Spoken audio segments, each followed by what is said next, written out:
could have different impacts on different parts of the state. I would say that it's very clear that in many parts upstate New York, that a foundation aid formula update would be beneficial to them. It's not clear exactly what the impact would be downstate. So, we just want to make sure we get it done right. But that does not necessarily mean that suddenly there's going to be a significant increase in state foundation aid. State foundation aid, has at the very minimum been updated every year for inflation, except for the fact that the governor now wants to change the definition of inflation. But it has gone up with the costs overall. So it's just going to be a question of exactly how it's updated. And I'm sure city members of the state legislature will be looking very closely at how that kind of foundation aid formula update could impact New York City schools. Well, thank you guys for all the work that you do, and also just thinking about, as you guys are going through this, please see us as partners and remember that we want to work in this relationship, and even we're thinking about the impacts and those things. I think, remembering that we're here to be support and be an ally in this work. Thank you. Thank you. Thank you, Councilmember Stephen. I'd like to recognize Councilmember Gennaro on Zoom, Councilmember Sanchez, Councilmember Lee, Councilmember Krishna. And now I'll pass it on to Councilmember Brewer. Nice to see former colleagues, very much. Two quick questions. One is, there's it filters down from the DOE that if you have a classroom and it has X number of students, 20, and then there's 21, then you have to get another teacher. So I just want to understand from you how you respond to that, because even talking to community board members last night, they were repeating that as why they were not supportive. Number two, Regent Rosa is very supportive. It seems she's been saying that. So I wanted to know, what role does she play in terms of being supportive in any way, shape, or form? Thank you. Good to see you, Councilmember Brewer. You mean Chancellor Rosa? Or I'm sorry, Commissioner Rosa.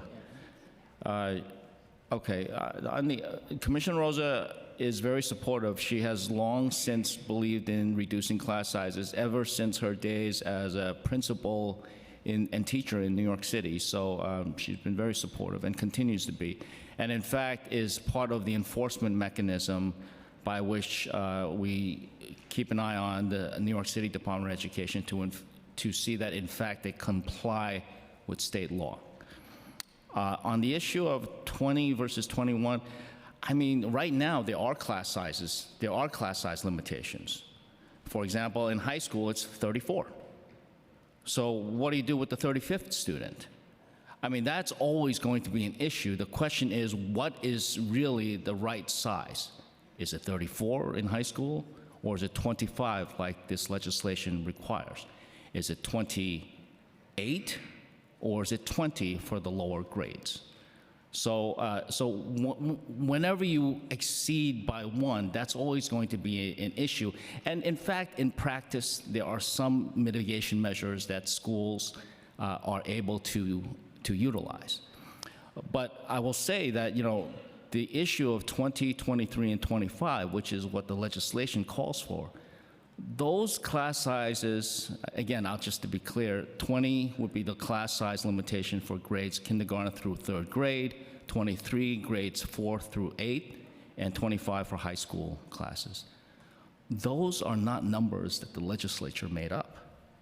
Those numbers came from a report submitted by the Department of Education to the State Education Department nearly 20 years ago as the foundation aid formula was being crafted.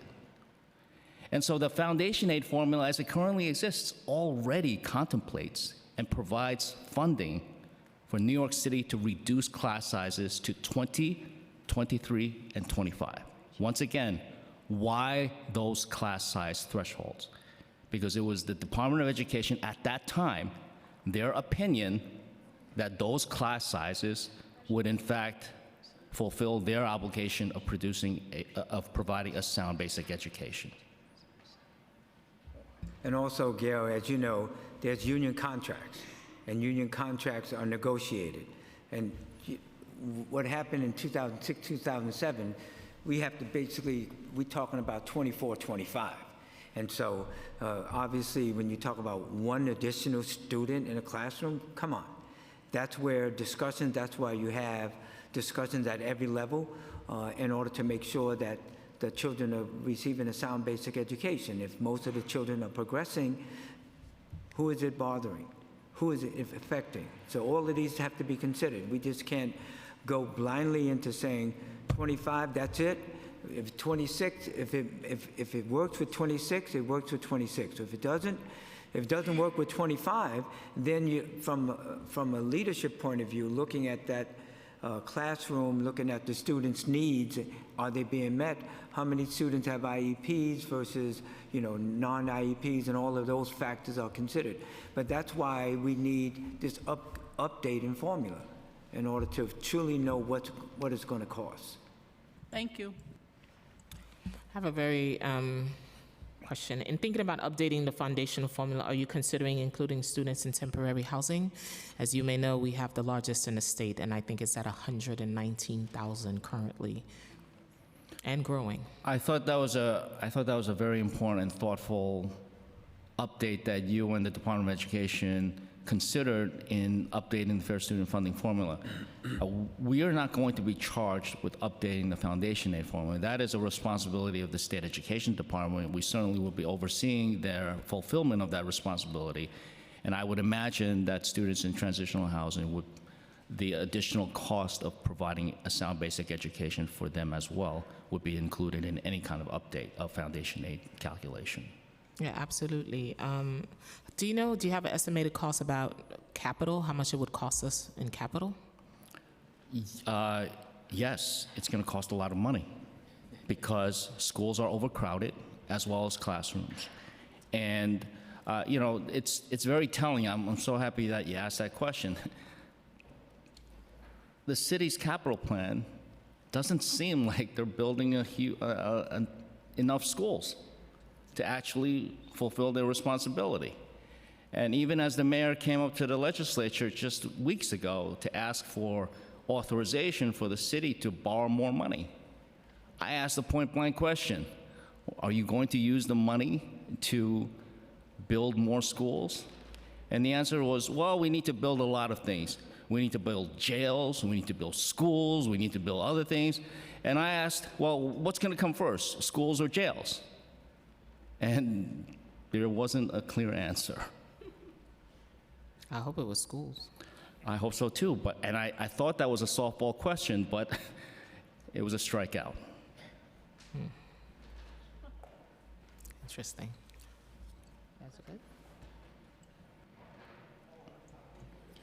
Thank you so much, Senators Liu and Senator Jackson. We will now turn to the administration for testimony. Thanks so much for having us. Thank you so much.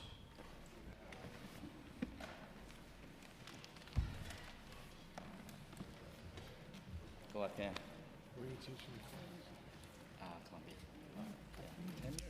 Really? Look, they're about to what? No way.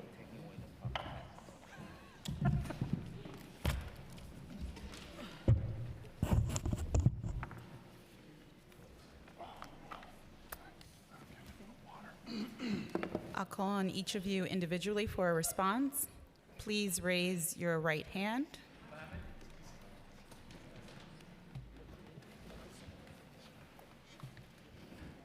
If you could all please raise your right hand. Yes. Do you affirm to tell the truth, the whole truth, and nothing but the truth before this committee, and to respond honestly to council member questions? Emma Vadera? I do. Dan Weisberg?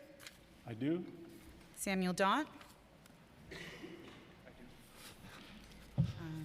Shavonda Kelly? Khalik Kirkland? I do. Nina Kabuta? And you may begin your testimony. Thank you.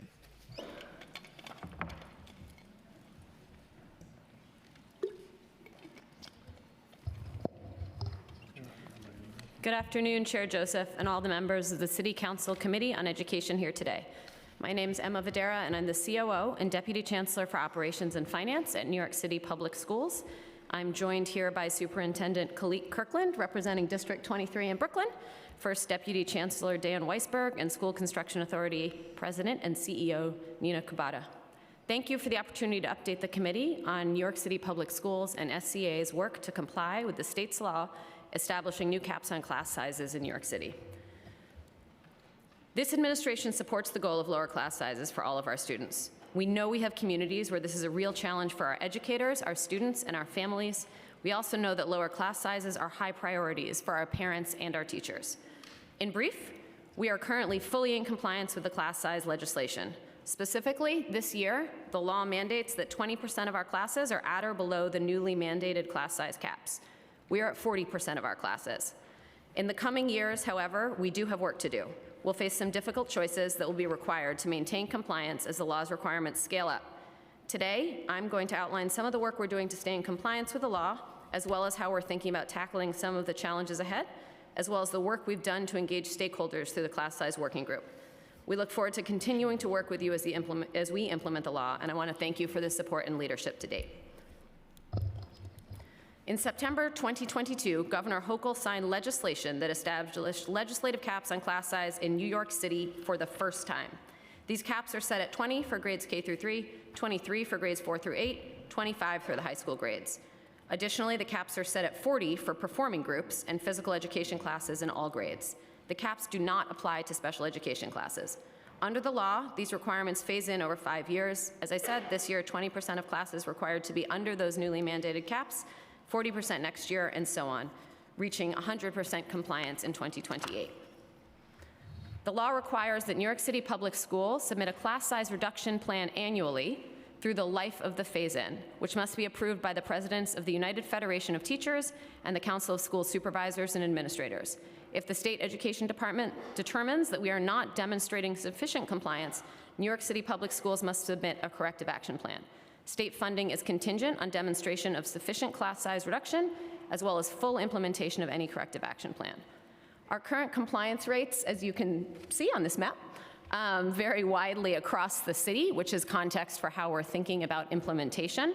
The districts with the greatest percentage of classes at or below these newly mandated caps are District 23 in Brooklyn, 7 in the Bronx, and 16 in Brooklyn. Those districts have 73% of their classes, 68%, and 67% of their classes, respectively, under the newly mandated caps. By contrast, the districts with the fewest classes under the caps currently are 26 in Queens, 28 in Queens, and 31 Staten Island, with 20% of their classes, 23% of their classes, and 24% respectively at or below the caps. As I said, we're currently only in year 1 of the implementation phase of the law, and I'm happy to report on the work done so far and the planning we are doing. We convened the class size working group to guide our implementation of the work and ground it in community engagement and diverse perspectives. The working group members brought diverse perspectives to implementing this law, included parents, advocates, union representatives, principals, teachers, panel members, elected officials, thank you very much for your participation, and others. The group provided over 50 recommendations late last year that have been and will continue to be invaluable.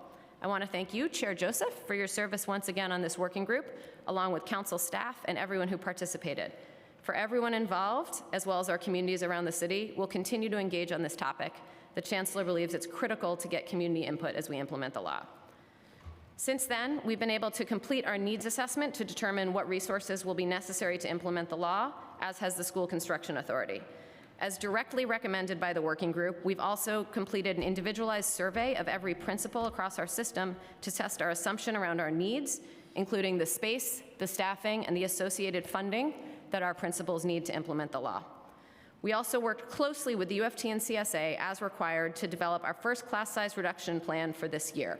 The New York State Education Department accepted the class size reduction plan this fall.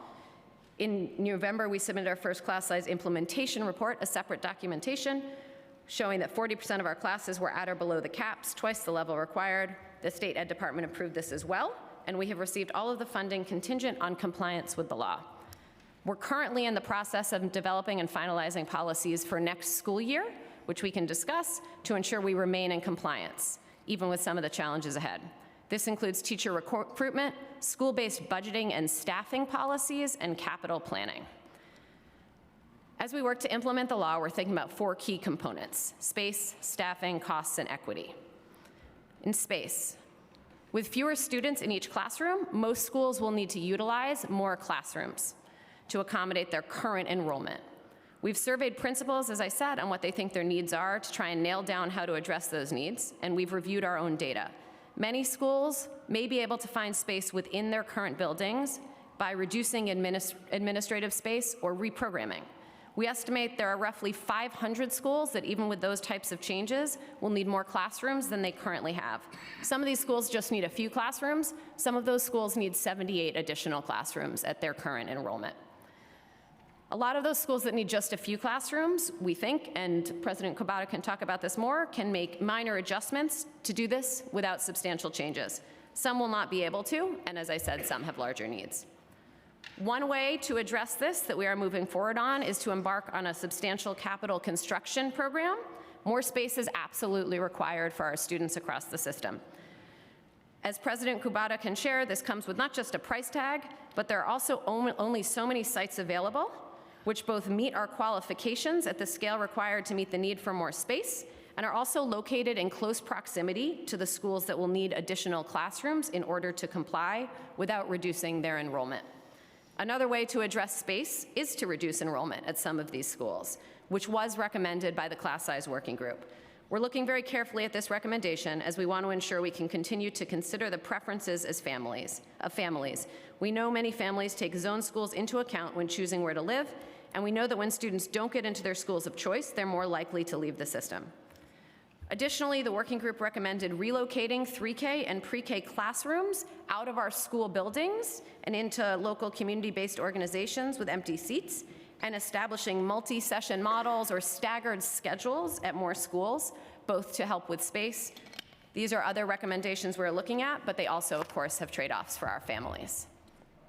Staffing, we currently employ nearly 77,000 teachers, the largest teacher workforce in the nation. We estimate that under the new law will require an additional 10,000 to 12,000 teachers, over 3,000 of whom will need to be special education teachers. The Independent Budget Office estimates are actually even higher. They estimate we will need 17,700 new teachers. We're looking into our teacher pipeline.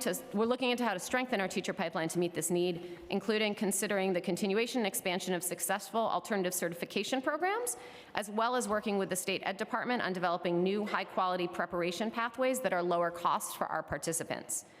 The working group made several recommendations on staffing that we are looking at: reviewing our recruitment and pipeline programs, expanding opportunities for paraprofessionals to enter the classroom, building relationships between traditional teacher education programs and our priority districts to better align with hiring needs, earlier hiring windows in our high-need schools with class size needs, financial incentives for recruiting and retaining teachers in our hard-staffed districts, and evaluating the impact of the law on ongoing efforts to recruit more teachers who reflect our student body, which continues to be a priority for us. We already hire 4,000 to 4,500 teachers per year just to keep up with attrition, and both nationally and locally, fewer teachers are entering the profession. In certain teacher license areas such as STEM, bilingual, foreign language, CTE, and special education, where we know we'll need a number of teachers, particularly in the secondary grades, the hiring pool is small, limiting our overall choices at this time. We will need to continue to strengthen our pipeline in these license areas to meet the mandate, especially in the later years of the plan. In terms of cost, New York City Public Schools estimates the cost of hiring these additional teachers at somewhere between $1.4 and $1.9 billion in new expense costs annually, depending how the funding is distributed. The IBO also did an estimate of this, about $1.6 to $1.9 billion annually. These costs will, of course, vary based on some of the policy decisions we make, such as around enrollment, and we look forward to working with our communities to make those policy decisions. To address some of the costs, the working group recommended directing some of our existing state funding, state contracts for excellence dollars, to class size reduction alone rather than other purposes, as is currently allowed by the state, as well as advocating for new dollars from New York State.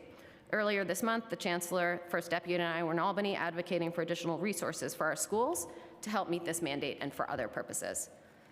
I want to be very clear, given what we just heard, this additional funding is not yet in our budget. and we have not identified a new funding source. New York State absolutely has provided additional foundation aid to us in the past 3 years, finalizing in this year. That funding is already in our schools and our system. So when we talk about the additional cost, it's on top of those dollars, many of which are going to our schools. We use this funding in a lot of ways, some of which I know will be near and dear here. We use this to, that additional state funding we've received, already used to raise the Fair Student Funding floor for all schools to 100%. We use that money to add our additional new weights that the Fair Student Funding Group recommended and that we put in place this year for some of our neediest communities. We use that funding to distribute this year over $215 million in state funding to school budgets consistent with the state contracts for excellence legislation. Without this funding, fewer of our classes would be below the newly mandated caps today. It's been critical to get us here, and we would have more work to do. Finally, on equity, I'm proud to say, I know many of you are too, New York City is a national leader in terms of equitable funding for our schools. Our existing funding formula, Fair Student Funding, directs the most resources to our highest need schools and students. This year, with the help of many of you and others, we made our formula even more equitable, adding funding for students in temporary housing and schools with high concentrations of students in need. Our data shows that 62% of classes in our schools with the highest rates of economic need are already below the newly mandated cap, compared with 25% of classes in schools with the lowest rate of need. A variety of independent organizations, including the IBO, the National Urban Institute, and the news organization Chalkbeat, have found similar trends in terms of equity. This means that our lowest need schools will require the most resources under the law: additional dollars, additional teachers, and additional space. Overall, under the law, and there's a map over there of where funding would flow, expense dollars to comply with the law. Overall, those lower need schools within our system will receive roughly twice the amount of new dollars per student under this law as our highest need schools within our system. This compares to our Fair Student Funding model, where our highest need schools receive more, 30% more dollars per student. We see similar trends on the capital side in terms of which communities will see new investments. We're also, and we can talk more about this, concerned about equity as we think about teacher distribution across our system. Our data shows that already teaching positions in lower poverty schools are often filled by teachers transferring in from higher poverty schools, and given where the additional jobs will be needed, we expect that could be a continuing challenge. Finally, the working group recommended staff pay differentials and early application window for higher need schools. We are looking at both of these. We are really dedicated to finding a way to implement this law to ensure that equity remains at the center and to make sure we're not setting up a transfer of experienced talent away from high poverty schools. We're working with UFT and CSA closely on how to make sure we can prioritize equity while implementing the mandated class size caps. I will now briefly talk about the Council's proposed legislation. Intro 45 amends current local laws related to the existing class size report and the report on the demographics of students and programs. For the class size report, the law aligns the requirements more closely to the state's reporting requirements. It also updates the requirements of the diversity report. We want to continue to provide a preliminary report of a given school year on November 15th with an opportunity to refresh that data on February 15th. We support this bill. We appreciate efforts to align reporting between the city and the state. Finally, we are planning for next year. As required by the law, we're collaborating with the UFT and CSA on the next iteration of our annual class size reduction plan, which we expect to be delivered to the state education department sometime this summer, consistent with the law. I want to thank our union partners for conversations on some of the questions left open by the law and their work with us in planning for the future. We do expect some policy shifts will be required to maintain compliance with the law for next year. We are considering, as recommended by the class size working group, placing new restrictions on the use of contracts for excellence funding. We are considering asking schools to prioritize hiring teachers over other positions where they have vacancies, and considering asking superintendents to work with principals at an individualized level to ensure our compliance levels improve by looking within school budgets and at current teaching staff, as the law required. All of these final decisions will be made with UFT and CSA as the law requires. Our goal is to communicate any policy changes to schools this spring so our system can be on the same page as schools start thinking about budgeting and staffing for the fall. The task before us is substantial, and the considerations and trade-offs ahead are many. We're committed to continuing to comply with this law in the current years. I want to thank you all again for your advocacy on behalf of New York City Public Schools and on behalf of all your communities. Together, I know we can meet the needs of all our students. We look forward to answering any questions you may have. Thank you.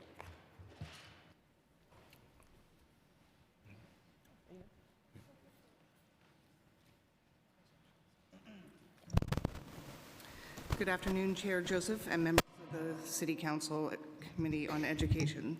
Thank you for the opportunity to testify before you today on this very important issue. I would like to give an overview of what we've done on the Capitol side related to class size and go into a little more detail on what the Deputy Chancellor touched upon in her testimony regarding how we are planning for compliance via the 5-year capital plan. Since the passage of the legislation, we have been working to analyze the schools in our system, working with our partners at New York City Public Schools and the Class Size Working Group, and taking in other data points to determine how many schools would be impacted, the best method to reduce class size in order to stay in compliance, and, as most people want to know, determining how much it will cost. In addition to the Class Size Working Group, New York City Public Schools and the SCA have put together a cross-departmental team to develop a range of capital strategies that target schools based on each school's level of need. This team includes representatives from New York City Public Schools Deputy Chancellor of Operations, Office of District Planning, Office of Space Planning, Office of Student Enrollment, and the Capacity and Real Estate units at the SCA. The team meets regularly to review data, discuss potential options, and identify appropriate strategies for individual schools. This includes evaluating prospective sites for new construction. As mentioned previously, we currently estimate that over 500 schools are impacted and roughly 3,400 classrooms, or about 85,000 seats, will be needed. Through this team and the work over many months, we have developed 4 main strategies that can be implemented on the capital side to comply with class size requirements. Let's talk about the first method, which is to repurpose existing space in schools. It is important to understand that this exercise will inevitably involve trade-offs. With the results of the principal survey that was conducted by New York City Public Schools, we are identifying a subset of schools where principals and our data agree that additional instructional rooms can be created within buildings to support compliance.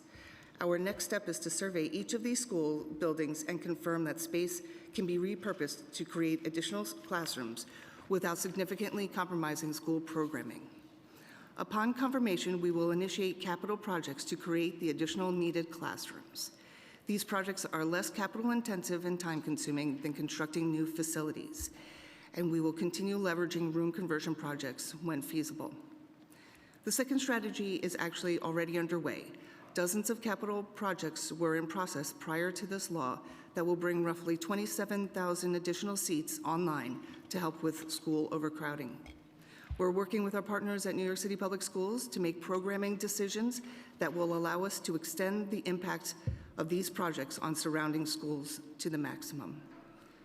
As an example, in District 20, we have 3 new buildings slated to open this September to alleviate pre-existing overutilization in the surrounding schools.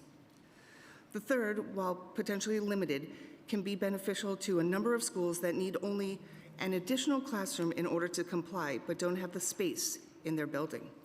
This limited capital investment intervention will support the cost of administrative, programming, or operational changes. To be clear, this approach is not proposing an extensive change on admission or programming policy. For instance, perhaps an alternative could be adding a particular specialty program at School B to draw more students to that school to alleviate the overcrowding from School A. In order to facilitate that program, perhaps a new science lab or other type of space needs to be constructed at School B. That is the type of capital investment that could occur in this scenario. The last strategy is the one everyone most readily associates with the solution to class size, building new schools. While we all recognize that there will be a need for new construction, this represents the most time-intensive, challenging, and expensive path to compliance. This strategy has 2 obstacles, funding and real estate. We recognize both our funding limitations and that appropriate properties at the right location are even harder to come by. This is why we cannot rely solely on new construction. It must be coupled with other strategies to maximize its effect. This is why the capital construction is just one piece to solving for class size compliance. However, this doesn't mean that work isn't happening in this area. We know that many of the districts that will have a large number of schools out of compliance have also been the same districts that historically have had high level of seat need. We will continue our work to identify available properties in those districts. As potentially feasible sites are identified from our brokers or from suggestions from council members or community members, they will then be brought to the cross-departmental team to assess how they can potentially support the surrounding schools. We have identified several sites for further evaluation and due diligence. Furthermore, while some sites might not be located in areas of traditional need, we are looking at everything from the lens of class size compliance. We review sites to see if they can help a nearby school or schools that can only comply through new construction. These solutions are not easy and will come with trade-offs. Our current estimates range between 22 to 27 billion. I know that we've seen that number fluctuate, and to be honest, as we refine our data and assign a particular solution to specific school, these estimates will likely change again, especially with dynamic enrollment patterns. We fully recognize that our current capital plan is not funded at that level, but the current $4.1 billion in new capacity funding represents a down payment towards this mandate. This also represents about a quarter of our fiscal year 25 to 29 capital plan, which will total $17 billion. We have a portfolio of more than 130 million square feet of space, with the average age of our buildings exceeding 70 years. The need to keep our facilities not only in a state of good repair, but also modernized, always surpasses the resources available. We strive to allocate and utilize the limited resources optimally to maximize the impact on our facilities, school children, and communities. Allocating funding to other programs is critical to our mission of providing successful and well-balanced education to all of our students, such as athletic fields and pool upgrades, accessibility program, and technology improvements, as well as supporting our sustainability and greenhouse gas reduction efforts through electrification. We continue to work with our city and state partners to seek additional funding sources to allow us to implement the 4 strategies I outlined for you today. We welcome your partnership in this effort and thank you, as always, for your collaboration and support of our schools. I thank you again for allowing me to testify and would be happy to answer any questions you may have.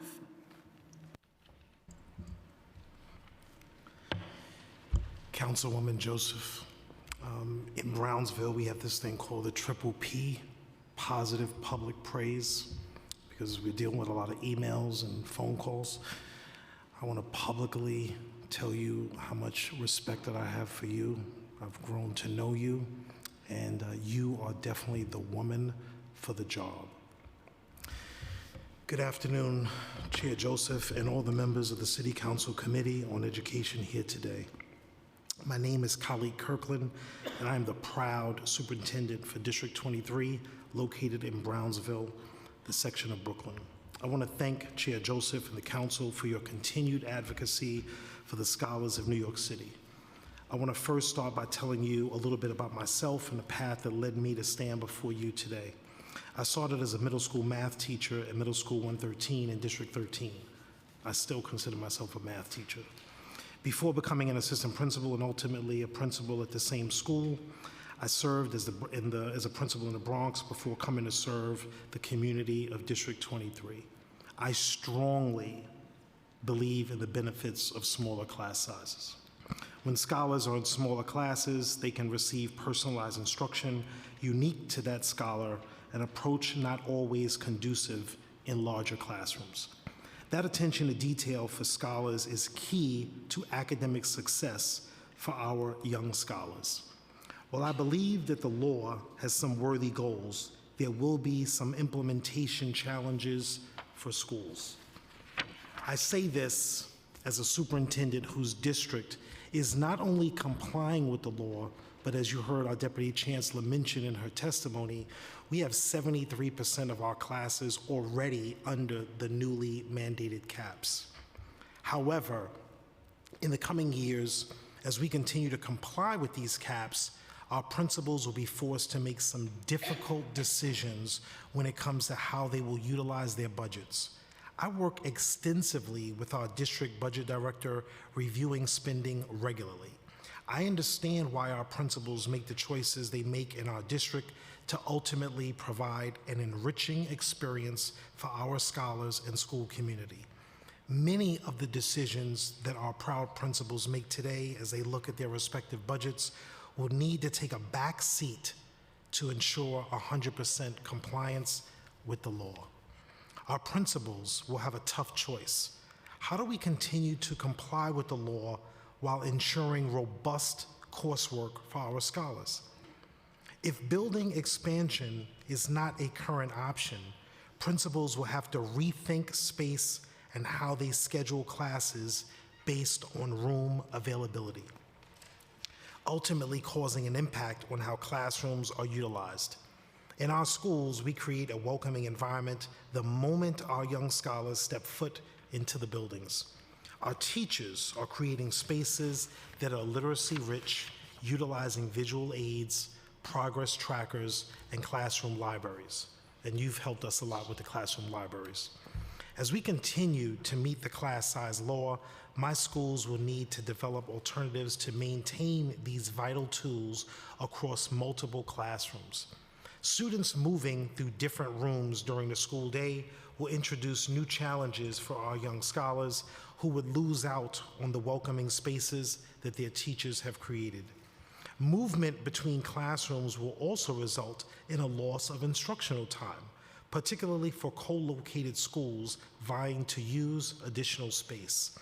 Very few buildings in my district host solely one school, meaning many of our scholars will be impacted and lose vital time in the classroom. We have talented teachers in our district, and I'm deeply proud of the work that they do every day. However, the current reality is we still face challenges with hiring teachers to come to teach at our schools, and down the line, this law may exacerbate the issue. Our district is the most compliant in the city. That means as the New York City Public Schools work to direct resources to reduce this class sizes in places that have higher class sizes, those resources will not be coming to Brownsville. Instead, they will be going to places with much lower compliance rates than ours. We already face challenges in recruiting teachers to teach in our district. I like to jokingly say that Brownsville is not close to the 2 to 3 to 4 to 5, the J and the M train. As schools in lower poverty districts open up more teaching positions, we anticipate that teachers will be more likely to move to those districts and potentially away from Brownsville. New York City Public School data shows that teachers tend to move from higher poverty schools to lower poverty schools as they move within the schools and the system. This law and the need to hire more teachers in our less compliant districts, while well-intentioned, only hurts our scholars even more. There will be no small class sizes if we do not have high-quality teachers in front of the class. I look forward to engaging with you and the council on developing pathways to incentivize teachers to teach in communities like mine in Brownsville. Under the current way that the city funds schools, fair student funding, schools in my community get additional dollars for serving high-need scholars. With these changes that may come as we comply with the class size law, where the requirements which will drive resources are the same across the city, I'm concerned about how my district may lose out with resources instead of going to other districts which have many fewer classes under the newly mandated caps. I hope that the scholars of District 23 who have already begun to see positive impact of this funding model, I'm sure by now you've seen that Brownsville has had the highest gains in mathematics and the third highest gains in ELA. I'm hoping that they do not lose the money, the teachers, and the investments that they deserve. The city and the state must ensure schools and communities like mine continue to keep and, in fact, grow their resources in the face of this law. The scholars in my district require this support. Finally, we are committed to ensuring that New York City students have access to high-quality education while complying with the state's class size law. We will continue to prepare for the upcoming challenges facing our schools in the coming years and will actively look towards creative ways to lessen the impact on student academic excellence in an approach that is equitable and thoughtful. When we lift all small boats, all students can achieve. We greatly appreciate our partnership with the City Council, and I want to give a special shout out to my City Councilwoman, Darlene Mealy, and look forward to continued collaboration to enhance the education experience of our scholars. Thank you so much for your time. Thank you. I'd like to recognize Councilmember Narcisse. Before I start with my questioning, I'm looking, is Mark Traeger here? When he comes back, I want to shout him out because he's leaving New York City Public School. What a champion he was. I sit in his seat now for him.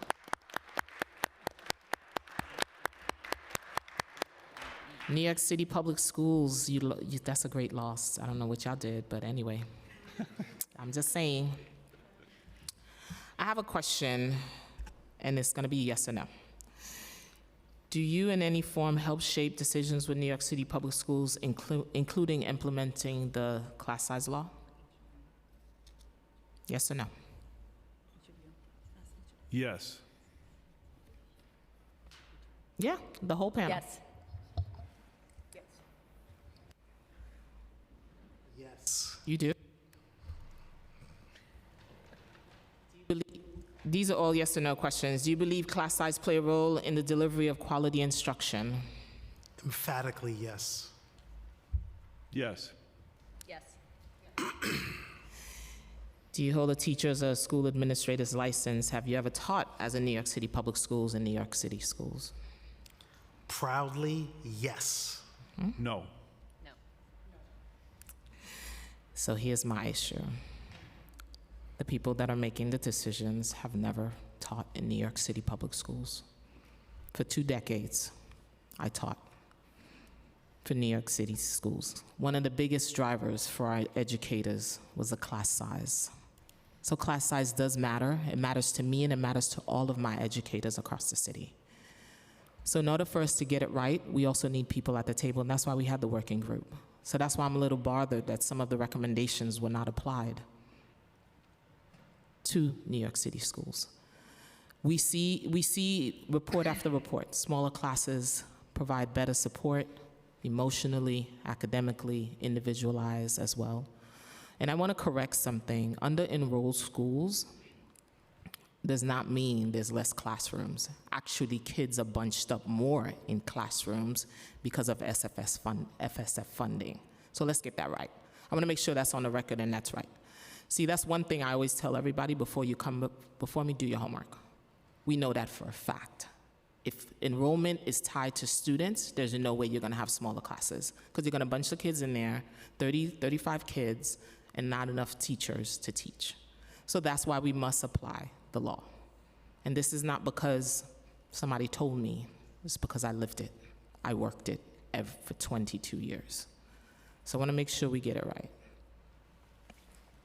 So, have you consulted with programmers and other school-based staff on how effectively reduce class size with current staff and students? If so, how are you using these recommendations to prepare for the upcoming years? You're in compliance now. What does the out years look like? So we have consulted formally as part of the class size working group with practitioners, current practitioners, including principals, including teachers, including representatives, and informally in innumerable conversations with people at all levels, educators at all levels in all parts of the city. And some of this was initiated by us, Chair. Some of it, much of it, is initiated by the people in the field who care about this issue and care about the goals. Let me say right at the top, we share this goal. The goal that is embedded in this legislation, in this statute, I shouldn't say legislation, in this statute, because it is the law of the state, is the right goal. The specific numerical caps are the right goals, no question. We share it. Chancellor talks about it all the time. Who would be against smaller class sizes? As a parent, I will say, you go into a school that you're looking at for your child, one of the first things you're going to look at, and this is not just me, this is parents across the city. I do the same. First thing you're going to look at is, are the class sizes too big so my child is going to get lost in a sauce, is going to fall through the cracks? So this is a legitimate, absolutely meritorious concern. We share the goal 100%. You heard that from Dr. Kirkland. You heard that from Deputy Chancellor Videra. You heard that from President Kubota. The question is, what we are doing is just making sure that there are no unintended consequences as we drive towards this goal, and that we're very honest and transparent. What we don't want to have happen is implement this law, which gets much more difficult in year 3, 4, and 5, have all kinds of ramifications of the kind that Dr. Kirkland was talking about, and parents saying to us, why didn't you talk to us about this? Why didn't you tell us this was coming?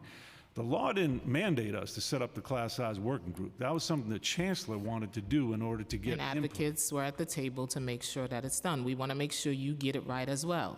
So I want to be clear. We share the goal. We want to get there. We also want to be very clear and transparent about what it's going to take to get there. And that's not just financially.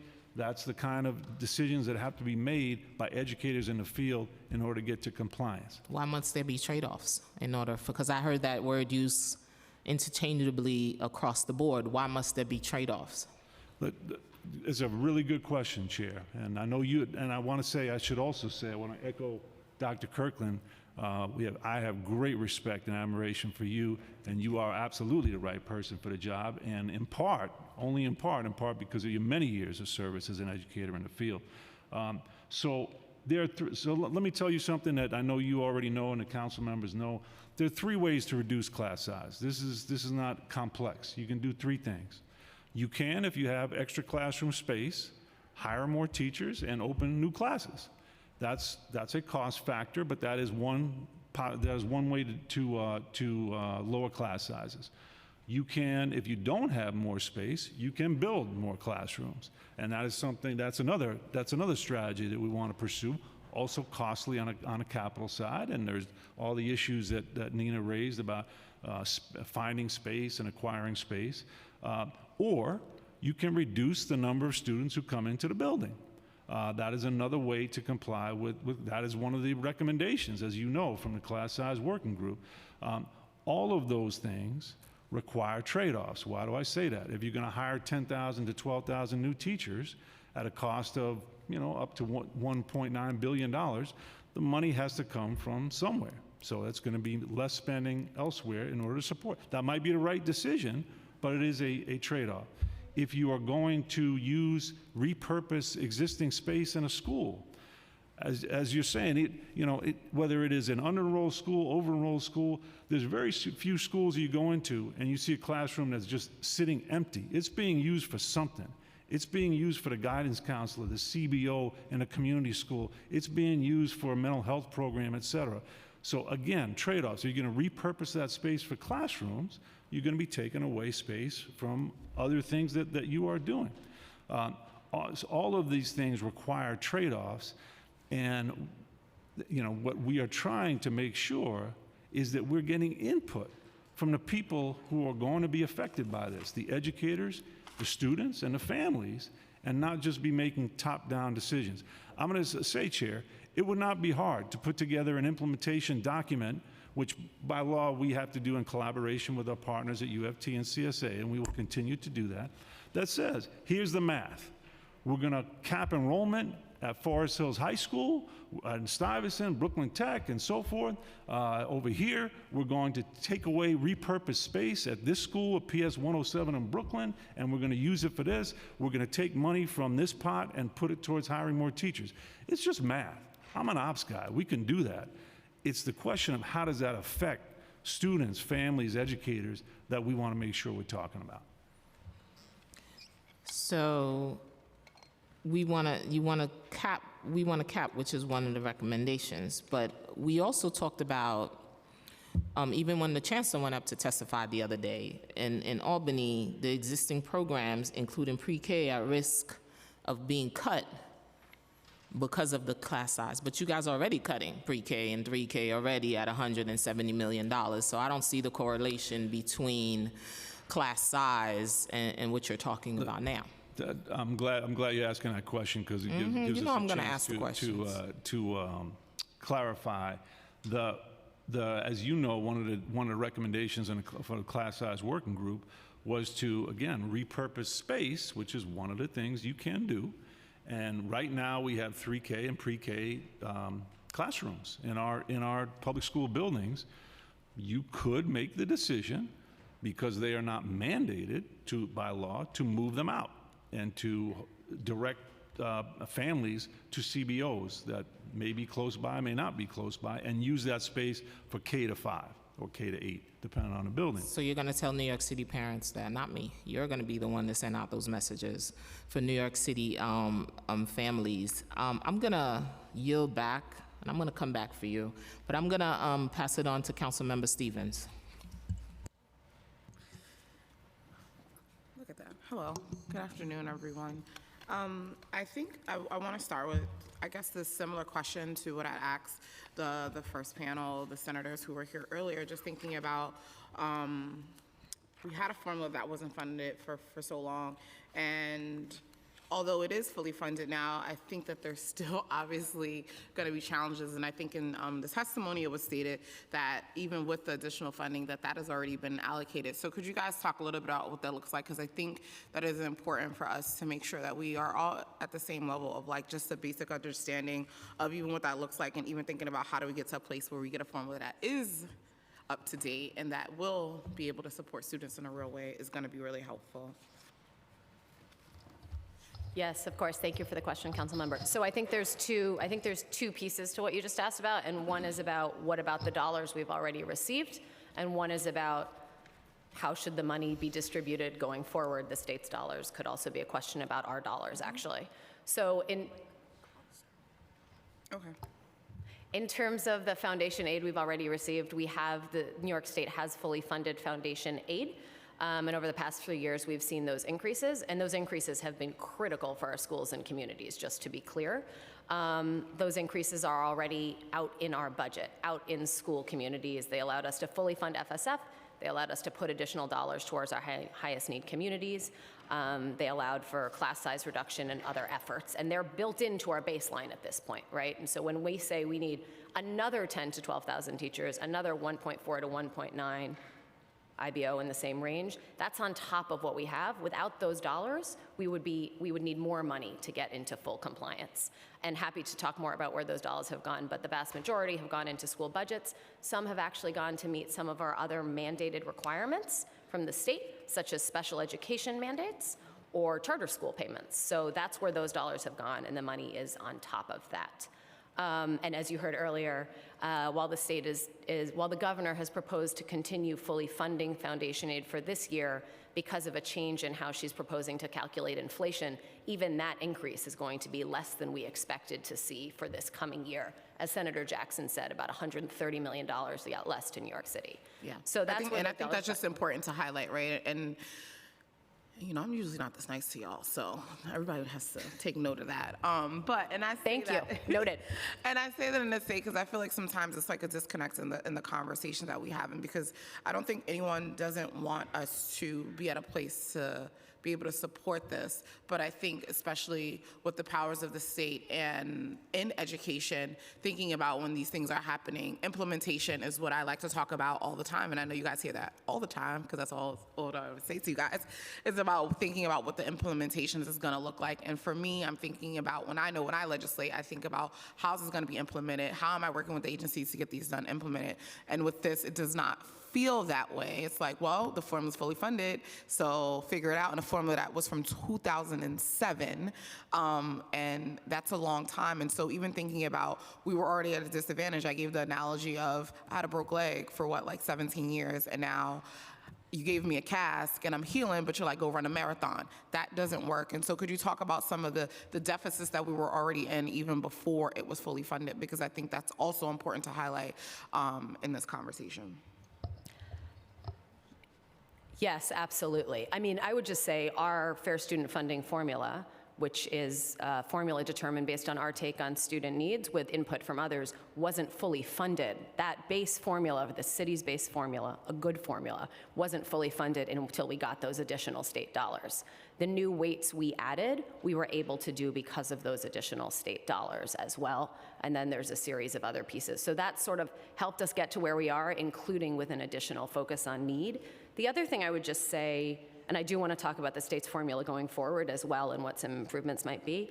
The other thing I just want to say as we step back and think big picture, the city's contribution to our own budget is actually a higher percentage now than it was back in 2007 compared to the state. So while we are very grateful for the state's increases in foundation aid, the city's own contributions have been larger proportionally and in absolute terms in that same time frame, which is, I work in education. I want all the money to go to education. But as we step back and look big picture at the city's contributions in the states, I do think that's important to keep an eye on. The last thing I just want to say, because I really appreciated the questions and the back and forth on foundation aid, we would love for the state to take a step back and look at how foundation aid functions. Appreciated the suggestion around students in temporary housing in particular. I think there's other ways. I would say one of the things we'd be looking for them to focus on, and this gets a little bit to the trade-off question, right? Because $1 is $1. And you either spend $1 on students in temporary housing, or you spend $1 treating all students equally, as the class size law says. All students should be in classes of the same size. And so both when we look at our formula, that's one of the trade-offs. We put in $100 million this year for our highest need students in particular. That could have been spent in a different way that wouldn't have been as targeted. And we'd want the state to be looking at some of those same pieces. Sorry, just really quick, and I don't know if I'm clear about this. Does this class size mandate also affect charter schools, or is it just in the public schools? It does not affect charter schools. Oh, that's interesting.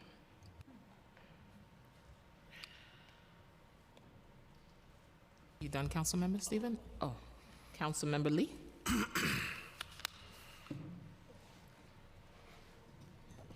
Hello, good afternoon. Thanks so much for your testimony and sharing all of this. And I just want to echo what Councilmember Stevens said, because coming from the nonprofit sector, I think one of the things that we were always frustrated with is that the intentions of some of the legislation is great, but there's always unfunded mandates. And so I just, I think all of us can agree that smaller class sizes is a good thing. And the question is really, my same question is around implementation and how this is going to roll out. And so I just wanted to ask 2 rounds of questions, one around the hiring piece and the other around the breakdown of the different types of needs of the teachers and what that could look like.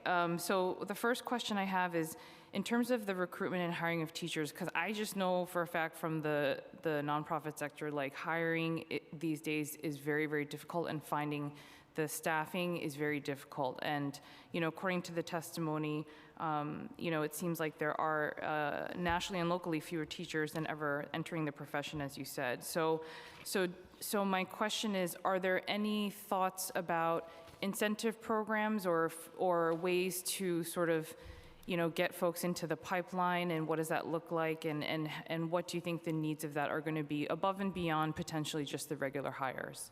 It's a really important question, Councilmember Lee. I appreciate that, because it's one of the things that doesn't probably get as much attention about this law, but it's really important. Our estimates are, each year it varies some, but we just through attrition, and thankfully, we have by far and away the greatest education workforce in the country. We have to backfill about 4,500 teacher vacancies a year. And we're able to do that through, various sources, which I'll talk about in a minute because it gets to your question. Here we'd have to increase that by 10 or 12,000. So we're talking about several times our typical hiring need. How would we do that? We have great incentive programs right now. They really work, and they work on multiple levels. So, for example, our Teaching Fellows program, which I think was put in place maybe in 2001, but early after the turn of the century, is very effective, and it's effective in recruiting teachers who are career changers, who have different levels of expertise. It's far more racially and ethnically diverse pipeline than what comes from higher education, which, as Emma said, this is also a big challenge for us to making sure that we are increasing our numbers of Latina teachers, Asian teachers, African American teachers. We have deficits there, and our alt-cert, our alternative certification programs tend to be much more effective at doing that. So here's the catch, Councilmember Lee. One of the reasons it's effective is because we subsidize tuition costs as part of it. One of our major problems, not just in New York City, although it is in New York City, is it's very expensive to become a teacher. And so then we're surprised when it's mostly people who come from middle-class backgrounds who have the means can afford to become a teacher.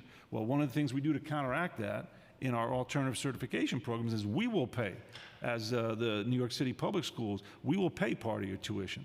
So we could ramp that up. Again, what does that come down to? We need the funding to do that.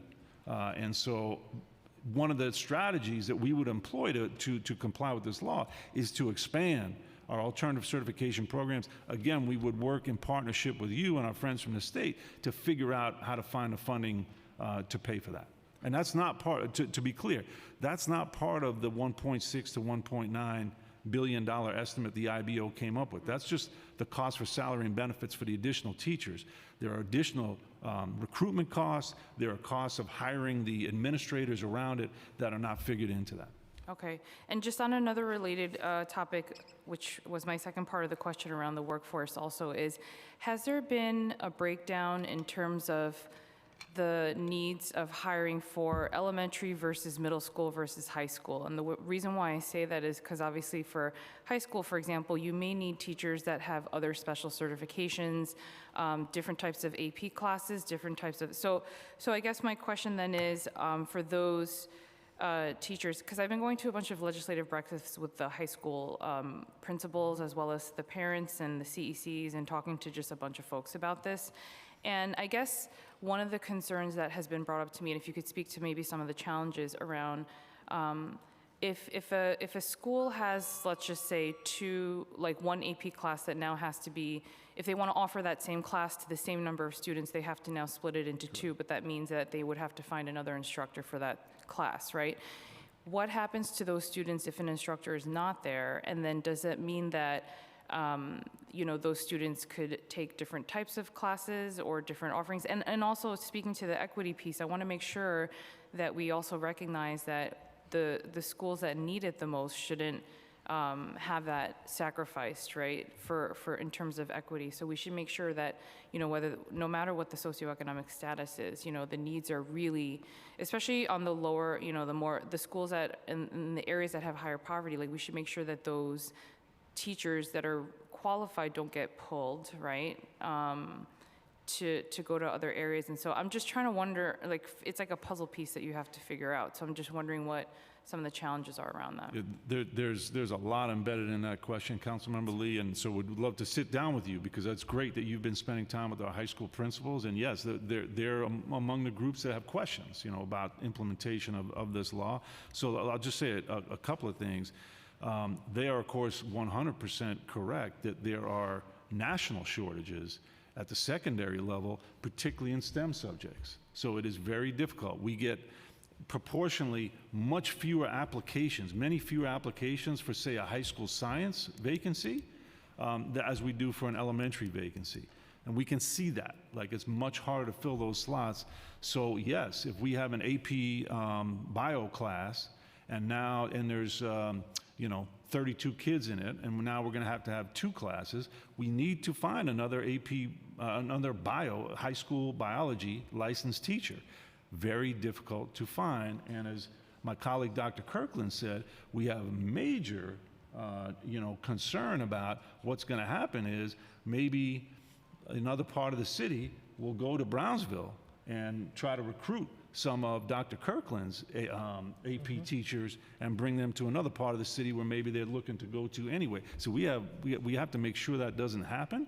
But yes, there are national shortages that are going to be exacerbated. Same is true with special education. We have increased the number of special education teachers in our city tremendously over the last 10 years. It's still not enough. There's a national shortage. If you have an ICT class, so a team teaching class that includes students with IEPs and students without, and now it's over the cap, you're going to have to find another general education teacher and another special education teacher. So these are just the implementation challenges that we will have to overcome. Yes, and thank you, sorry, for the special education piece, because yes. I just wanted to just mention as chair of the Mental Health Disabilities Addictions Committee, that's always something that we're talking to the schools about that is very challenging already, so thank you. Thank you, Councilmember. I have a question for you, Deputy Chancellor. We've historically always had shortages in New York City public schools. That's not a secret, and I know that firsthand.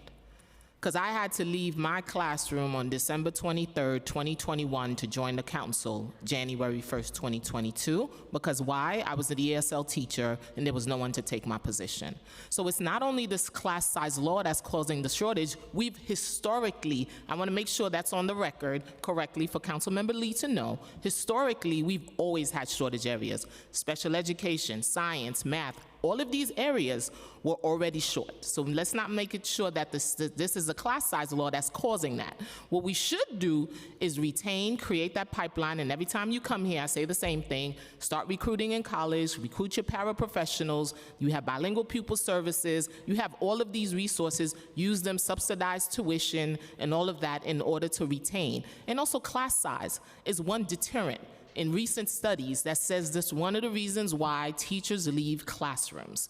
It's not because of the class size law. It's because historically, 35 students in front of you is not a great thing.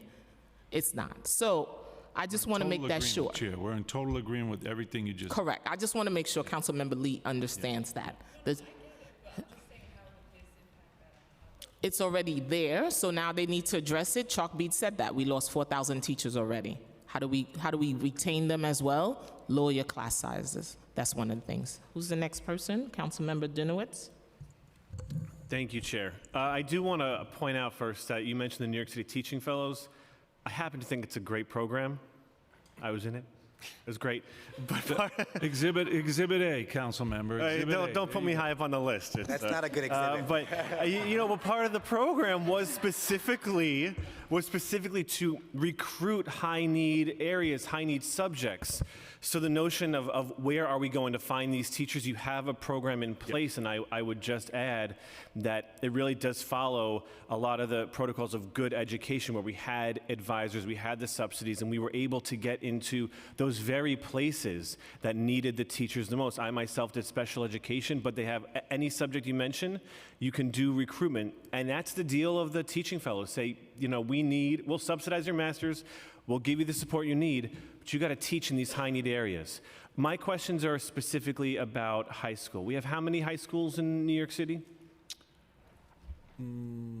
500. I don't want to give you the wrong number. We'll get it for you. It's 571. Yeah. So we have hundreds of high schools in New York City. And having taught in one, very often we had overcrowded classrooms. I had 34, 35 kids in a classroom. And sometimes I had classes with 20, 24 kids. Those were my ICT or general education classes.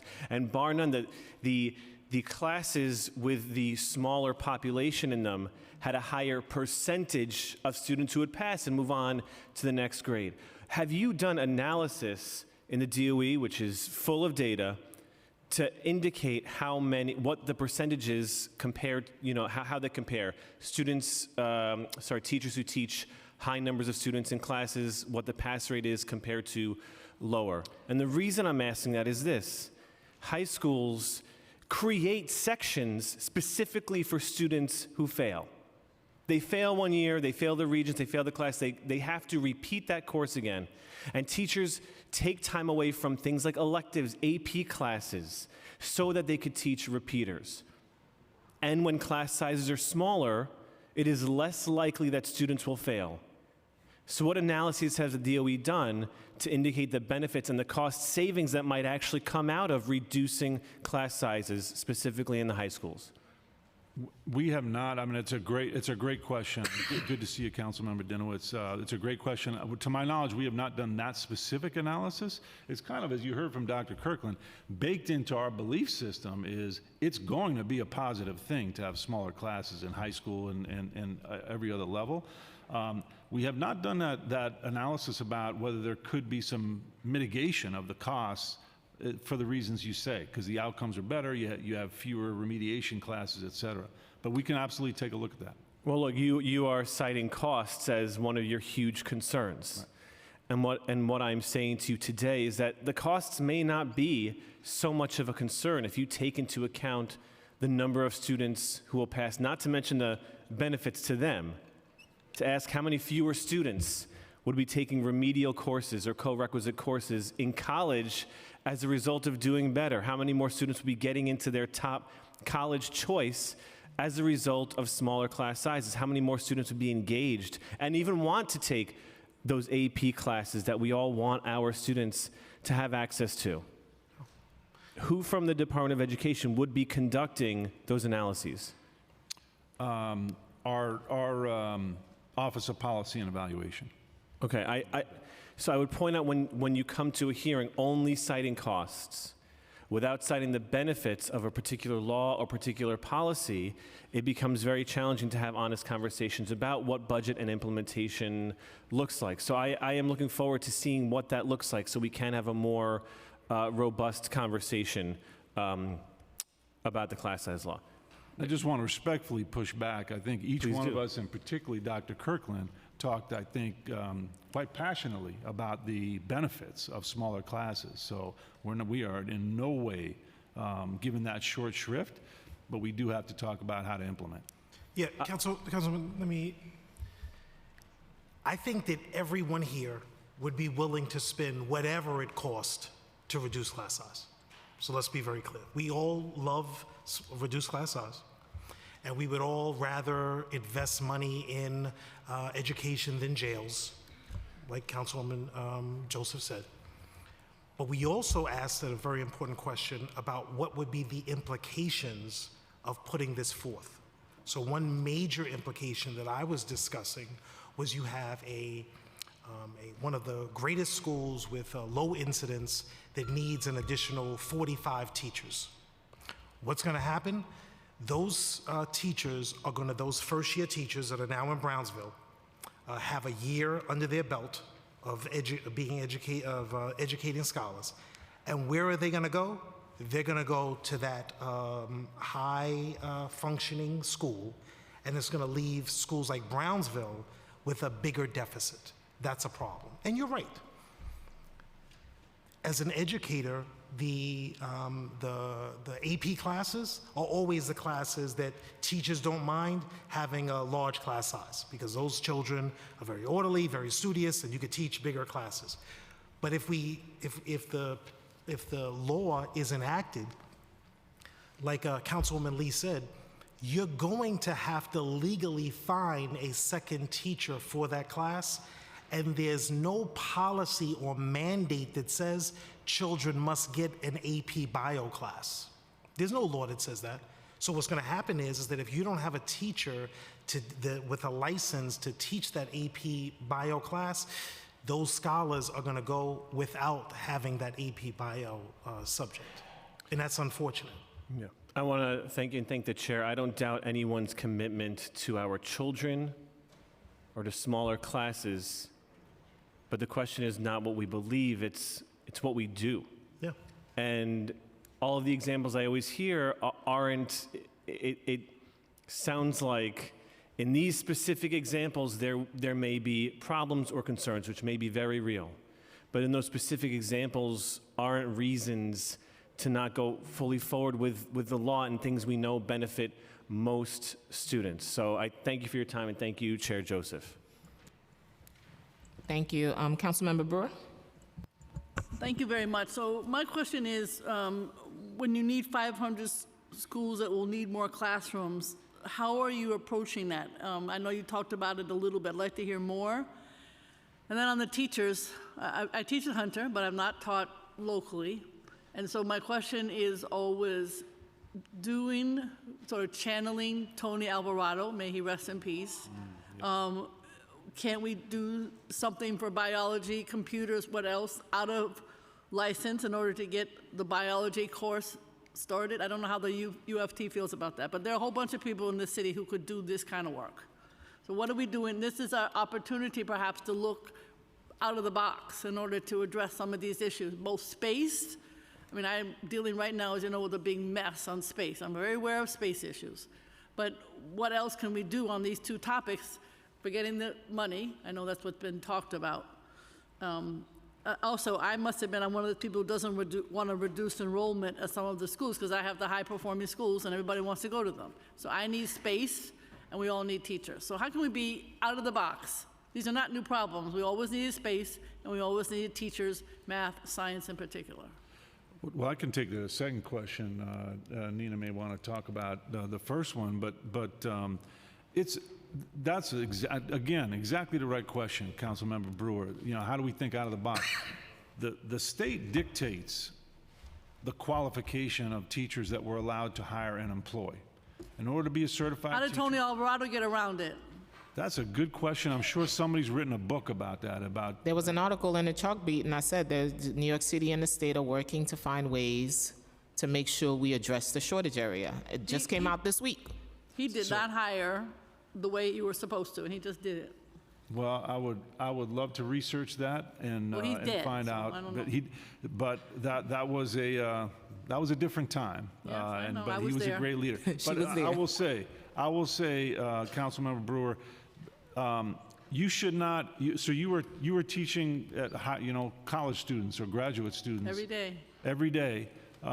You should not need to go back to school, and forgive me, I don't know your educational background, to get another degree if you have the expertise to teach at the college level, if you want to come in and teach our kids. And by the way, maybe you want to come in and teach our kids, by the way, as a UFT represented teacher, I'm not talking about anything else, you might just want to teach one class, I an know, AP but then are we class. doing that kind of outreach, or is it only the more traditional? I don't know, but I'm saying you got you got problems because the folks are not going to come for the salary. I'm a big believer in teaching and paying teachers more. That's not on the agenda necessarily right now.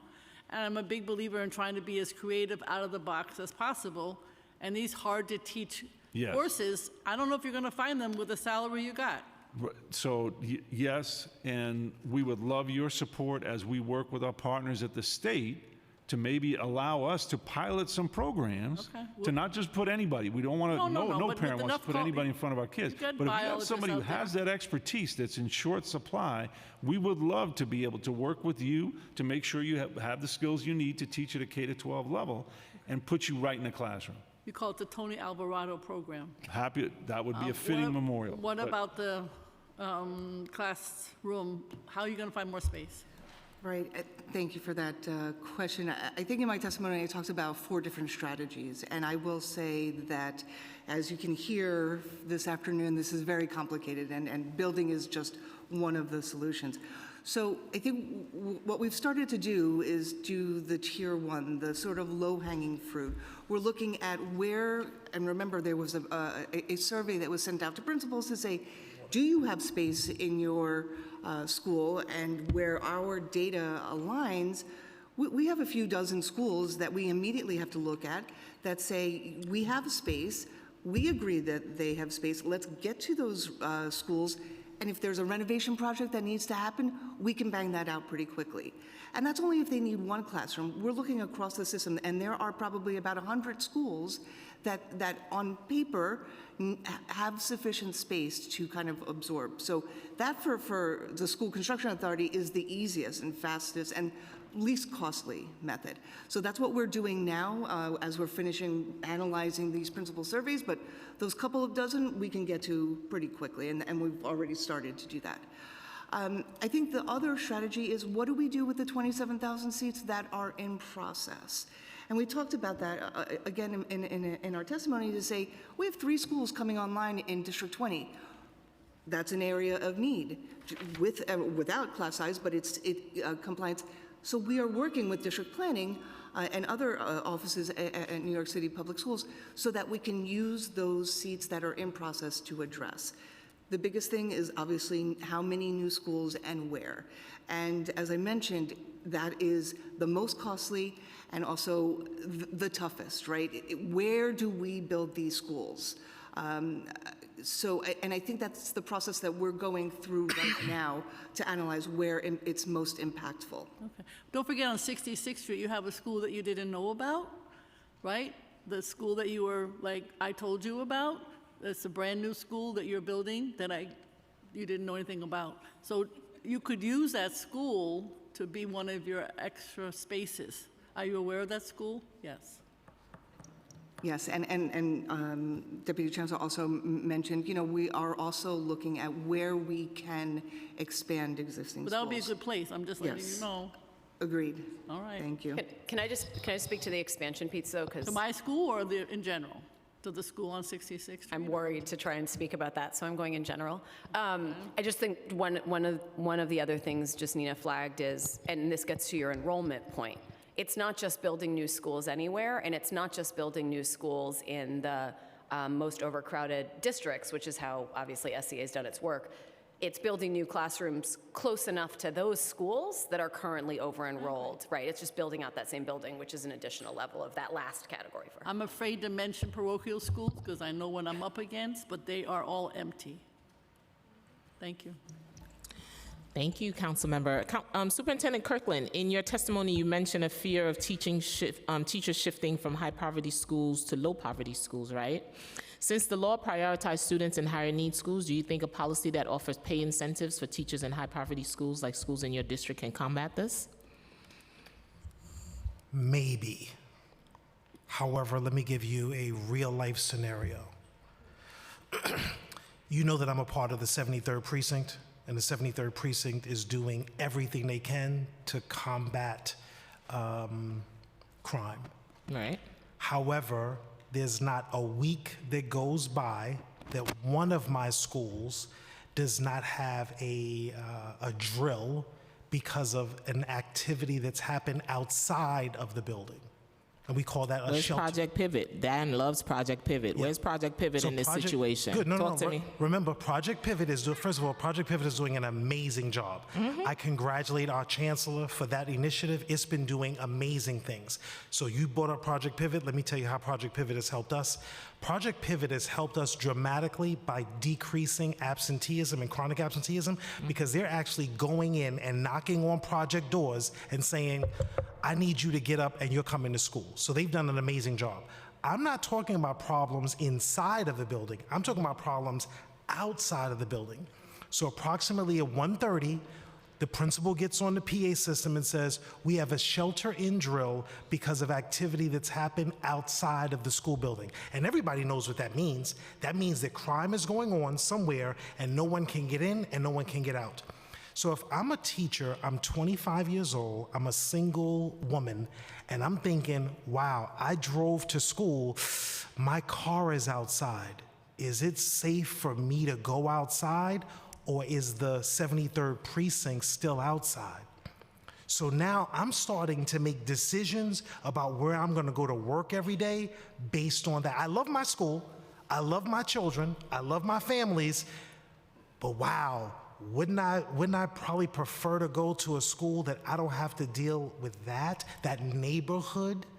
That's what I'm afraid of, where we lose people and lose quality teachers from Brownsville. In addition to what you said, no one likes high class size, but we also want to make sure that we're working in districts, and we work very hard at pleasing our teachers and doing whatever we can, but that's a reality that is beyond the control of the principal, Project Pivot, or even the superintendent when something is happening outside of the. Is there a safe passage plan in place for these students? Definitely, and Project Pivot is helping with just that. Yay, Project Pivot. Yeah, Project Pivot, I know that you're an advocate of Project, I know that you're. I'm also a big advocate of restorative justice, which Dan doesn't like. I love community schools. Dan doesn't like them, and they work. I'll talk to Dan about that because. Yeah, have a conversation yeah, with Dan. Please talk to Dan. Have a conversation with I have Dan no because problem. some of the data say these things work, but Dan don't believe in them. Well, listen, we all want to make sure, listen, you know this as an educator. You've only been working one less year because you look 5 years younger than I am. So let me explain something to you. Shout out to my age, too. You and I both know that there are 3 things that families are looking forward to when they send their child off to school. The third thing is that they want their child to learn something every day.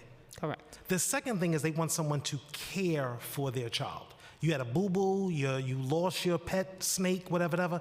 Is somebody going to care for them? But you know the first thing that a parent wants when they send their child off to school, and you send your son off to school, is that he's safe. Absolutely. He just texted me. So the Project Pivot has been helping with that in ways that I'm just in love with our chancellor for coming up with that idea. Shout out to the chancellor. So I have a question for Dan. Is DOE considering this working group recommendation for pay incentive in high poverty schools to meet the caps? Yes. I know to recruit black men, I know you had an initiative. Is this initiative still ongoing? It is. New York City Men Teach, yes. It's still ongoing. And is there still a program to make sure that students who enroll and want to teach in New York City public schools, some of their student loans are also forgiven? There was a program. Yeah, I'll have to check See, I'm giving you gems. on loan forgiveness, but we certainly do subsidize tuition, but I'll have to look at what we are specifically doing on loan forgiveness. You said how many New York City schools are in New York City say have 500 of these schools lack the space currently implemented by the law? Where are these schools located? What boroughs do you know? Yeah. Do we put up that map? We have a Oh, map y'all here. teaching today? Okay. Yeah. All right, Nathaniel. We came prepared. I see. Who's teaching? Let's go. All right. Okay. You could present it. Let me know. Okay. How many high need schools have the space today to do this?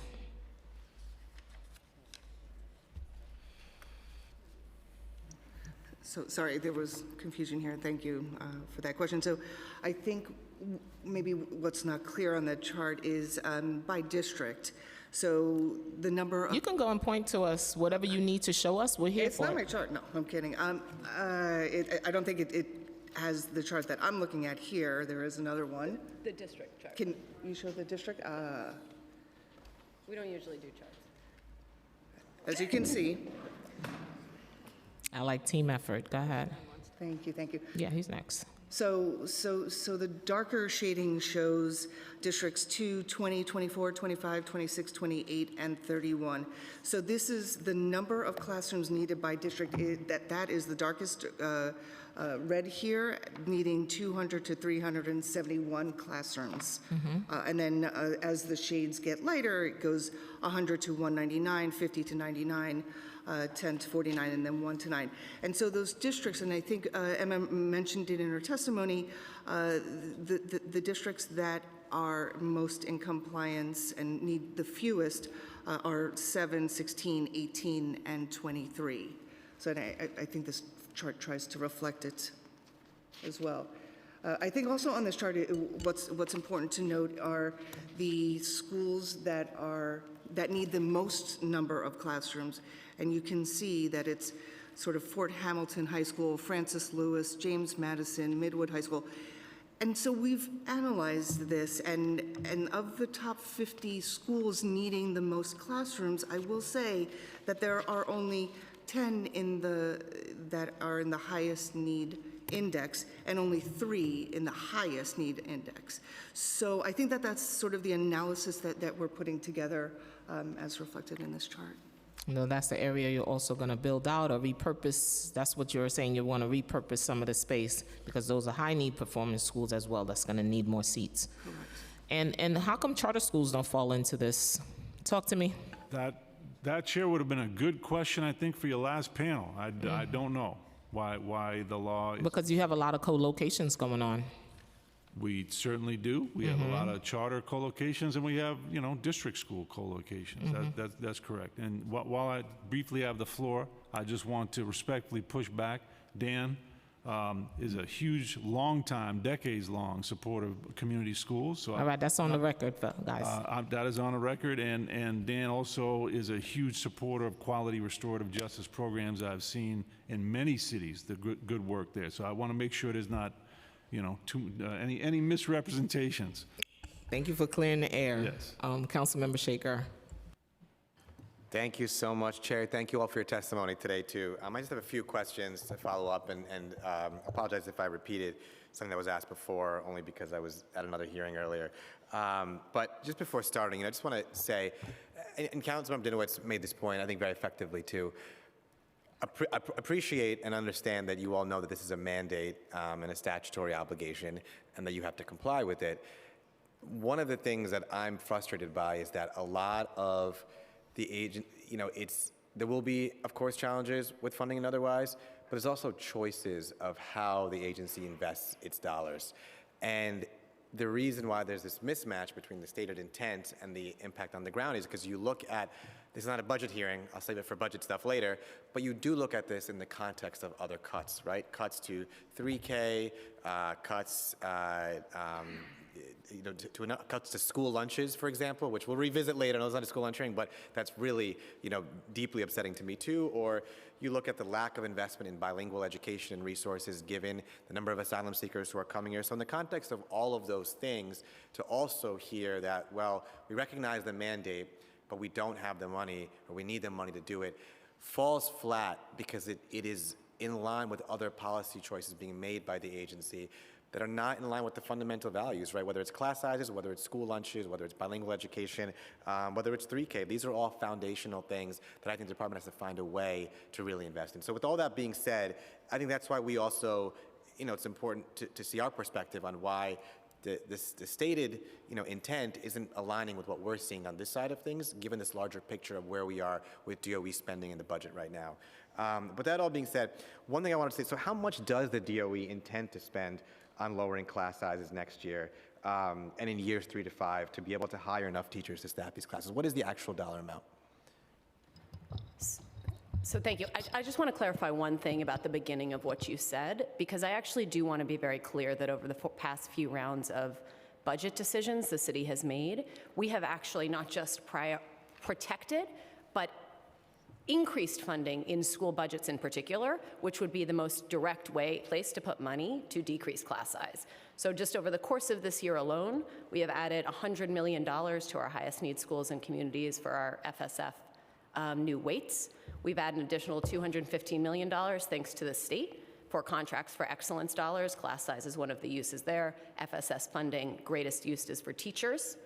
Obviously, that's what we spend most of our money on in school buildings. Over the course of our mid-year adjustments, we have increased more money to schools by another $100 million across the system.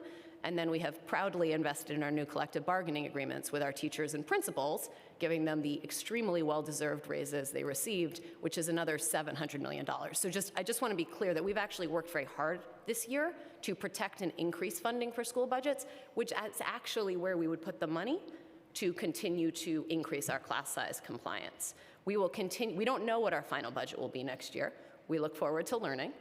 We are up at the state. We need more money, not just for class size reduction for next year, as you all know, and I appreciate have been vocal advocates on. We also have expiring stimulus dollars that are supporting 3K, community schools, restorative justice programming, and many other things. So as we get the dollars for our final budget, we will have a series of decisions we need to make for next year. We don't have that final budget. All of those are things we're going to look to try and continue to fund where we can, in addition to class size. For class size in particular, we are actually, hopefully, fairly close to compliance for next year. Not the years after that, but we're fairly close for next year. So depending on what dollars we get in, we will be looking to protect some of those stimulus-funded programs. That is a key priority. I think a lot of those are shared priorities for us and all of you, while we also look at our class size needs for next year. But realistically, we're also going to be asked schools to be looking within their existing budgets for next year to make sure we stay in compliance. And sorry, well, I think I can answer that one question though. How much do you intend to spend over the next year, in the next 3 to 5 years? So the cost over the next 3 to 5 years is 1.4 to 1.9 billion final year. IBO has 1.6 to 1.9 billion.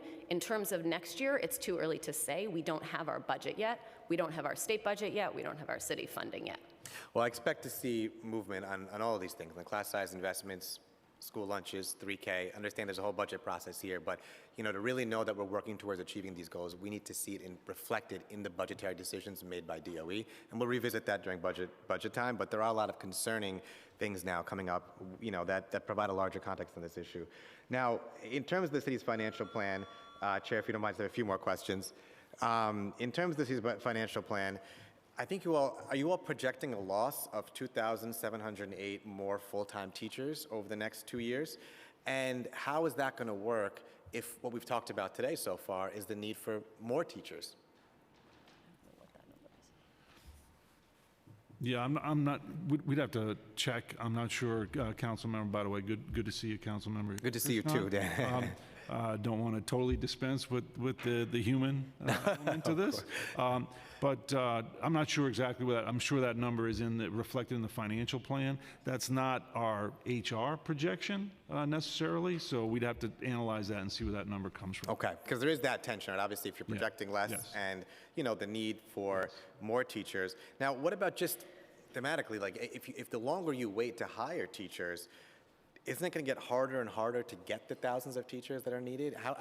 The longer we wait to roll this out, the more difficult it will be. So, absolutely, it's always good policy to hire sooner rather than later, and to hire early in the year, early in the spring versus in the summer, and so forth. So yes, the premise of your question is absolutely correct. You want to hire early. Let me be clear, because I want to address this. You're raising something which I think is important. We're hearing a lot from various stakeholders, why aren't you guys, we hear you that you're at 20% this year, you'll be at about 40% next year. Why aren't you rushing to just implement anyway, ahead of schedule, essentially? Why can't you get to 60% next year, for example? The issue is, I go back to how you can reduce class size. You can hire more teachers if you have the space. You can build more classrooms if you have the funding to do that, or you can you can reduce the number of kids in a school that is above the cap. All of those things are going to be difficult and painful to do in different ways, particularly if we don't have additional funding from the state in order to support this. So the reason we wouldn't rush headlong to hire, why not hire 5,000 extra teachers next year? That would be great. It would be. If we had 5,000 extra teachers, Dr. Kirkland could do amazing things with that. The question is, we would have to be moving that money from somewhere else. And let me give you a very tangible example, which, Councilmember, I know you'll appreciate. Among the things that Emma and her team are looking at, and she mentioned this in her testimony for next year, there's a certain category of funding that goes to school, of course, contracts for excellence funding. It is relatively flexible funding, and principals use that for various purposes. They use it for, PD, to increase teacher quality. They use it for other programming. Multilingual learners is one of the sources of funding, which we agree is not enough, but it's one of the measures we could do even for next year, when we're going to be, relatively close to the 40%, is to say to principals and superintendents, you're no longer able to spend that money on other things. You must spend that money on hiring additional teachers for class size reduction. Now, again, is that a bad thing? Maybe not in a particular school, but what it means is we're saying to principals, you may think that the best use of that money is for a multilingual learner program. You can't do that anymore. We're telling you from Tweed, top down, that you must spend this money in a particular way. Why are we rushing headlong to do that? Because we know that's going to produce some unintended consequence. We'll get to the 40, it'll get us to the 40%, but it's going to override the judgment of the people we want making those judgments, which is Dr. Kirkland and his principals and their teams, the SLTs and so forth. So, understand that too, and appreciate that context. So then what is the communication with principals? Are they permitted to ask for, going under a cap next year in terms of enrollment? Are you all encouraging them or discouraging them from doing that? Or what's the communication like with principals who want to institute a cap? Yes. Tell me if I'm not answering the question you're Sure. asking. So I would say a couple of things. As we've shared a few times, enrollment caps at a series of schools might be a thing we need to do going forward. That is not a thing we thought we needed to do for next year, and as we said, that is something we are not eager to do from a family choice perspective. Right. So we chose to make no system-wide decisions about that. Where principals came in, and we have a bunch of enrollment people here who can speak more, but where principals came in and wanted to change their enrollment for whatever reasons, as we always do, our enrollment team went back and forth with them and worked through each of those as they came in that way. And I'd also say where schools want to make different decisions within their, what Dan just said is one thing we may do to constrain schools' decisions within their existing budget. But if they actually actively want to. But if they want to do that, their budget is, I mean, that's one of the things about our budget, right? Their budget is theirs. So if they want to start repurposing their dollars themselves, that is absolutely something they can do for next year and something we know some of them are doing. What we need to figure out is whether, and we're working with our superintendents and principals on this, whether we also need to tell them there's some things they have to do for next year. Got it. But the options are all on the table And for real that. world, Emma's alluding to this, real world, I mean, you can speak to this as a former principal, current superintendent. Yeah, you know, we get principals who will say, can we reduce by, you know, a couple of dozen kids because of the various factors. There's very few, if any, principals who are going to say, we want you to cut enrollment by 20%, 40%, in part because they care about the parents who want their kids to go to school, but in part because that means a commensurate reduction in their budget. They can't offer the same number of AP classes and so forth. So just to say, real world, there's not going to be a lot of principals moving forward. But we are not prohibiting them from doing that. It's just this, oh, sorry, go ahead. I was going to say, no, let me see. No principal in their right mind is going to say that. Yeah. So let's be very clear about, I'm a former principal. I think that being a principal was probably one of the hardest jobs that there is in the DOE. Okay. I think that we have this misnomer that there's this millions of dollars that is in every school's budget. An overwhelming percentage of a school budget is staffing. Okay. So that's a huge chunk. It's like a glacier. 70 to 80% is your school budget, is your staff. Then you have supplies, is another huge chunk. You know what the last chunk is? The things that make that school special, whether or not it be the arts, whether or not it be culinary, whether or not it be the sciences. So what you're doing is when you ask that or mandate, as Dan is saying, that principal to do something else with that money, invariably what you're doing is you're saying take away what makes that school special or unique that parents want that child, their child, to go to that school for. No, right, and I agree, and we don't want principals making those choices. I'm frustrated by it is becoming a zero-sum game where schools have to really decide between class sizes or their other programs, where really I encourage you all to think of other ways to support the schools in this, because it can't be that the mandate for class sizes, which we all agree is a very good and important thing and foundational for learning, is pitted against these other priorities of the school. And that's a cost being passed on to the individual schools or the individual school districts.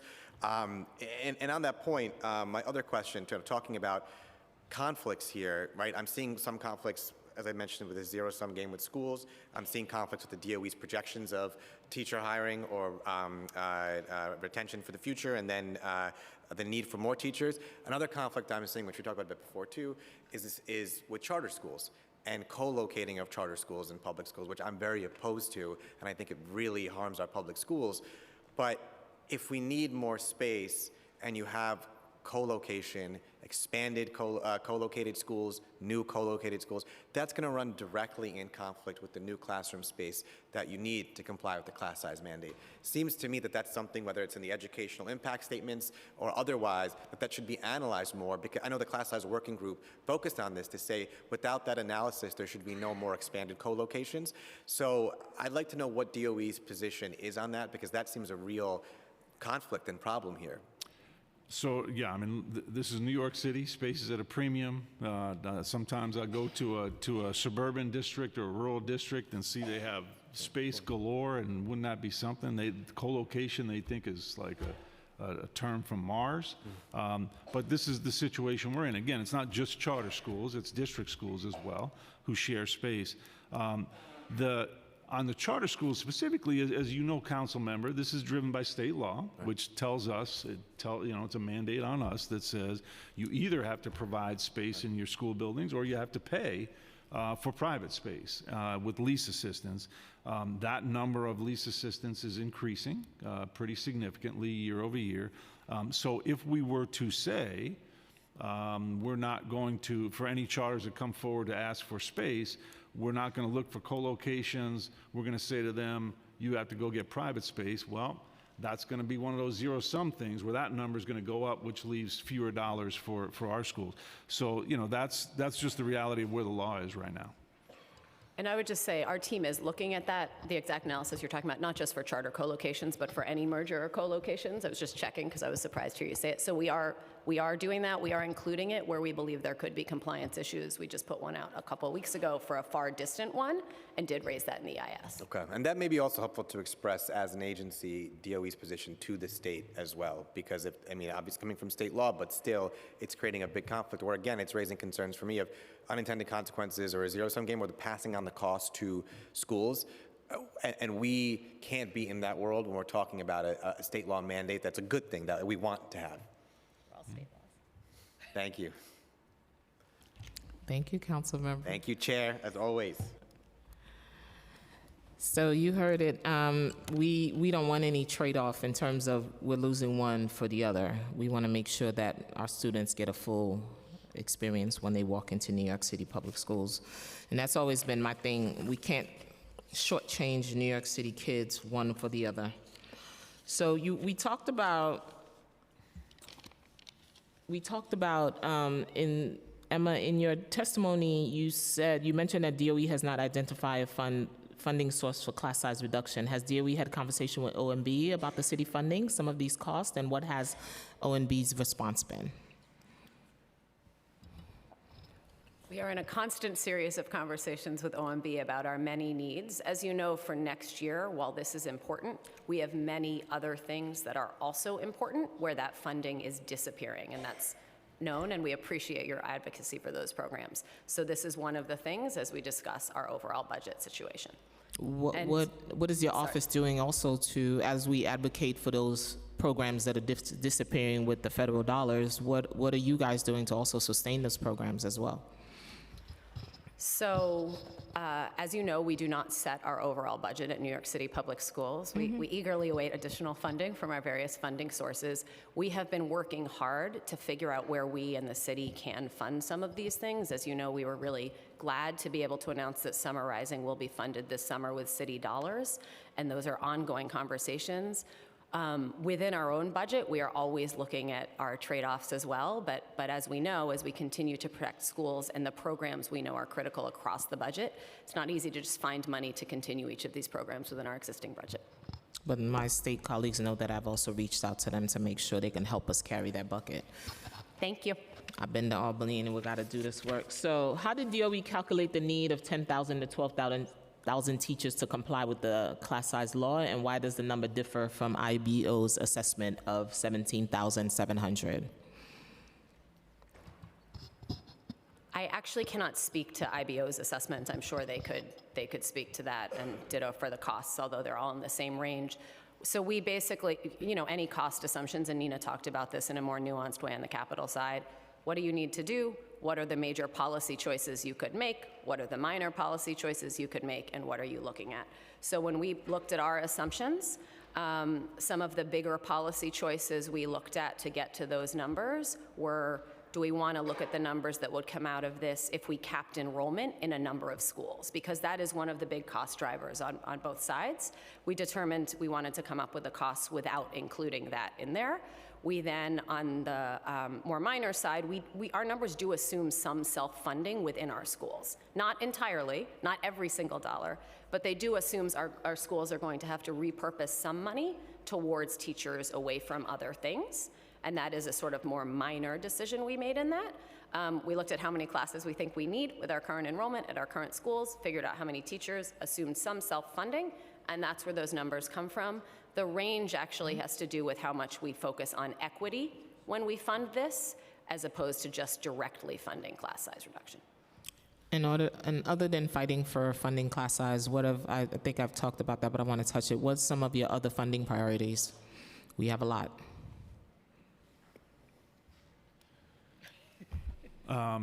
Yes, a long list. I mean, Emma mentioned, and it's critically important, the programs that are supported by disappearing federal stimulus dollars. So that is certainly very high on the chancellor's list, as he is talking to the mayor and a budget director. Again, as Emma said, we were pleased that the city was able to replace the federal stimulus dollars for Summer Rising, which is very, as you know, council member and chair, it's a very popular program, very important to. What's the plan for the out years? We don't have that plan yet, but that is, but at least we've taken the first step for next year, so we're happy about that. So the stimulus programs, but the other, the other priorities, just to make sure I fully answer your question. New York City Reads, the chancellor has made very, very clear, is top priority. We got to make sure that all kids become strong readers by the end of third grade. So that will continue to be a priority, as well as our Pathways program, to make sure that all students are set up to get a good job, have a good rewarding career, and have long-term economic security. So those are some of the programmatic elements that are core to the chancellor's vision that we will do everything we can to make sure that we're able to carry them through. And if I can just add, and I know you know this, but just sort of more broadly, as you know, a lot of those stimulus programs are both really critically important, but also legally required, right? And so when we think about some of our nurses who are supported, when we think about special education pre-K seats, and those are dollars that are on that list as well, programs that are on that list as well. Your STH coordinators, as we continue to see new New Yorkers come into New York, that's critical. Social workers, a mental health continuum, three-pronged. That's the first time that we have 3 agencies supporting our students with mental health. So these things are important to me. I can't tell you how important we know that they are. So is DOE's calculation based on current budgeted for teachers' headcount in the out years, or budgeted for teachers' headcount? How are we looking at that? It is based on our budgeted headcount, the people we have money to pay each year. But we're not looking in the out years yet, right? Is that what you're saying? No, the same thing. It's still, what we look at is what does our budget actually allow us to support, and then what is needed on top of that budget. Okay, so we need a lot of money. I hope y'all go to Albany every week. So which of any of the proposal of the class size working group report does the DOE plan to adopt, and when? Can I get a timeline? Yes, when we would adopt them will vary a bit based on what they are. And I just want to say one thing, because I said it in my testimony, but haven't said it again since. As noted, our sort of annual timeline is we need to give the state a plan once a year. That plan must be signed off on by CSA and UFT. So just to be clear, even those policy changes Dan and I talked about, whether we restrict use of C4E funds or anything like that, that would need to be in that plan. That would need to be signed off on by our labor partners. From a timeline perspective, as you said, our last plan was last summer. As we plan for next year, that plan, as well as when we need to inform schools of anything for next year, is driving the most urgent set of things. And so that is some of these questions which the class size working group recommended in terms of how do we look at C4E funds, how do we look at hiring windows for teachers in our highest needs schools with class size issues? Space, I'll get capital to- planning, yes. that's where SCA come in highest? Yes, exactly. But space is a great example, because some of the space things were survey your principals to make sure you have the information you need to plan. We did that survey actually in December, right? We've already done that. We've acted on that. It's now informing the next 5+ years of space decisions that were also based on the class size working group's recommendations. Nina, how come some of the capital plan in the 2025, 2029 does not include where these schools are going to be built? Can you tell me as to why that didn't happen? So I think because of the timing, right? I mean, if you think about over time, our enrollment has fluctuated. And where are we building these seats? We don't know. We don't know exactly what locations, as I mentioned earlier, if there's a need to build a school next to a currently overutilized or projected overutilized school, is there space? Is there available real estate? We don't know that. So I think while we further refine the data is when we'll see those recommendations come out. I mentioned the 4 different strategies. We're not going to put in the sort of capacity section of the plan, we're going to do one room conversion at PS 1, 2, 3. So I think it's really a question of timing of all the different strategies, all the different data, and what the full recommendations and how they'll be implemented before we can actually say in XYZ area we'll be able to build. Is there any collaboration with New York Department of City Planning on where schools should be built? For example, reviewing consideration for the proposals. Is there any conversation with City Planning? I don't think, I mean, certainly we collaborate with city planning in terms of any kind of rezonings and things like that. We work with them also on sort of the housing multiplier and updating that with the latest census data. But in terms, and of course we get all sorts of data from them as well as other agencies, but specifically where to build, no, in that context. Okay. So the DOE plan on adopting the working group proposal to cap enrollment at a lower levels overcrowded schools, right? If they're underutilized nearby. So let's say there's a school that's underutilized nearby. Is there any plan to use some of the recommendations from the working group? Yeah, I mean, that is one of the things that we would have to do to comply. And so we have schools that don't meet the caps, and we're not going to be able to build at least quickly enough. In order to meet the mandate, we would have to cap enrollment. That would be pretty much the only thing we could do, unless there was an exemption, but we can't count on an exemption. So we would, at that point, do everything we could, and I don't have to tell anybody here, certainly Chair, including you, that would be a very significant decision for parents to be able to say that, you know, there used to be 500 incoming students, now there's only going to be 300. So you really had your heart set on your child going to the school. You may not be able to go now. But if we did have to take that step, we would have our enrollment team work with parents to try to find good alternatives that are close by as much as What if possible. we recreate that same program in another building that has the space? Let's talk, let's just like Councilmember Brewer said, let's think outside the box, right? Okay, we don't have the space. Why don't we duplicate the same program in a nearby school? Yes, so these are the kind of things, and maybe Dr. Kirkland can talk about, these are the kind of things that actually superintendents are doing now and we've talked about this some, Chair Joseph, you know, we do have some under-enrolled schools, and these are the kind of things that superintendents are leaning into now. How do we attract families right now into these schools?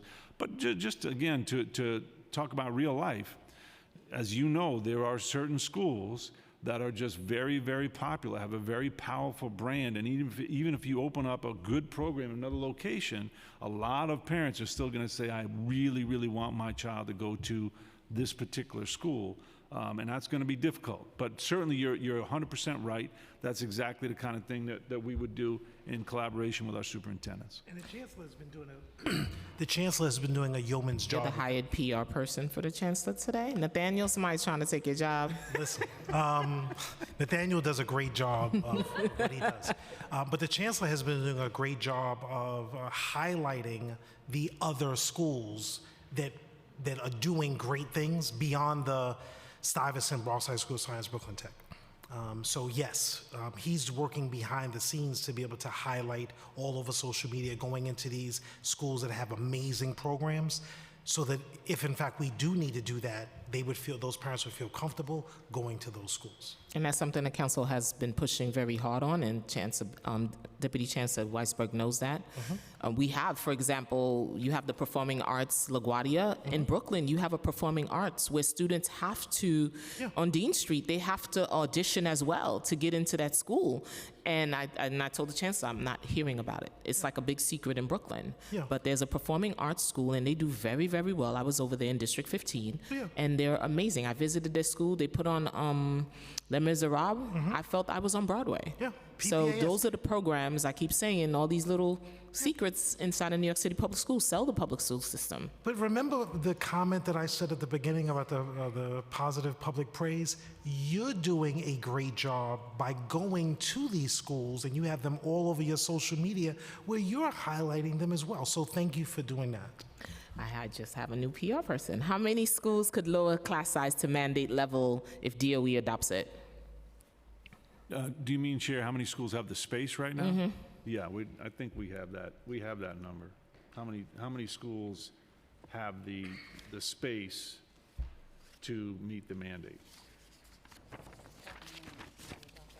If the cap enrollment. She means if we cap enrollment. Oh, if we cap enrollment. It would, I mean, it would depend how you capped enrollment, right? It would depend Right. what policy decision you made, how widespread it was, whether it applied to zoned as well as non-zoned students, selective, non-selective schools, so it would depend what the decision was. It's about 1,000 schools, Chair, that have the space to meet the cap. Doesn't mean they have the budget. They don't have the budget yet to hire the teachers, but they have the space.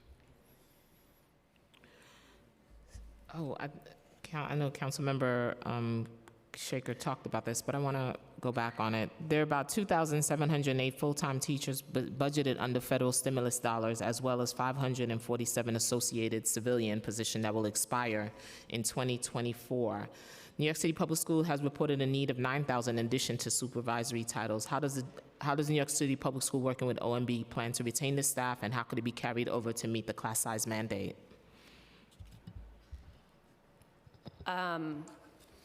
So I think this goes back to the conversation we were just having. We have a lot of things currently supported by stimulus dollars. That includes funding directly in school budgets. That includes special education pre-K. That includes community schools, about 100 of them, and our ongoing conversations. And those are not things we can support within our current budget, and so are looking forward to additional dollars from the city and state to ensure we can continue as much of that as possible going forward.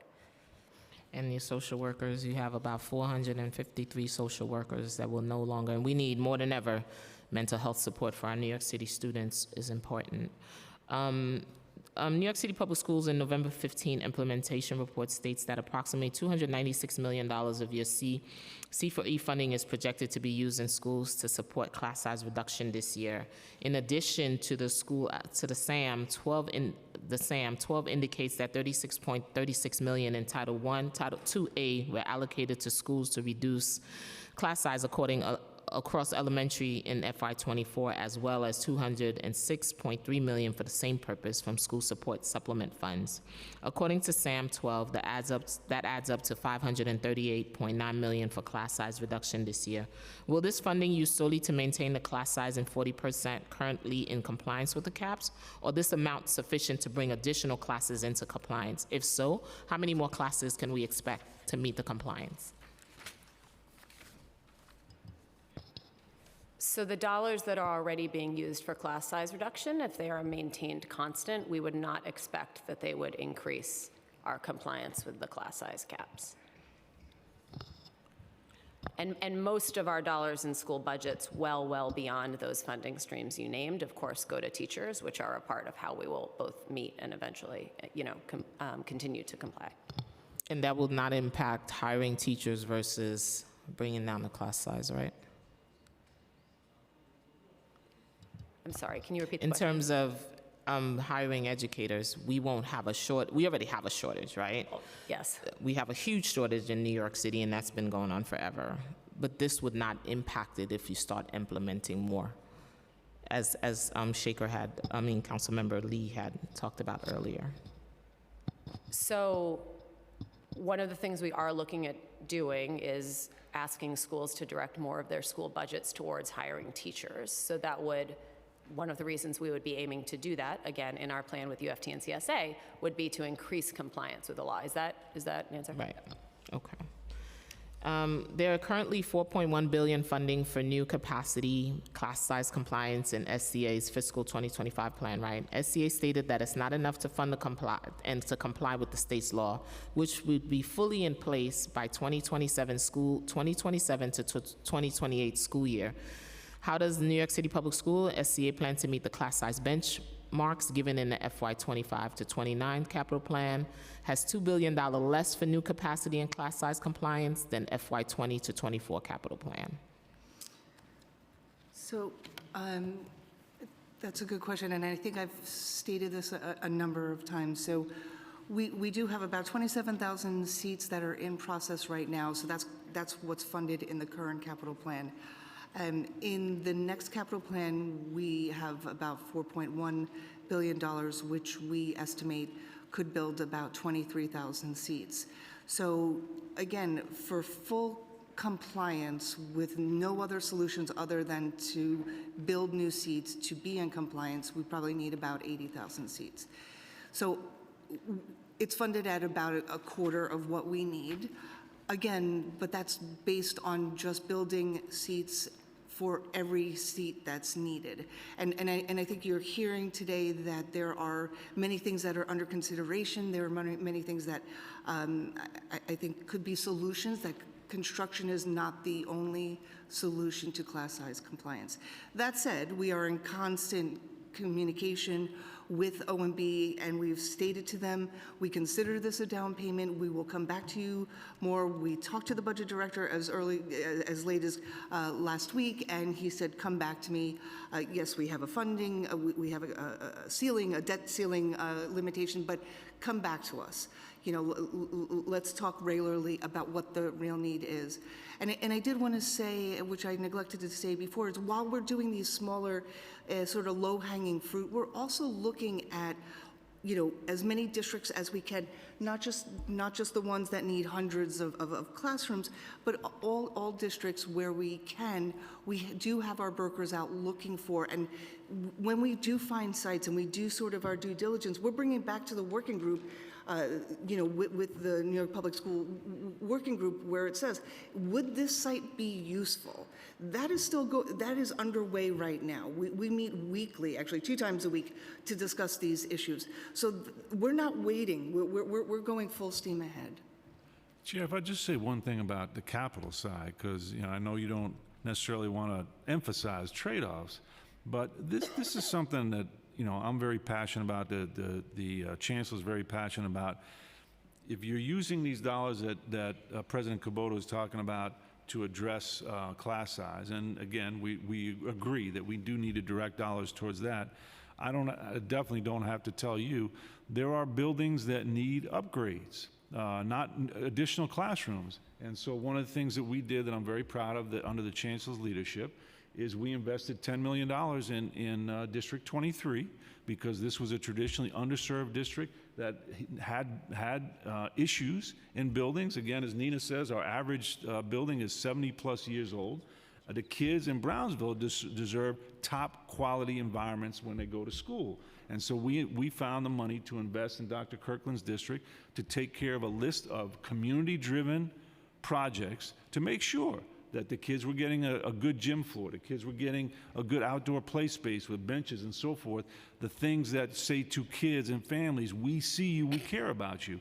And one of my concerns is if we're directing too much of capital funding into class size reduction, again, we need to make a major investment there, but too much, then we're not going to have the as many dollars to make sure that kids who are going in buildings that don't need class size reduction, but they need the bathrooms to be overhauled. They need the play space to be overhauled. There'll be less dollars for that. So that's one of the things, again, we're going to have to work through together to make sure we're not going too far in one direction.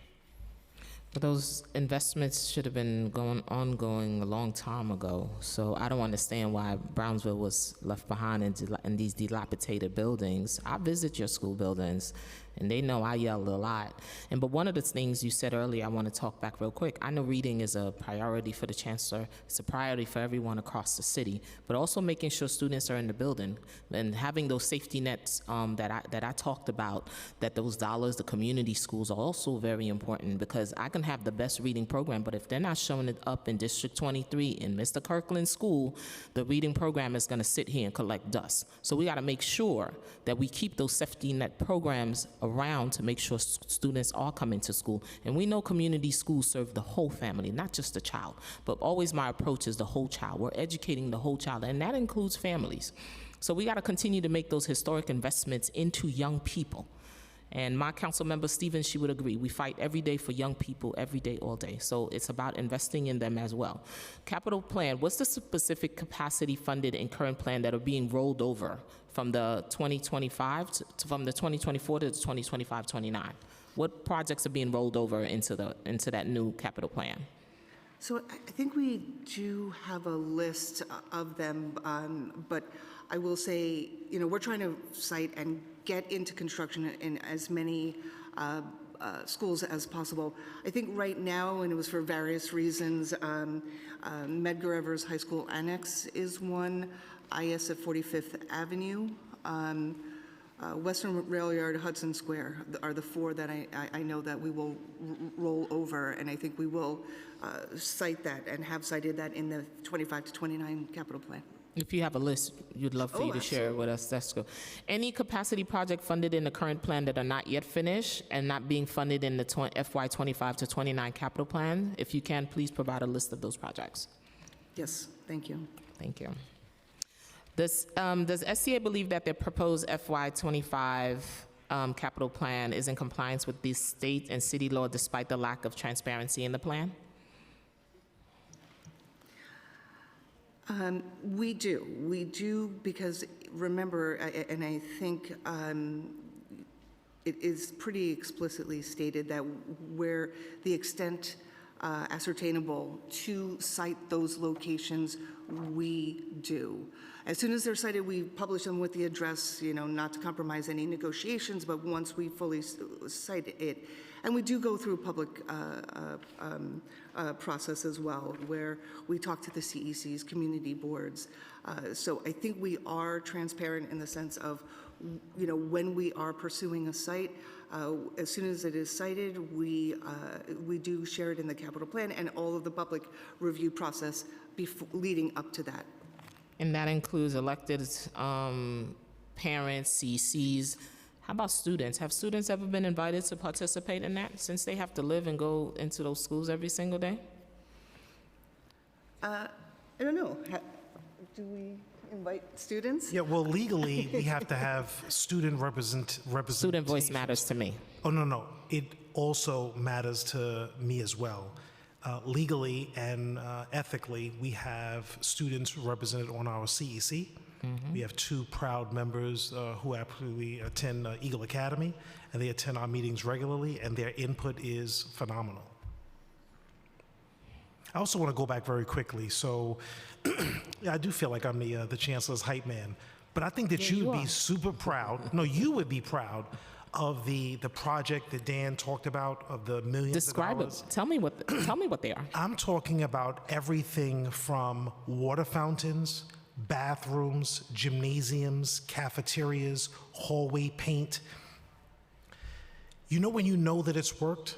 When a parent who sees me coming in the building and say, Dr. Kirkland, wow, this hallway is phenomenally different. And you're right, Brownsville has deserved that for years, and now we have a chancellor who understands that. And not only do we have it at Brownsville, but we've expanded that now to 4 other high-deserving districts. In addition to what you said around attendance, you're right. The chancellor has been headstrong about making sure that all of our children can read. We all learned how to read when we were in school, and he's making sure that our classrooms and our teachers are equipped to make sure that our children are reading. And you're right, they have to first be in school. I can have this amazing curriculum, but if the children are not in school, then that's an issue. You're right. For our lower grade scholars, it really does involve parents, because a kindergarten, a first, and a second grade child cannot bring themselves to school. So we've been doing things like our parent coordinators are taking pictures and videos of what it is that the children are doing in school, and then sending that out to the parents to say, see what your child did in school today? Because the average kindergarten child, when their parent picks them up and say, how was school today? They can only tell them 2 things, what I ate for lunch and what I played at recess. So now we have a window into the classroom so that parents can see this is what your child is doing. Your child is not just playing, but they're learning through play. So that's why my council member Shaker talked about the importance of us not cutting school lunch that was cut earlier this year. I'm hoping to see a restoration, because the kids call me all the time. Chair Joseph, they cut my school lunch. They cut out the things they like. So I hope somebody go back, Emma and Dan, and fix it. I'm sure I'll definitely talk to them about that, but you got to remember, your son, what's your son's name again? Him. Yeah, that Your that, son, that you know young what guy. your son loves? Your food. So it's really hard to please every child. We have, almost 1 million children in school. So to try to figure out what every child loves, you know it's going to be challenging. We know that, but again, some students, especially our New Yorkers, depend on those 2 meals. Oh, definitely. And they have to be delicious and nutritious. I get complaints. When I visit schools, depending on where, again, there's inequities in school lunch. Yep. Kids are like, Councilmember, I love my lunch. I'll visit other schools and like, Councilmember, there could be other areas. So one of the things I know Chris, and I'm gonna give him credit for that, was bringing the kids down to Long Island City to test out the food. But if we cut the budget, how are they gonna come down and test the food? There's nothing to test. Get my drift? All right, so New York City schools have lost, no, we talked about that, but I wanna quickly ask, what is the plan to hire, retain teachers, related staff to ensure compliance with smaller class size mandate? Because we also know that we have about 1,000 preschool students with disabilities right now that are not in schools. And we know those are the same children that will become our Carter cases. And our Carter cases are currently ballooned at $2.2 billion. So how do we plan to do that, to make sure that we are retaining teachers, hiring related services staff, to ensure compliance with the smaller class size mandate? I mean, a couple of things. I want to mention, Chair, one programmatic initiative, which the Chancellor talked about recently coming out of the Special Education Working Group. And that is to create more quality programming close to home for students with disabilities. And we're talking about inclusive programming, mainstream programming, as opposed to segregated programming in many respects. So that's one answer. That's back to Councilmember Krishnan, that's an area where if we are able to invest in quality programming, it should, at least the cost will be mitigated, because you're right. Carter cases are extremely expensive. If we have a family that needs to send their child to private school with high tuition and give the cost to us, that's very costly, as opposed to having that child come to our school with a quality program that's going to serve the needs of the children. So that's one of the things we are looking to do much more of, and that will help with the shortages that we have right now. Beyond that, we have the same issue with special education teachers, with related service providers. There is a shortage coming out of higher education, and that's true for related service providers, OTs, PTs, speech improvement teachers, as it is for secondary STEM teachers. There's just not enough supply coming out of higher ed, and that's an issue not just for us, for the state, et cetera. So we have to work on that to try to scale up successful programs on the higher ed space. But in the meantime, we can't wait for that. And so we have to have alternative certification programs, which we do for related service providers as well. This, again, is a national shortage, and the demand continues to expand. So it's not as if we've got fewer speech teachers, fewer social workers than we did 10 years ago. We got many, many more than we used to, but it still is not meeting the demand. So that's the challenge we have. You're 100% right. We're going to have to think outside the box, be creative about that. When we did the reimagining special education, start bringing an Ames program into the school district. I visited a great program in Queens. And I travel all over the city to go see great programs and to highlight them.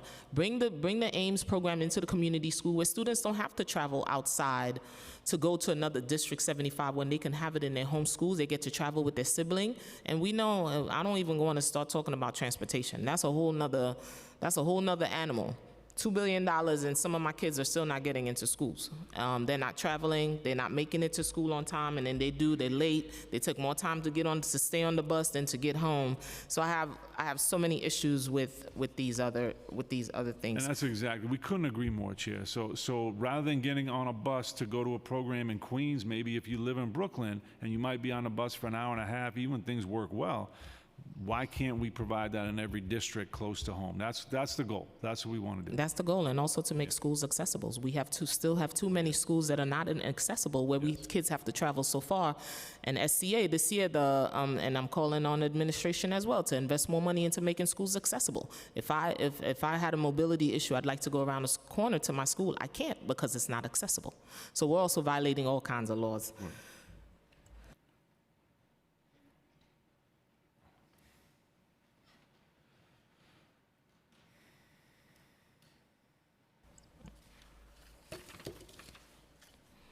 So how many high schools currently offer programs for students who are interested in becoming teachers? I will get you that number, Chair. One thing, I'm glad you raised that, because as you know, we have instituted our Pathways program. We have, I'm on brand here, Future Ready New York City is what it says on my water bottle. One of the pathways, along with healthcare, along with technology, along with finance and business, is education. So whatever number there is now, we'll get you that number. We are ramping that up. So our greatest resource is our own students. So we got to get them not just interested, because a lot of them are interested in teaching, you know that.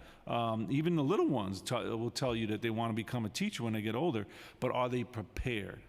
Do they have the coursework? Do they have the early college coursework? Do they have the internships? So how many of our high school kids should be tutoring and teaching the younger kids? There are some happening now, but we want to expand that. That's one of our main pathways that we're focused on. And we also have to let teachers teach. We boggle them down with so many things, so let teachers teach. Does the DOE track graduates of such programs to see how many become teachers? Does DOE plan on expanding the number of such programs to increase the pool of teacher candidates? Yes, yes, and yes. Yes, we do track that now, and yes, we will be looking to increase that. That's the ultimate goal, and this is a real change for us. You know, our job doesn't stop when a child walks across with a cap and gown or walks across the stage and gets a diploma. Our job is to make sure that kid, that's young person is successful, whether they go to college, they go into the workforce, they're going to become a teacher. So one of the things we are doing is tracking post-secondary the success of our graduates, and that will be true for the education program. We don't just want them to become teachers. We want them to become teachers in New York City, and we don't even just want them to become teachers in New York City. We want them to come back to the neighborhoods they grew up in to now create the leaders of tomorrow. Since CUNY has a partnership with New York City Public School, is there going to be a design program to make sure we recruit teachers? There's a teacher program through our CUNY. We're giving acceptance letters to our high school students. There should be a pipeline where we create pilot programs to attract and retain, and again, let teachers teach. Yes, yes, and so CUNY, as you know, is our main partner. It's not our only higher ed partner, but our main partner. And so we are, as an example, we are working very closely with them. We don't just want our students who want to become teachers have a chance to take college courses. We want to make sure they're taking college courses which get them towards the education degree and certification. So that's something we're working very hard with CUNY on, to make sure that the opportunities that our kids are getting are very strategic. And so they can go to Brooklyn College, they can go to Queens College, education programs seamlessly and be ahead of the game when they graduate. How many students are currently enrolled in bilingual pupil service program, and what effort, if any, has DOE made to promote the program to create a multilingual teacher pipeline? Special education, speech pathologists?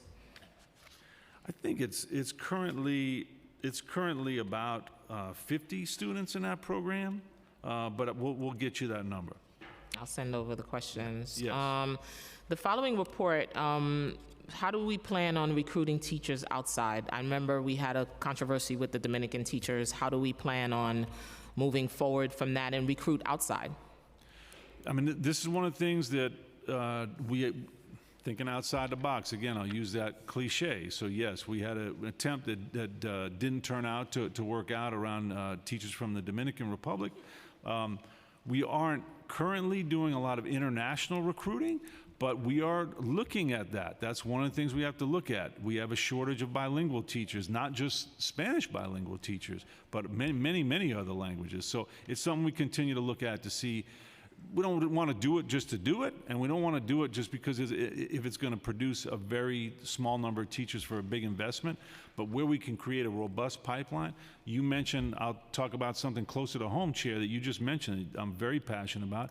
We have 25,000 or so paraprofessionals, and a tiny number of those educators who are working with our kids every day, who love kids, love schools, a tiny number become teachers. That's a problem.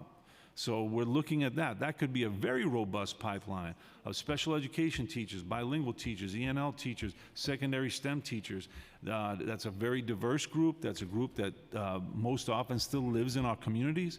So we want to work with the state to tap into that talent source. We couldn't agree with you more. That's a great pool. When I was teaching, my paraprofessional was my co-teacher in the classroom. What dollar amount does New York City Public Schools hope to receive from the state in order to be in compliance without terminating any existing programs? I mean, again, the cost of just on the expense side, and again, just for teachers, our estimation is that's $1.4 to $1.9 billion.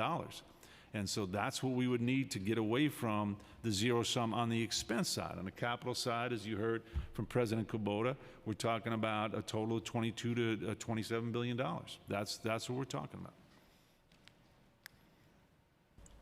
In a statement to the class size working group, SCA had said they now only receive 25% reimbursement for new school construction from the state because of cost cap, while receiving about 50% from other capital expenses. Could you explain the following? At what level is this cost cap set, and when did the city begin to exceed it?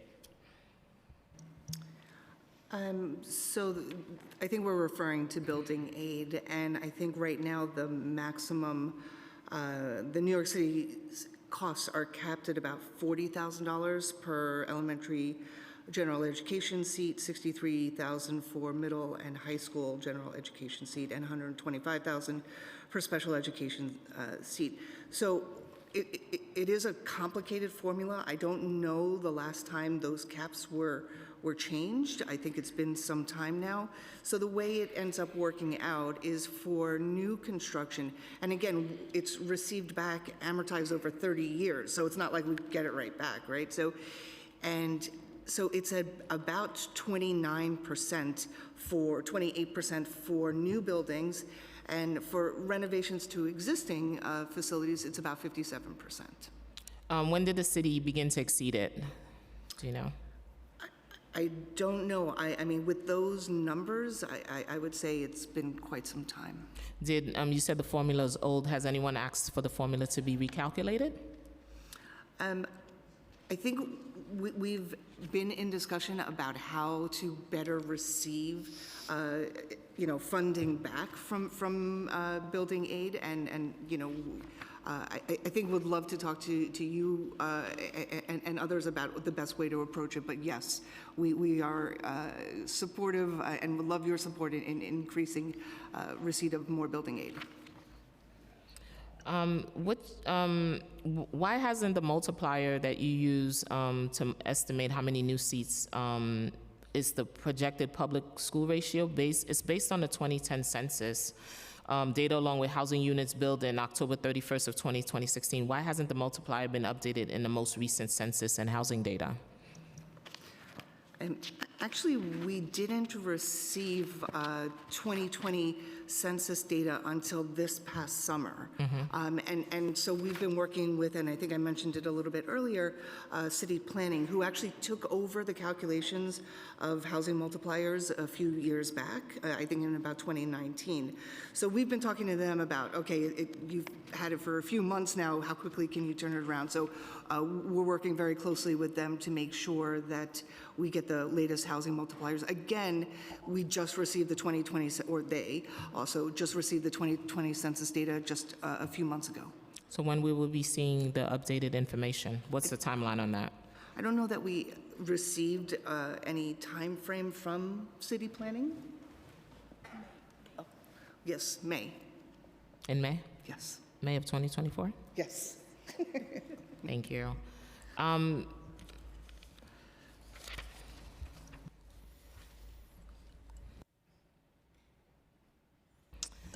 We are good. Any other questions? I'll email it over. Thank you very much, Chair, Thank as you always. so much. Thank you, Thank Chair you. Joseph. Thank you. Thank you so much to the administration for your testimony. We will now turn to public testimony. We will be limiting public testimony today to 3 minutes each. For in-person panelists, please come up to the table once your name has been called. For virtual panelists, once your name is called, a member of our staff will unmute you and the sergeant at arms will set the timer and give you the go-ahead to begin. Please wait for the sergeant to announce that you may begin before delivering your testimony. For our first in-person panel, Michael Sill, Dr. Terrain Chambers-Reeves, Fernando Alvarez, Dale Kelly. Please make your way to the front table. And Mark Traeger never came back, so I can tell him thank you for his service to New York City. He will be missed, but we'll see him on the other side. He's a great guy. I'm now sitting in his seat, and I brought my heels to the seat. They told me there were big shoes to fill, but I bought my heels. I'm good. Give him my love and tell him I said thank you for all that he does.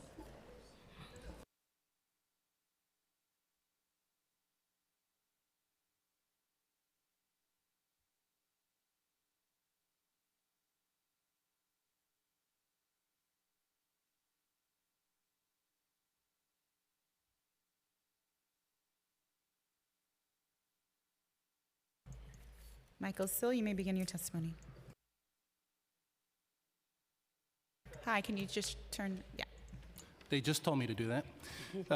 My name is Michael Sill, and I proudly serve as the Assistant Secretary of the United Federation of Teachers. On behalf of the union's more than 190,000 members, I want to thank the New York City Council's Education Committee, especially you, Chair Joseph, for holding today's public hearing on implementing the state class size law in New York City. You know, lowering class sizes in New York City is not an experiment. It's not an unfunded mandate. It's not a wish list. It's the law. Now, since the passage of this law, I have served as the U of T's point person in discussions with the DOE about implementation, and I regret to say I have very little to show for it.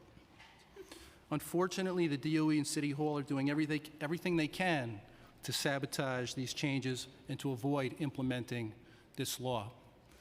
As an English teacher, I would teach my students to start with their hypothesis and then provide evidence, provide reasons for why that hypothesis was true. What we continually hear from the Department of Education is the hypothesis that, yes, this is a great idea. Now, here are all the reasons why it can't work. That was true today, and it's true in our work with them. You know, Chair Joseph, that one of the most powerful things you can say to a young person is that I see you. I see you as an individual on your individual journey of self-fulfillment, of self-discovery, of self-actualization. And every teacher in New York City would like to be able to say that to each of their students. And the class size law gives them the opportunity to do so. Unfortunately, since coming into office, Mayor Adams has repeatedly cut school budgets despite more than $1.6 billion in additional recurring state aid to the New York City schools. And in public, the DO has been using an alleged lack of funding as a reason for insisting that implementing the class size law will require unacceptable trade-offs in our schools. The trade-offs should be happening when the DOE is deciding how they're going to spend their money. The trade-offs should not be happening in the schools. Here's my question. If the foundation aid is increasing, why hasn't the Fair Student Funding formula changed? They're continually using scare tactics, including the inflation of the costs associated with this law. Today we heard the number $20 to $27 billion in capital costs. That's the first time I've heard that number. The number I had heard previously was $30 to $35 billion. I know my time is short, but I hope you'll let me relay this story. Right? When we were working with the DOE and CSA over last summer, talking about the plan that ultimately got submitted to the state, it included that number, $30 to $35 billion in capital costs. And we started to dig into that number. And we asked them, what is your methodology for arriving at this number? And you know what we found out? Number one, so they're using enrollment data from 2021, which is fine, whatever, like that was the most recent that they had. And they said, like, say you have a school that has a maximum capacity of 400 students. If that school had 401 students back in 2021, the SEA said that a new school needed to be built for one student. I asked them like 4 times. I couldn't believe it. That doesn't mean that a new school has to be built twice if you have 402 students, but what we also found out is if you have co-located schools, 2 schools in the same building and both of them are over by 1 student, guess what? 2 schools needed to be built. That's how they got to the $30 to $35 billion number. And so I expected the revised number to be an order of magnitude different than that 30 to 35 billion. 20 to 27 billion dollars is obviously an improvement over that, but it's not an order of magnitude different. And so I really encourage anyone who has the ability and the authority to look into the methodology of all their cost estimates, because I don't believe it. All right. I'm going to jump ahead in respect for your time. You've definitely gone over your 4 in a row here today, right? So that's an inside joke. But in particular, this is what we are hoping that the City Council can help us with in urging the DOE and Mayor Adams to immediately take the following steps, right?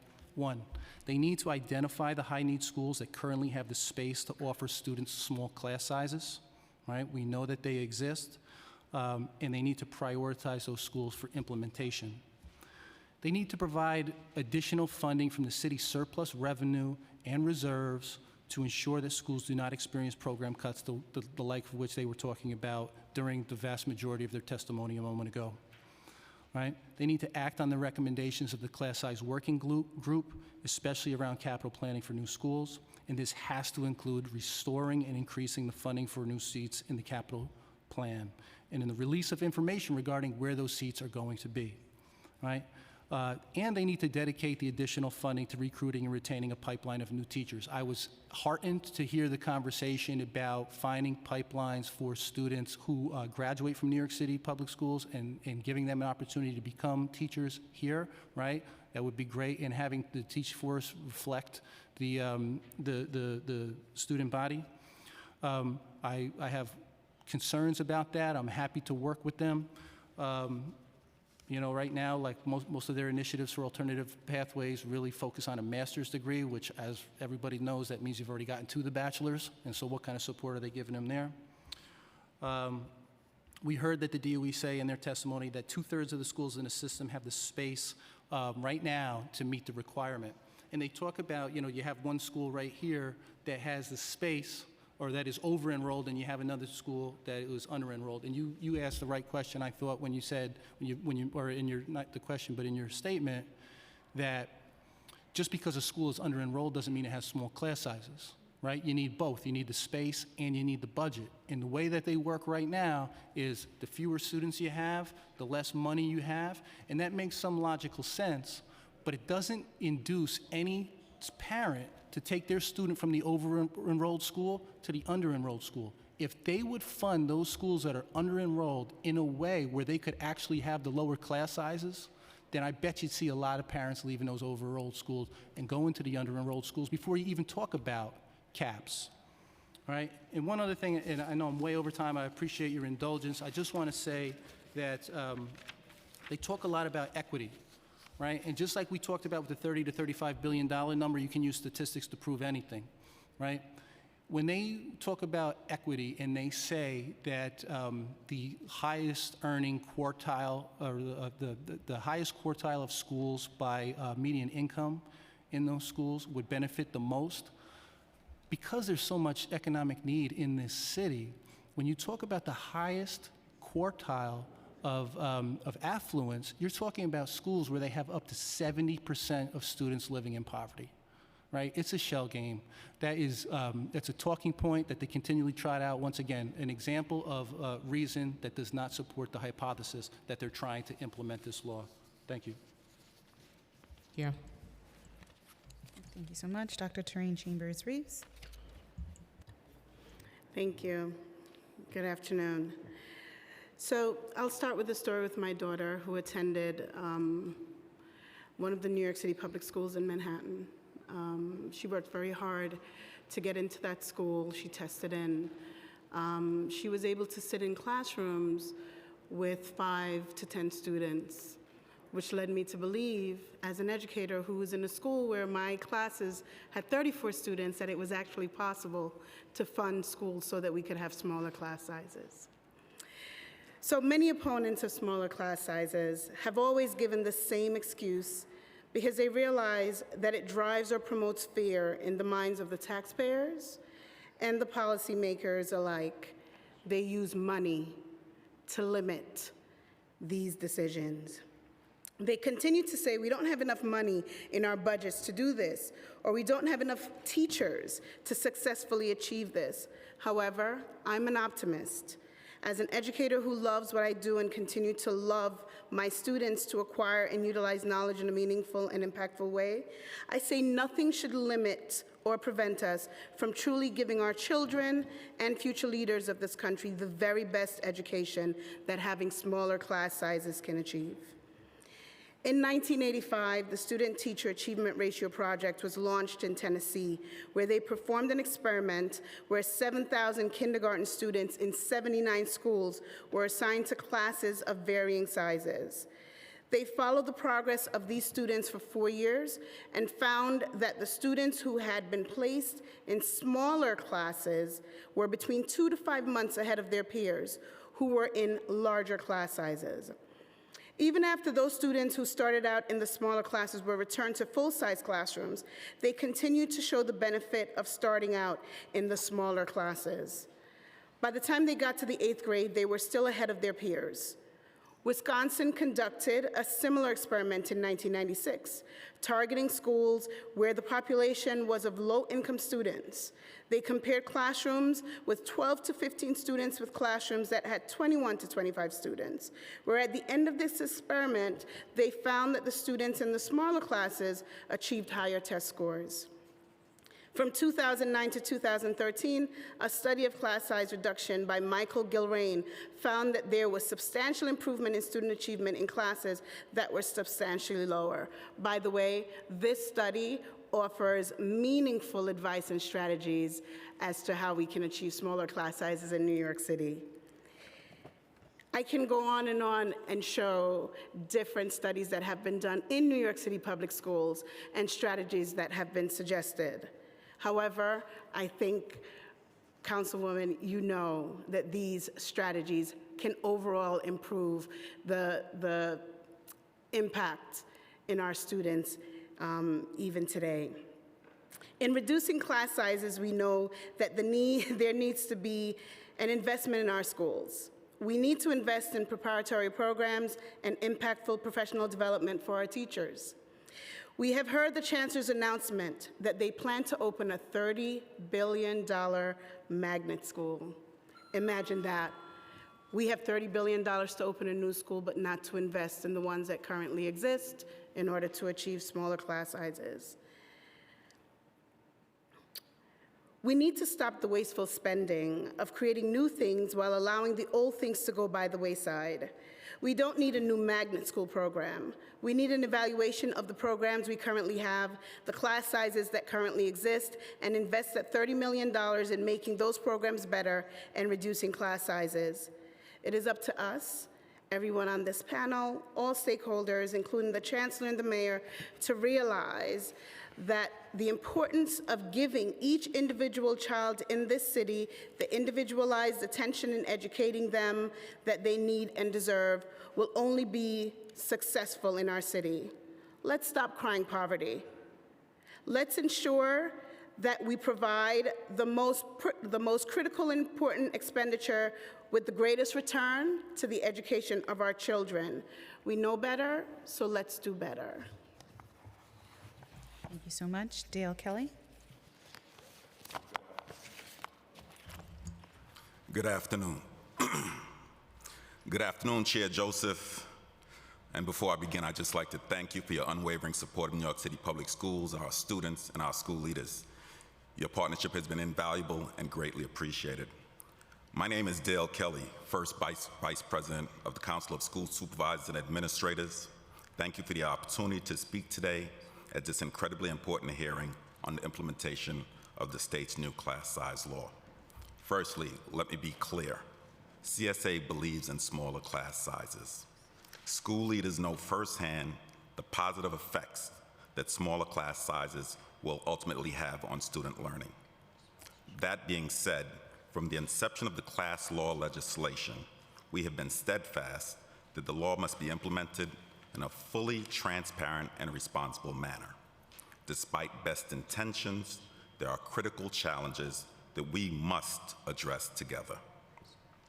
The majority of our school leaders have expressed serious concerns related to the lack of adequate funding for additional teachers, additional paraprofessionals, and/or space needed to comply with the law. I was very happy to hear today that trade-off seems to be a non-starter for many people, because we know that if additional funding is not provided to help schools meet class size limits, many schools will be forced to eliminate existing after-school programs that support the arts, music, sports, STEM, tutoring, robotics, and other areas.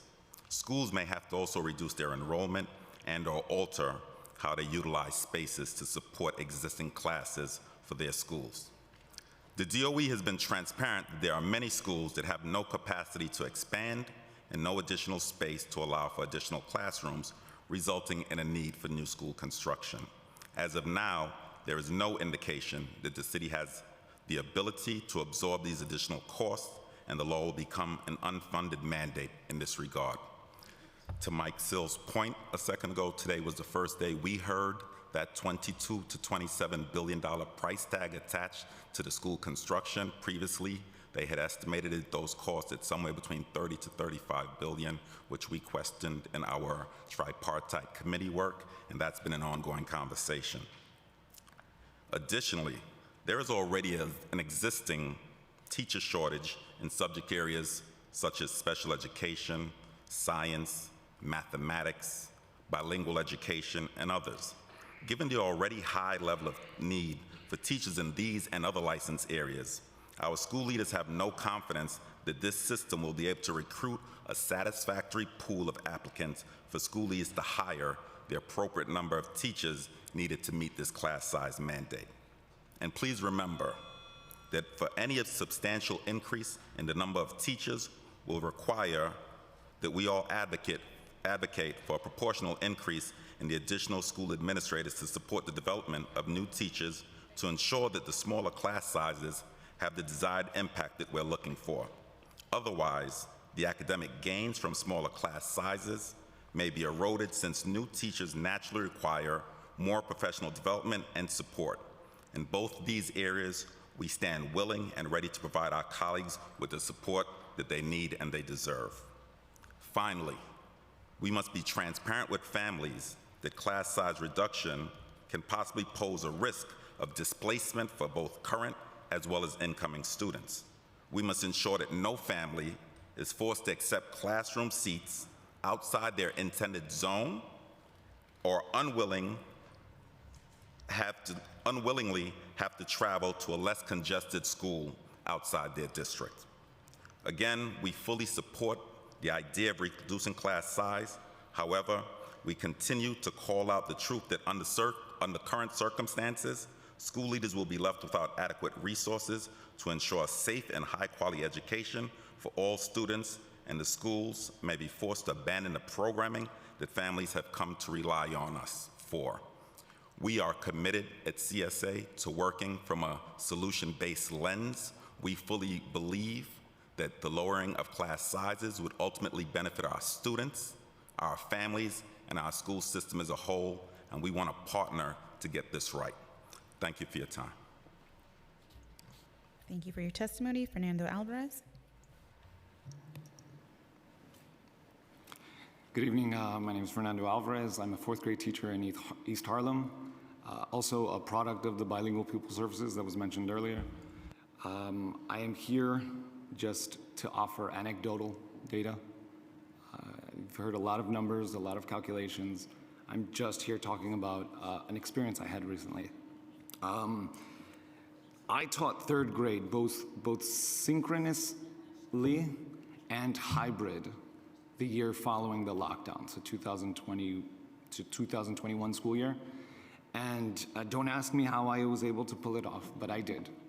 I know it sounds cliche, but I really could not have done it without the well-established relationships I was able to develop with my students and their families.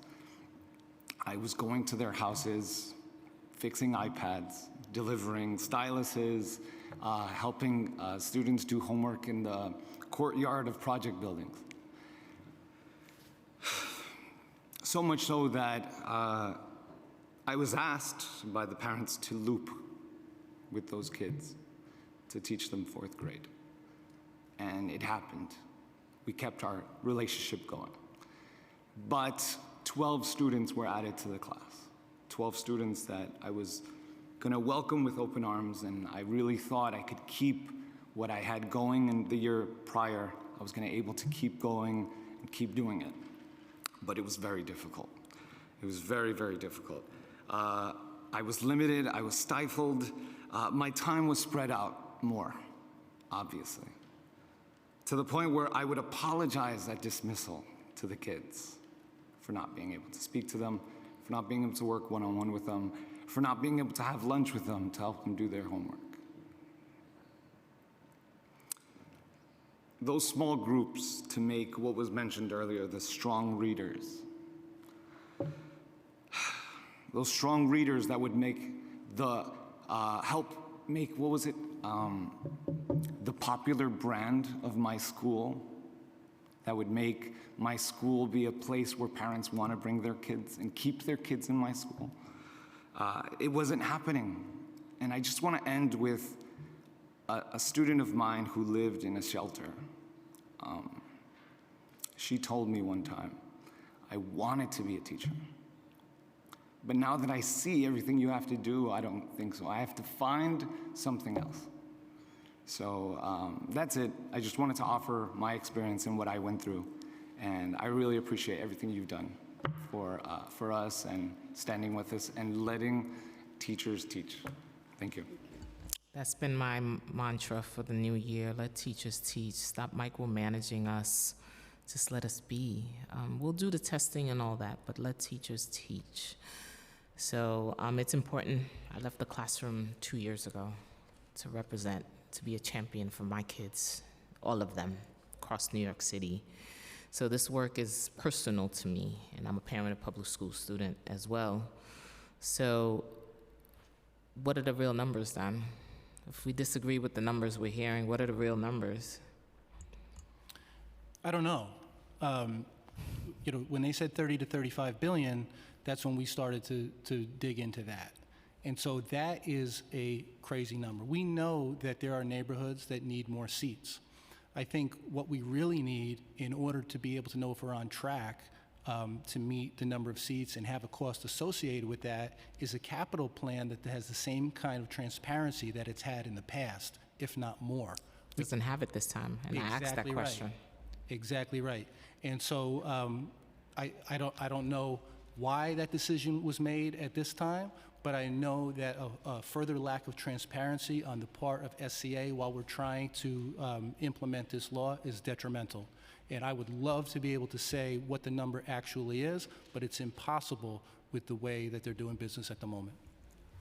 Mr. Kelly, you want to add on something?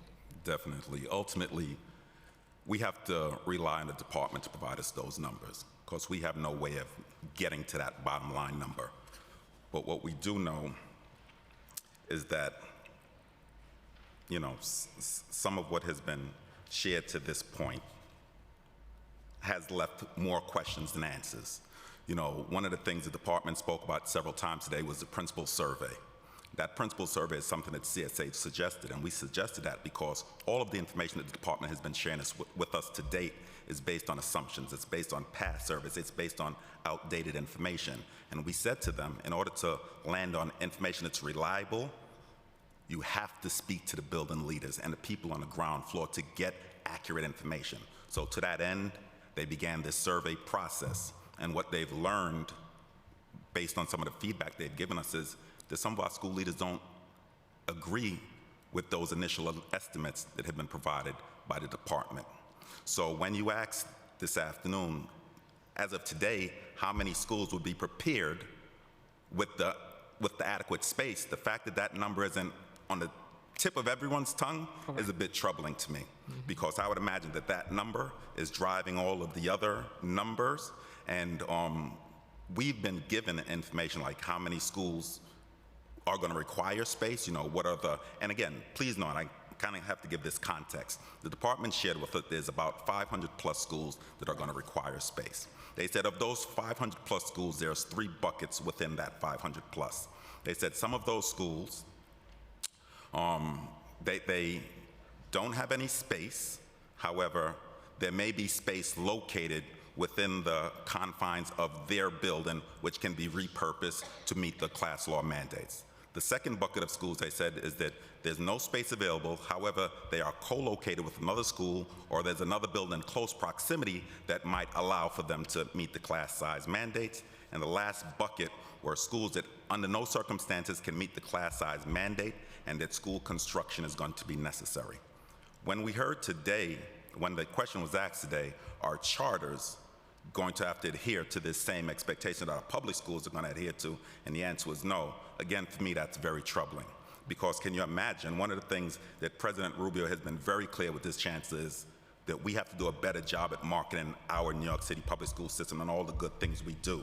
And can you imagine if New York City public schools are limiting the caps on our students that are co-located with a potential school that does not follow those same caps? We're simply driving New York City public school students into the arms of another system. That's not going to help the success of our system, and it's something that we must address and correct, because there can't be two sets of rules. So that's, while we're not here to discuss that, I think it's something that presents another sort of layer to this conversation that we must take into consideration, because we don't want to put our school systems at a disadvantage through a law that's clearly not intended to do that. Absolutely, and that's why I asked that question.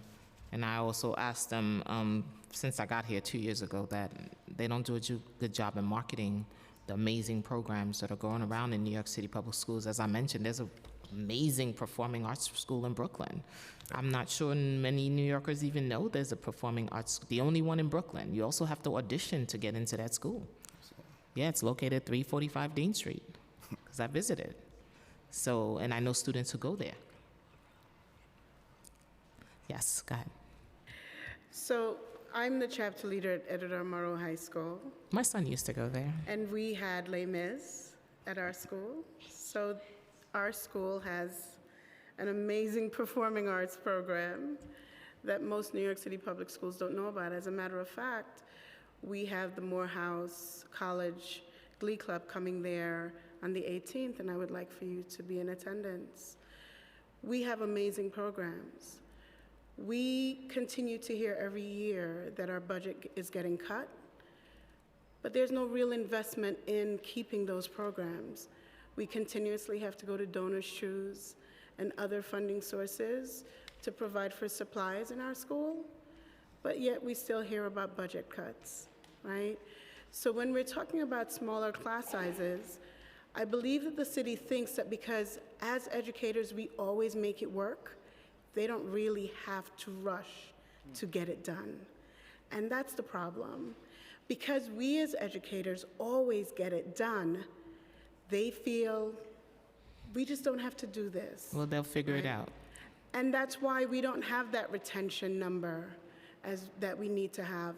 Because over time, teachers who have made it happen and gotten it done just get tired of doing it without the support from the city. It is high time we get that support with these smaller class sizes. Mr. Elstein is the theater teacher. This is an awarding Les Miserables performance, and Tony Award-winning performance. And I visited the school, and I saw them practice Les Mis, so I'm aware of what they do. Yes, thank you. A few years ago, I volunteered because of cuts to teach drama in my school, and I taught it 1 year.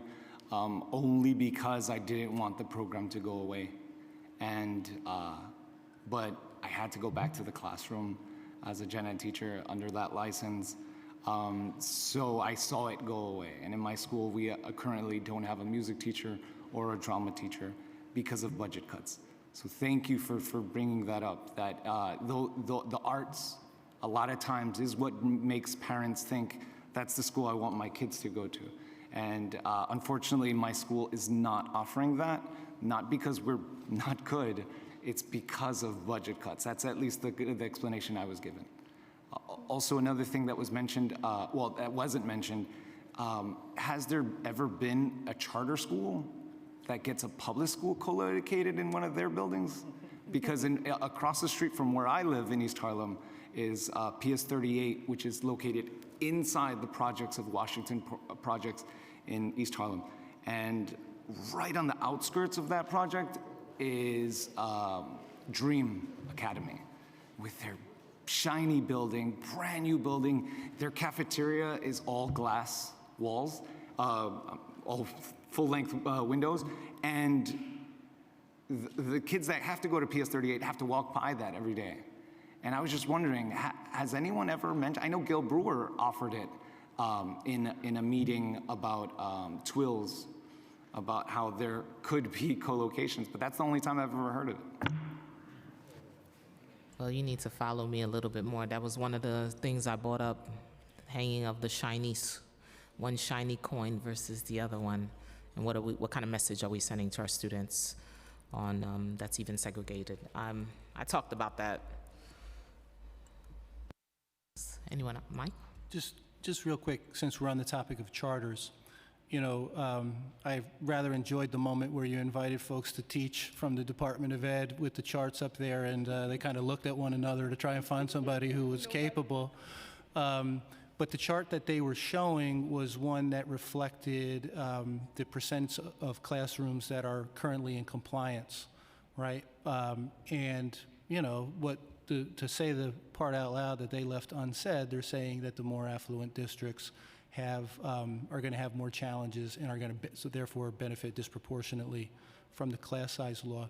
I would really like to see that chart overlaid with a chart of charter density in the city, right? Because those districts that have the lowest enrollment, I am certain, are the districts that have the highest charter density. That is a self-fulfilling prophecy. They drain DOE students off from public schools in the neighborhoods that need the public schools the most. Then they underfund them to the benefit of charter schools. So I'm not surprised that that's the case, but that's the case because of decisions that they have made.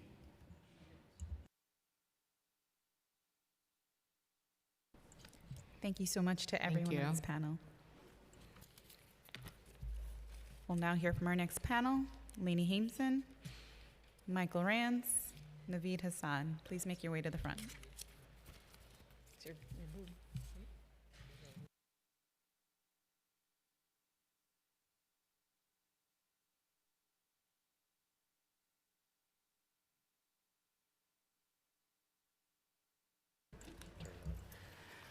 My name is Lainey Hameson. I'm the Executive Director of Class Size Matters. I'm here with my associate, Michael Rance. I'm going to not read my testimony, which is very long. I want to respond to some of the things that DOE said today.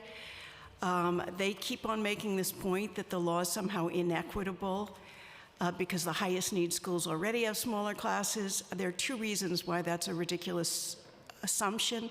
Number one, the highest need students benefit the most from smaller classes, as shown by research. And number two, when you use the state formula, which looks at both the percentage and the number of high need schools in students in schools, the highest need schools have the largest classes. So this is a formula the state education department devised in order to determine which schools should get the Contract for Excellence funds. Class sizes have gone up for the last 2 years on average in elementary and middle schools and high schools as well. And so the notion that they've provided more money to schools this year is simply untrue. They keep on increasing class sizes, and we expect that to continue into the future, especially as their plan, the financial plan, says $700 million in cuts to DOE over the next every year for the next 4 years. Simply cannot lower class size with this level of cuts, and the financial plan also says that they intend to shrink the teaching force by another 3,000 over the next 2 years. And the idea that DOE doesn't know that's the plan is completely unbelievable. Secondly, the capital plan is an outrage. They've cut the number of seats by 50% since the law was passed, and the amount of funding for new seats by $2.5 billion. It's simply impossible that will not create more overcrowding in our schools in the years to come. And the lack of transparency does clearly violate 2 state laws, as well as a MOU with the City Council, because it's not just that they haven't quite figured out where to build the schools. The plan specifically says they will never divulge from now on where they intend to build schools until they've already acquired the space and the plan is in the process of design. And there are 2 laws which specifically say they have to specify where these schools are going to be built. The class size law says they have to specify where it should be built in order to be able to reduce class size. I was a member of the class size working group, and they today said could not make a commitment on a single proposal that we made, or even a simple single step that they're prepared to make in order to reduce class sizes next year and in the years beyond. And I just wanted to make another point, which is the longer they wait, the more disruption is going to happen in our schools, and the more chance that the state education department will have to hold back funding.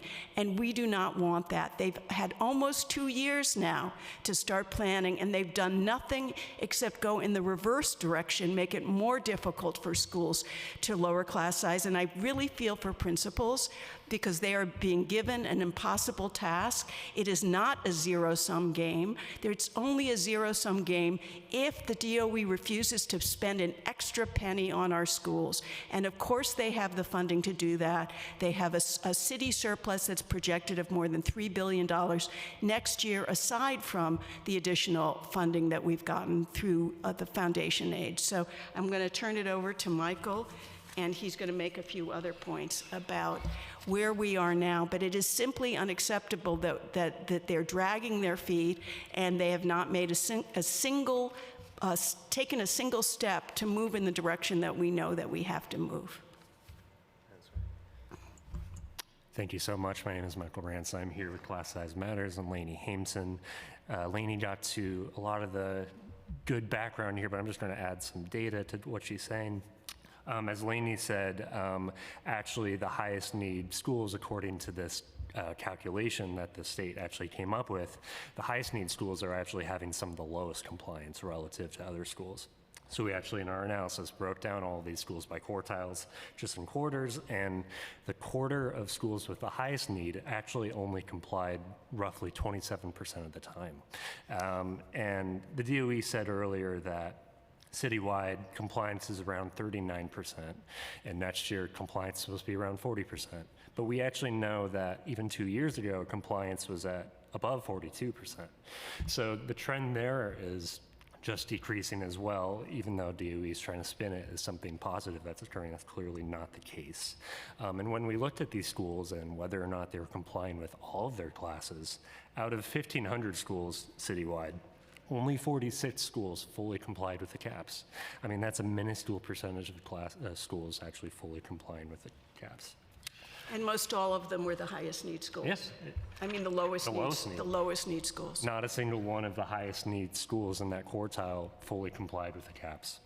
And so this is a trend line that we're seeing everywhere.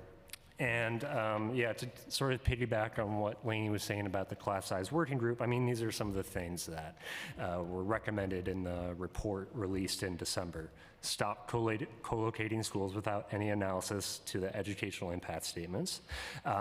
Adjusting enrollment in nearby schools that have the same grade levels to better ensure that all schools have enough space for smaller classes. Accelerate in building more schools in overcrowded communities, including annexes and acquiring empty parochial and charter school buildings. Strengthening the teacher pipeline has been talked about throughout this entire session. Provide incentives to teachers to work, especially in the highest need schools.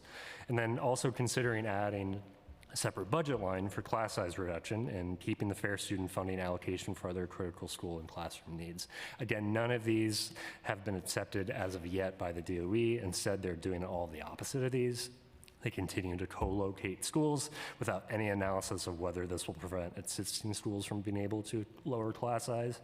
They're preparing to slash the DOE budget by over $700 million each year for the next 4 years, and they're cutting funding for new school construction in half. And of that new school construction and the new seats in the capital plan, 77% of those seats are not cited whatsoever to school, to district, to borough. And so that the lack of transparency there, as Delaney was mentioning before, is deeply, deeply concerning. And I yield my time. Thank you. Thank you so much. Naveed? Thank you. Thank you, Chair Rita Joseph and City Council members for holding this very critical hearing for the welfare and education of our public school students. My name is Naveed Hassan, and I'm a parent of 2 kids at an uptown Title I public school. I also served on the NYC Public Schools class size working group as co-chair of the budget subcommittee. We spent 9 months with dozens of colleagues working on a comprehensive report detailing proposals to help reduce class sizes across the system, leading to full implementation by fall 2028. I want to highlight a few aspects of class size and its impact on the ability for the system to work and teachers to do their jobs well. 1, it is often pointed out that many high-need schools already have small classes. The law is therefore somewhat redundant. I don't agree. However, what isn't captured in this simplistic view is that many of these high-need schools are only incidentally in compliance, whether due to under-enrollment or lack of demand due to parent choice. It is unclear how these school budgets are viable in the long term with their schools too low overall enrollment and an inability to attract more students. Under fair student funding, per student funding determines overall school budgets to the greatest extent. We have to look at how to support the smaller classes and not just say that they're small right now. 2, we hear a lot of coverage on this issue that many high-need schools already have smaller classes, and that in complying with this law, we will be very inequitable because a small minority of slightly wealthier schools that are overcrowded benefit the most. I want to point out that as a public school system in comparison to non-public education, the public system is much poorer overall. Almost 90% of our public schools are federal Title I high-poverty schools. This is a system-wide economic impoverishment. We need many, many more of our schools to be in greater demand, reducing socioeconomic segregation across the city's schools. Reduced class sizes, as known to the public, will create more attractive school choices for parents when they think about where they want to send their children. Longitudinal studies on economic mobility all show that early socioeconomic integration is the most impactful factor in accelerating upward movement for children in later life. 3, there are well more than 115,000 students in temporary housing, including approximately 35,000 newly arrived immigrant students. Almost every one of these children are highly traumatized, and there's absolutely no way to appropriately serve these students under the old maximum class sizes. I want to stress here how much more of a difficult time our public schools have presented to them as opposed to local private schools, where they have luxuriously small classes of 8 to 12 students. We must make sure to properly and completely fund the implementation of this class size reduction law to allow public schools to offer effective and more attractive school choices for all families. Thank you. Thank you so much.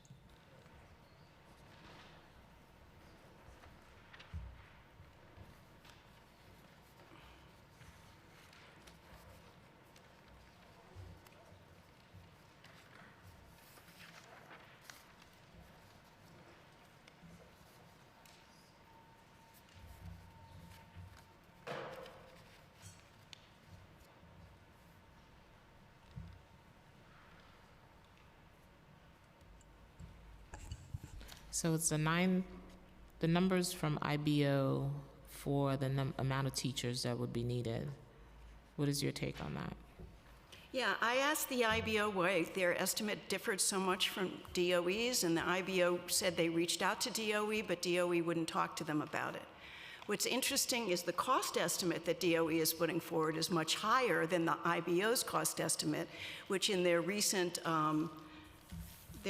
release of the plan said that they needed $214 million in 26, $427 million in 27, and $427 million in 2028. So that's the sum of that is lower than what the DOE is now estimating for the cost of staffing. What I really think is disingenuous on the part of the DOE is the fact that they are planning to shrink the teaching force at the same time as they are claiming to be to comply with the law. It is very obvious if you look at the financial plan of the city and the way they've already shrunk the teaching force for K-12 by over 4,000 teachers since 2019. And these numbers come right out of the DOE's submission to the City Council, that this is a planned shrinkage. They're doing it to save money. They continue to shrink the teaching force. They want to continue into the future, and they are making it so much more difficult then to ramp up the staffing that will be needed starting in years 3 to 5.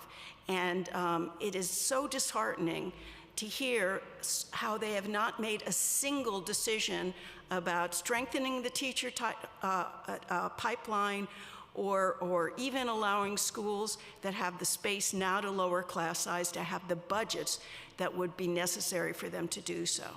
So I think that it is confusing the way the IBO has very different numbers from the DOE. Usually the IBO has lower numbers in terms of staffing. But in any case, this is part of the problem that we face. There's so little transparency with the DOE in the way they do things and the way they calculate things. And even on the class size working group, they did not divulge all the information that we were really asking for. For example, how many new schools would have to be built if you did adjust enrollment between nearby schools. One of the things that I think was very important in our report is it showed that the kids in overcrowded schools really suffer from this system because not only do they have very large classes, sometimes they have to eat early in the morning or late in the afternoon. Often in elementary school, the kids can't even have time in the playground. The kids in the underutilized schools, as you know well, also suffer because they simply do not have the budget for a full program, arts, clubs, and all the rest. And so it is simply an irrational system. Now, the DOE claims that somehow it would be anti-family to lower enrollment in overcrowded schools. I think it's anti-family and anti-student not to do that, not to give all kids both the full services, the wraparound services, the arts, music, and the smaller classes that kids in the suburbs get by right every single day. And it's inherently an irrational system that was created by Michael Bloomberg and Joel Klein and continues to this day. It makes no sense, and it also costs a lot more money. We would get cost savings if they would just consider making a more rational enrollment system. That's exactly what my colleagues were saying. Thank you so much. Thank you. Thank you so much to the panel. Our next panel, Renee Freeman, Dwayne Morrell, April Blanding, Arlene Rosada, Shalavia Pearson. Please make your way to the front.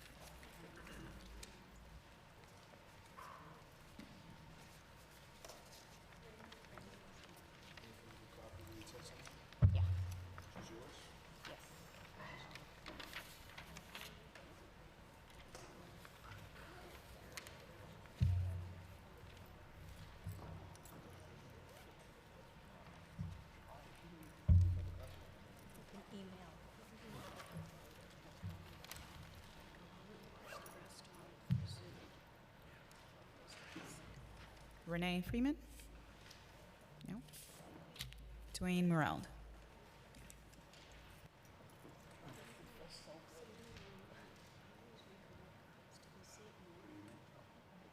Yes, you may begin. You just press the button. Good evening, Madam Chair, Committee Council, everyone in attendance. I'm going to actually read this because my memory is not what it used to be. Good afternoon. My name is Dwayne Morrell, and I am the proud father of 3 children. Now, my oldest has already graduated high school and is currently almost ready to graduate college. And my 2 little ones, 10 and 8 years old, both attend a district traditional public school, PS 105, the Bay School out in Far Rockaway. Now, I personally have been an activist, a champion for quality education for well over a decade, several decades actually. I've been in this fight for quite some time in New York City, and I have no plans on giving it up, even after my children have already gone through the system. In my children's school, the Bay School in Far Rockaway, it lies within District 27. Now, in District 27 in Queens, it is a high poverty, high need public school serving low income families in Queens. 94% of the students are eligible for free or reduced price lunch, and it serves mainly students and families of color, with 95% of the student population being either Black, Hispanic, or other. As an educational activist, I've spent years fighting for a more equitable public school system, given the education gap that exists between high poverty, high need school districts versus districts that serve more affluent students and families. This is why I was absolutely stunned to find out after doing my research on the bill that it would actually make the schools in a district such as District 27 even less appealing than they are today, further widening the achievement gap between high poverty districts and more affluent ones. The reason why I believe is because this class size bill is well-intentioned, it definitely is, and I agree with the mandate to not have our kids sitting in classes of 36 students. I personally, when I was in public school, was in a class that had 42 students at that time. However, that's not the case in all districts across the city, and as it's written now, the blunt implementation of this law across all school communities would exacerbate inequities within our school system. Furthermore, I am extremely concerned that the class size mandate may have a negative impact on teacher quality in schools like PS 105. This law could lead to advantage school poaching teachers from the schools that are in my kids' neighborhood. Basically, they'll come through and they'll say, hey, it's easier and more, better to work over here. And if you're already in a high needs area working in those types of schools, I mean, if you want an easier work day, it would pretty much be a no-brainer to go over that way. So in closing, I'm just gonna say I urge the council and the mayor to make sure that this law is implemented differently than what I've heard so far, and it needs to take into account the nuanced circumstances and needs of different districts and schools, because our students have way too much to lose. Thank you so much for your testimony. April Thank you. Blanding? You may begin. Sorry. Okay. Good afternoon, everyone. My name is April Blanding. I was born and raised in Harlem and grew up attending New York City public schools. My family and I currently reside in Bed-Stuy, Brooklyn, and have lived in Bed-Stuy for the last 16 years. I am here today to voice my concerns over the New York City law to reduce class sizes. When I first heard of the class size bill being passed, I was initially overjoyed because smaller class sizes sound great in theory. However, after doing some research, I was disheartened by the potential drawbacks of the bill. In particular, how capping class sizes could potentially lead to devastating effects on struggling high-need schools like many of the schools in my neighborhood in Bed-Stuy. I knew right away I had to bring this issue to someone's attention. But first, a little bit about myself. I'm a proud mother of 2 children, 2 little girls attending New York City public schools in Brooklyn. My youngest daughter is enrolled in charter school, and my oldest daughter attends a district public high school, a brand new one, in District 13. Finding the right schools for my daughters has not been easy, especially in Bed-Stuy neighborhood where I'm located in Brooklyn, in District 16. In District 16, where we live, the vast majority of the students come from low-income families, and many of its public schools are low-performing, high-need schools. For this reason, it has been a constant struggle to find schools in my neighborhood that work for my daughters, which led me to seek alternative options such as a district public high school outside of my neighborhood for my oldest daughter and a charter school for my youngest daughter. I would love to see our local Bed-Stuy schools improve and better public school options becomes available in District 16, so I could send both of my daughters to a high-quality public school closer to home. But after doing my research on the new class size law, I was disheartened to find that it would actually make the schools near me a little less appealing. Capping class sizes could potentially have all kinds of negative side effects in schools like those in Bed-Stuy. This new law has the potential to contribute to further neglect of struggling high-need schools in districts that need the most help, like District 16, while benefiting schools in wealthier districts that already are succeeding. According to a Chalkbeat analysis, at the city's highest poverty schools, only 38% of classrooms are larger than the cap size allowed. In contrast, at low mid-poverty schools, 69% of classrooms are above the cap. If the new class size law prioritizes funding and resources for low-poverty schools with the largest share of classrooms above the cap, what will this mean for high-poverty, high-need schools in neighborhoods like mine that may not qualify because they already have small class sizes? Are there any funds earmarked or special provisions that specifically target the schools that need extra resources and support because they are economically disadvantaged neighborhoods? Why are we making policy changes to further benefit schools that already succeed most? Shouldn't we focus on the schools that need the most help? It saddens me when lawmakers create bills that sound great in theory, but can potentially cause more harm than good once implemented. I urge the council and the mayor to ensure before the bill is implemented that it benefits schools and neighborhoods with the highest needs. This is the kind of policies that New Yorkers deserve. Thank you.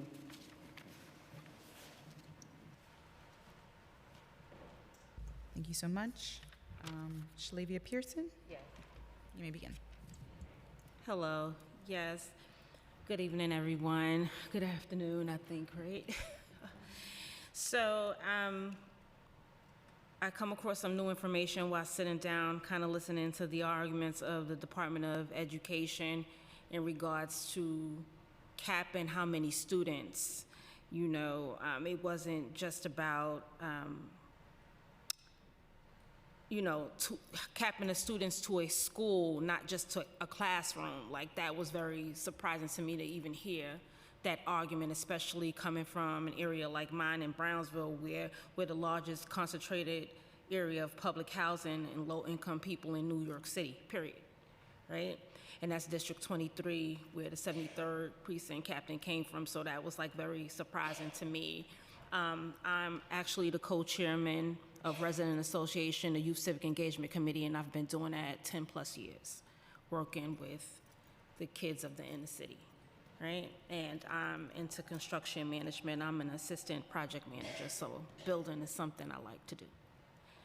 So just to read from my notes and try to stay focused. So my daughter name is Takajwa, and she's an 11th grader in the Urban Assembly High School for Music and Arts. She's always been into that. She was in a junior high school, which is also the only gifted and talented school in Brownsville, and she had to test amongst thousands of kids just to get in there. I had to get 2 recommendations from prior teachers, 3rd grade.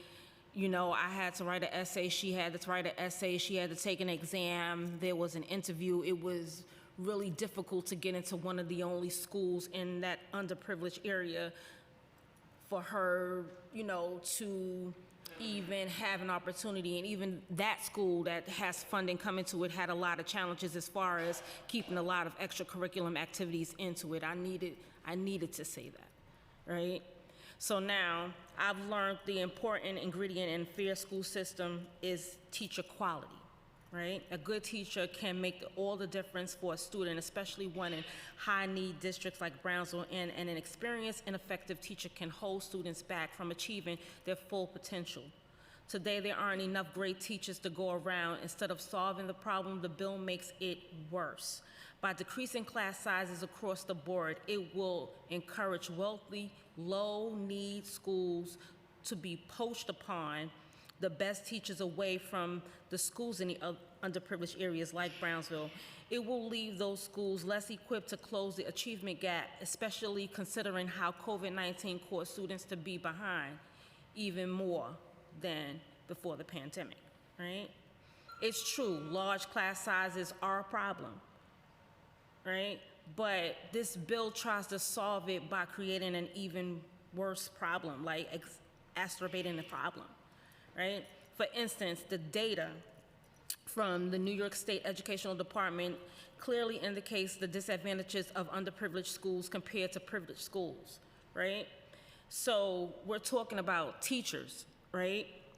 Teachers teaching out of their subject or field of certification. This information comes from 2022 and 2023, which is indicated on that thing. The underprivileged district is number 17, in which I'm really trying to reference. I'm using as a reference, which is the Brownsville Academy High School. So they have 1,362 teachers out of certification, teaching out of their certification. Out of that, 222 of them are out of cert, period, right? New York statewide, they have 200,000, almost 204,000 teachers that are teaching out of certification. 18,302 of them are out of cert. Statewide, high poverty schools have 43,397 teachers teaching out of certification. 8,936 of them are out of cert. That's 21%. Statewide low poverty schools have 60,417 teachers teaching out of cert. 1,216 of those teachers are out of cert. That's 2%. Not only does the high poverty schools have about 20,000 less teachers, but they also have 19% more teachers without certification, right? Math don't lie. We don't have enough teaching power, right, to make our classrooms smaller, right? They don't have enough programming already.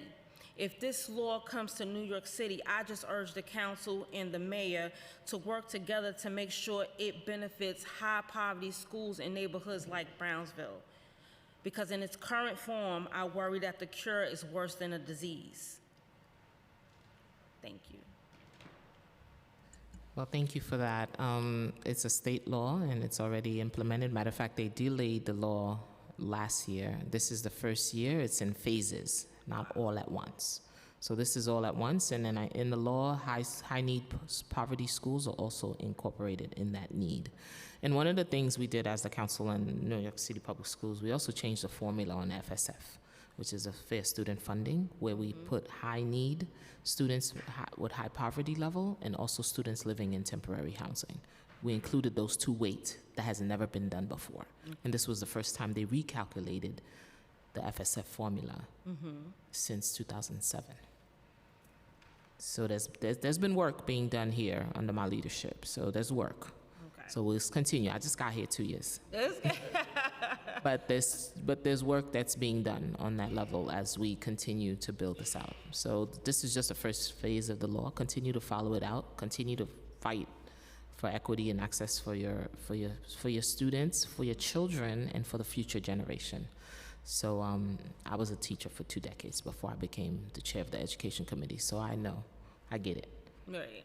You got the right person. I don't want to I figured if I just throw the math out there, that it can give you a clearer picture of what the real argument is. We're not afraid of the change. We're just afraid that we can't meet the needs of the students changing quickly, right? Without putting other measures in place like qualified teachers. Right? And that was one of my questions. What was the pipeline of educators coming from? How do we create it nationally? We already have a teacher shortage. Right. How do we maintain talent? Retaining them is the biggest thing, right? Underpaid teachers across the city, they tell you underpaid, overworked, unappreciated. Educators are my unsung heroes. They did magic, including myself, during the pandemic, and we want to continue to not clap for them after COVID, but continue to clap for them, make sure that they don't have to do three jobs in order for them to survive. They should be able to thrive. So that's one of the other things. Teacher pay is one of the things. And the second thing I said, let teachers teach. Right. Thank you so Thank much you. to everyone on the panel. Thank you. Our next in-person panel, Antonia Brown, Stephen Stowe, Lupe Hernandez.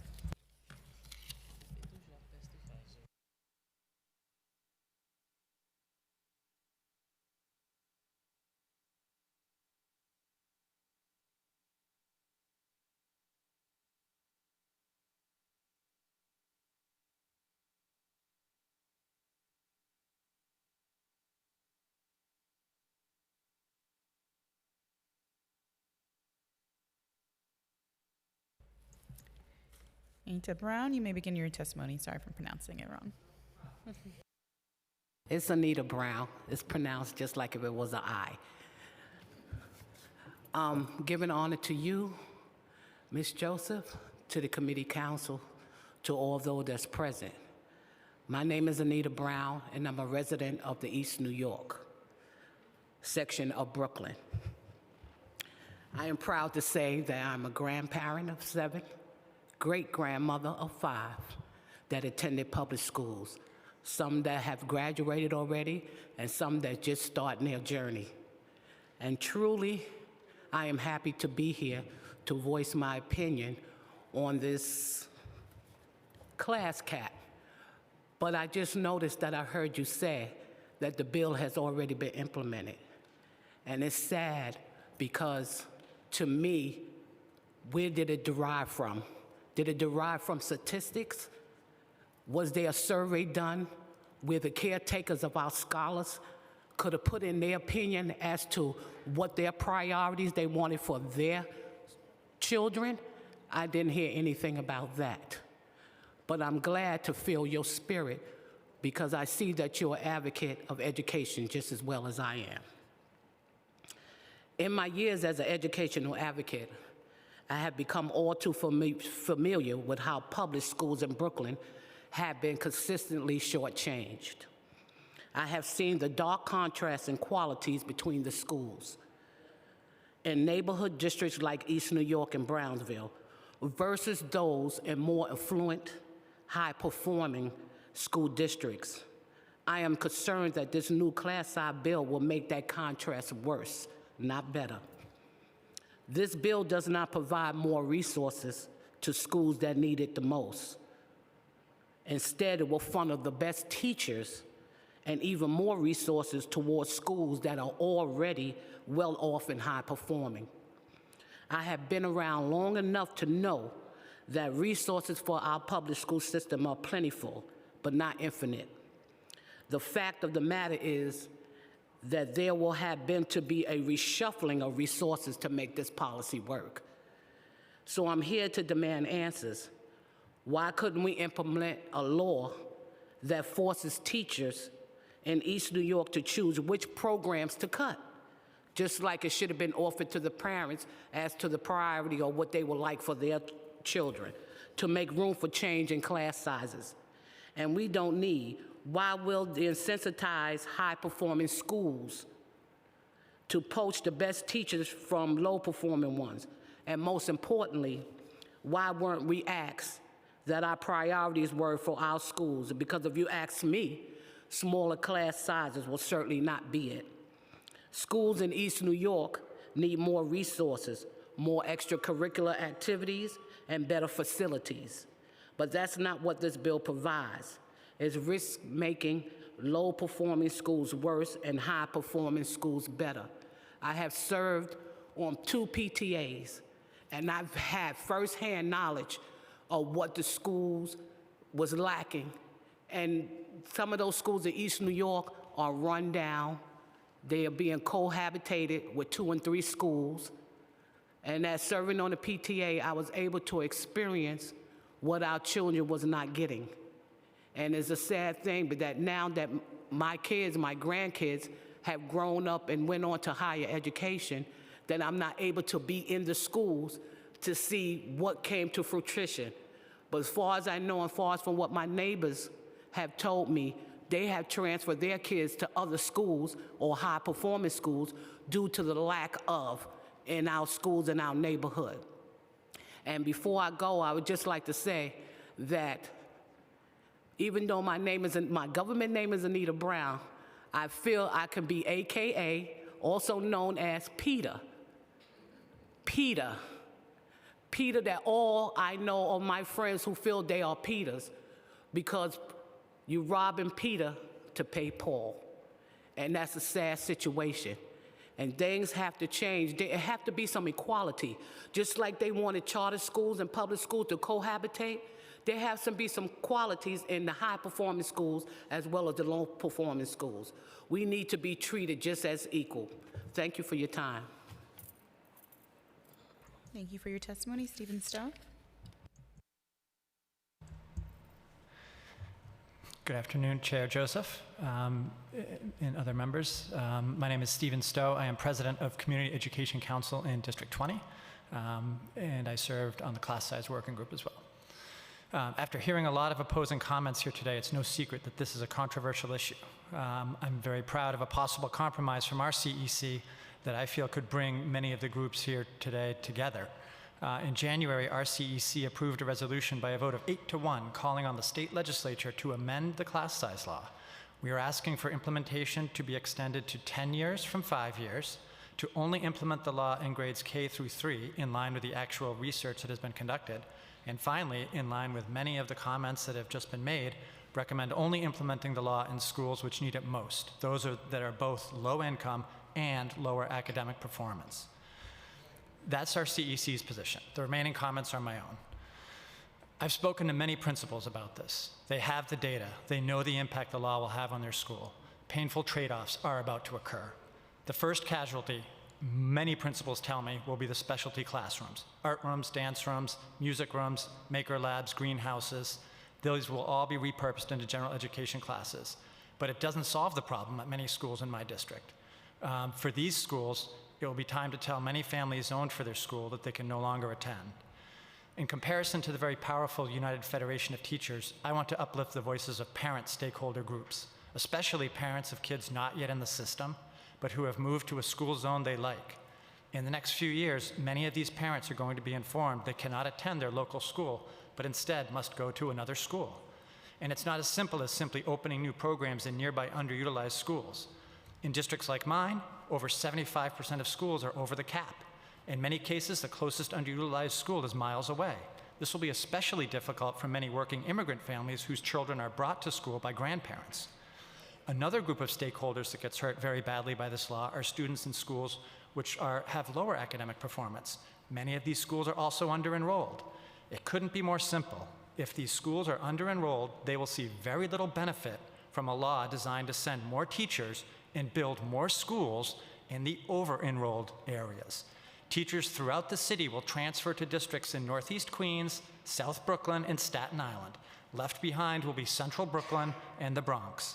If you care about educational equity and if you care about focusing our resources on students with the highest academic needs, you should be very concerned about this law. California tried class size reduction years ago. They later gave it up. A consortium of policy think tanks evaluated the program and wrote the following, quote, implementation of CSR occurred rapidly, although it lagged in schools serving minority and low-income students due to lack of space. They also said, our analysis of the relationship of class size to student achievement was inconclusive. They also said, class size reduction was associated with declines in teacher qualifications and a more inequitable distribution of credentialed teachers. They also wrote classroom space and dollars were taken from other programs to support CSR. The Public Policy Institute of California writes that learning gains were wiped out by the decline in teacher quality. They recommend, quote, a better approach to class size reduction would have been to reduce class sizes in a subset of schools each year, starting with low-performing schools serving high-poverty populations. This would have limited the departure of teachers for newly created jobs in suburban schools, lessened the overall competition, and reduced inequality in academic performance. This is exactly what we're recommending in our CEC 20 resolution, a careful, phased approach. I'll skip to the end, thank you. I just want to point out some of the political context. This law was passed very quickly in 2022 with no hearings or deliberations like we're having now. I believe previous speakers have mentioned that. It relies on a very popular policy, but was written with no consideration of the practical impact on New York City schools. With the evidence strongly mixed on class size impact and significant financial and operational complexities, the only responsible course of action is to reform the law. Take a phased approach. I ask for your support to lobby Albany to reform the law. Thank you. Thank you so much for your testimony. Lupe Hernandez. Good evening. Thank you, Chair Joseph, and long time no see. My name is Lupe Hernandez, and I am a New York City parent. I am here speaking in my own capacity, but I do sit on the citywide Council for Special Education. And I come here today after hearing from many parents that even spoke about their experience in EI. My son started an early intervention where we experienced reduced size classrooms that were able to provide supports much needed for many of our students with disabilities. However, like many families going through the Turning 5 program or Turning 5 process, you realize quickly how limited these programs are within a district, sometimes even boroughs. I think what I was touring was a lot of outer boroughs, and we know what transportation looks like, but I won't get into that. But my advocacy in this work started 10 years ago, and I will say in those 10 years, reducing our class sizes has been the #1 parent concern on many surveys year after year after year. In fact, New York City Public Schools puts out a survey every single year. And City Council had in committee and had several hearings, and we were waiting for the speaker at the time to bring that class size reduction bill to a vote, and it never happened. And I'm glad and I'm thankful for the state for passing this bill, and there is a phase-in process and the recommendations provided by the working group kind of goes over that. I want to give some of my own personal experience. When I went into kindergarten, my son was in a classroom ICT. It was what was recommended. He probably would have been better off in a 12 to 1-to-1, but there was nothing available. And our local school offered an ICT with a full-time paraprofessional, 1-to-1, 100% of the time.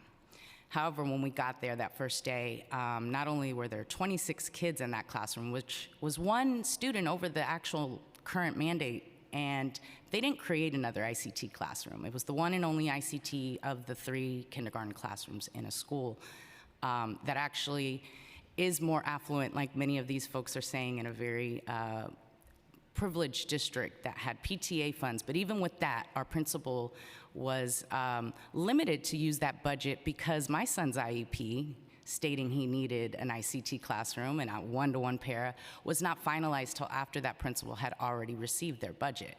So therefore, we spent a year.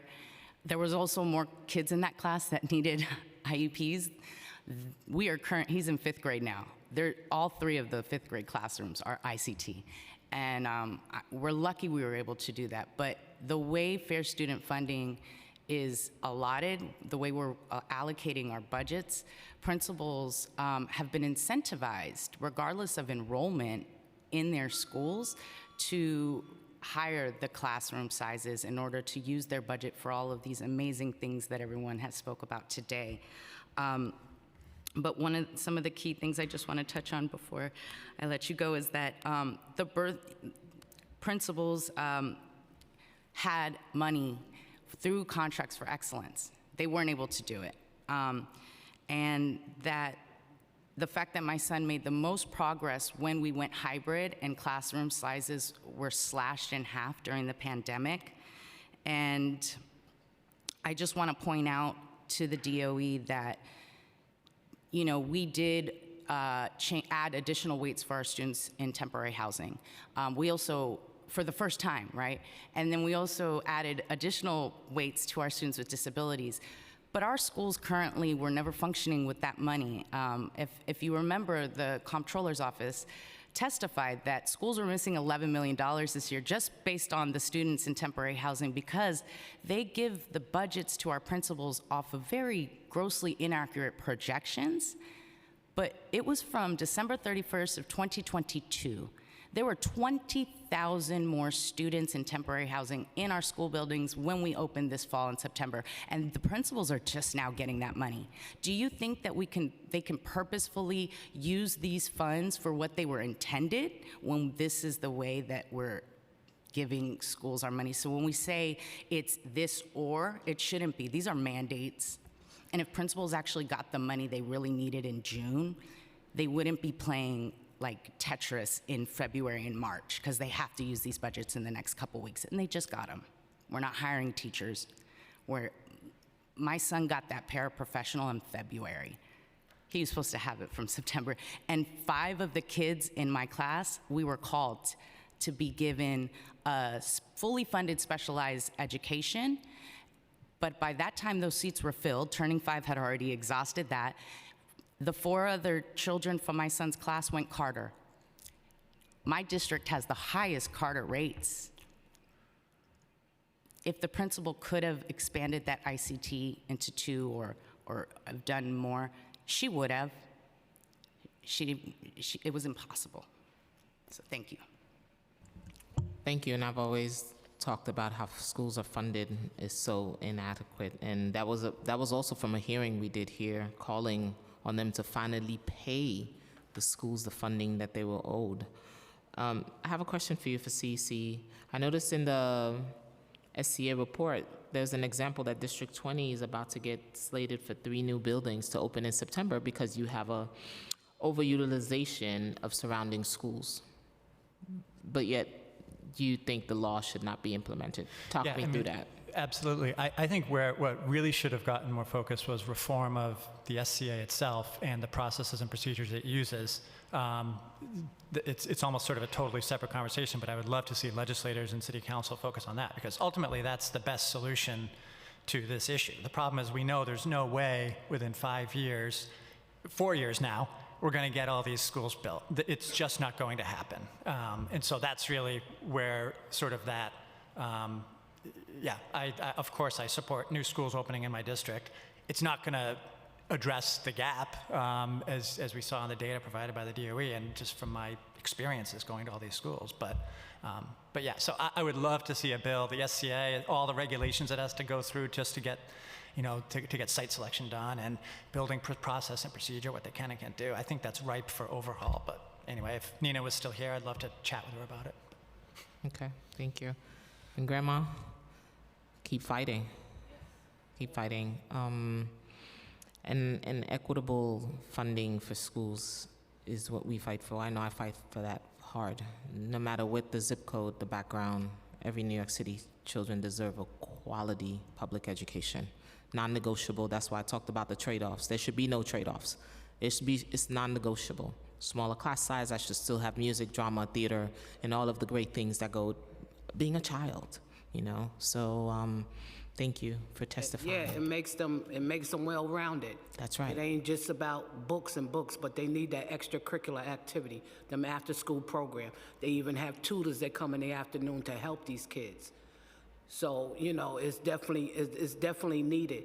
And on top of that, parents can't just rely on the educational system to teach their kids. They have to become a part of that community. Absolutely. I've always said that parents need to be part of this educational journey in order for us to succeed. So one of the things they did have right is during the pandemic, they had a parent university where they engaged. They need to bring that back and make it even stronger so that parents are part of that conversation. Exactly. Thank you for your time. You're very welcome. Thank you. Thank you so much to our panel. That concludes our in-person testimony. If there's anybody else in the room who wishes to testify in person, please make your way to the Sergeant at Arms desk in the back. We will now move on to virtual testimony. Again, for all virtual panelists, please wait for the Sergeant to announce that you may begin before delivering your testimony. Our first panel, Johanna Garcia, Amy Tsai, Venus C. Sang, and Paulette Healy, followed by panel 2, Tanisha Grant, Maggie Sanchez, Adriana Alicia, and Johanna Bjorken. Johanna Garcia, you may begin your testimony. Thank you.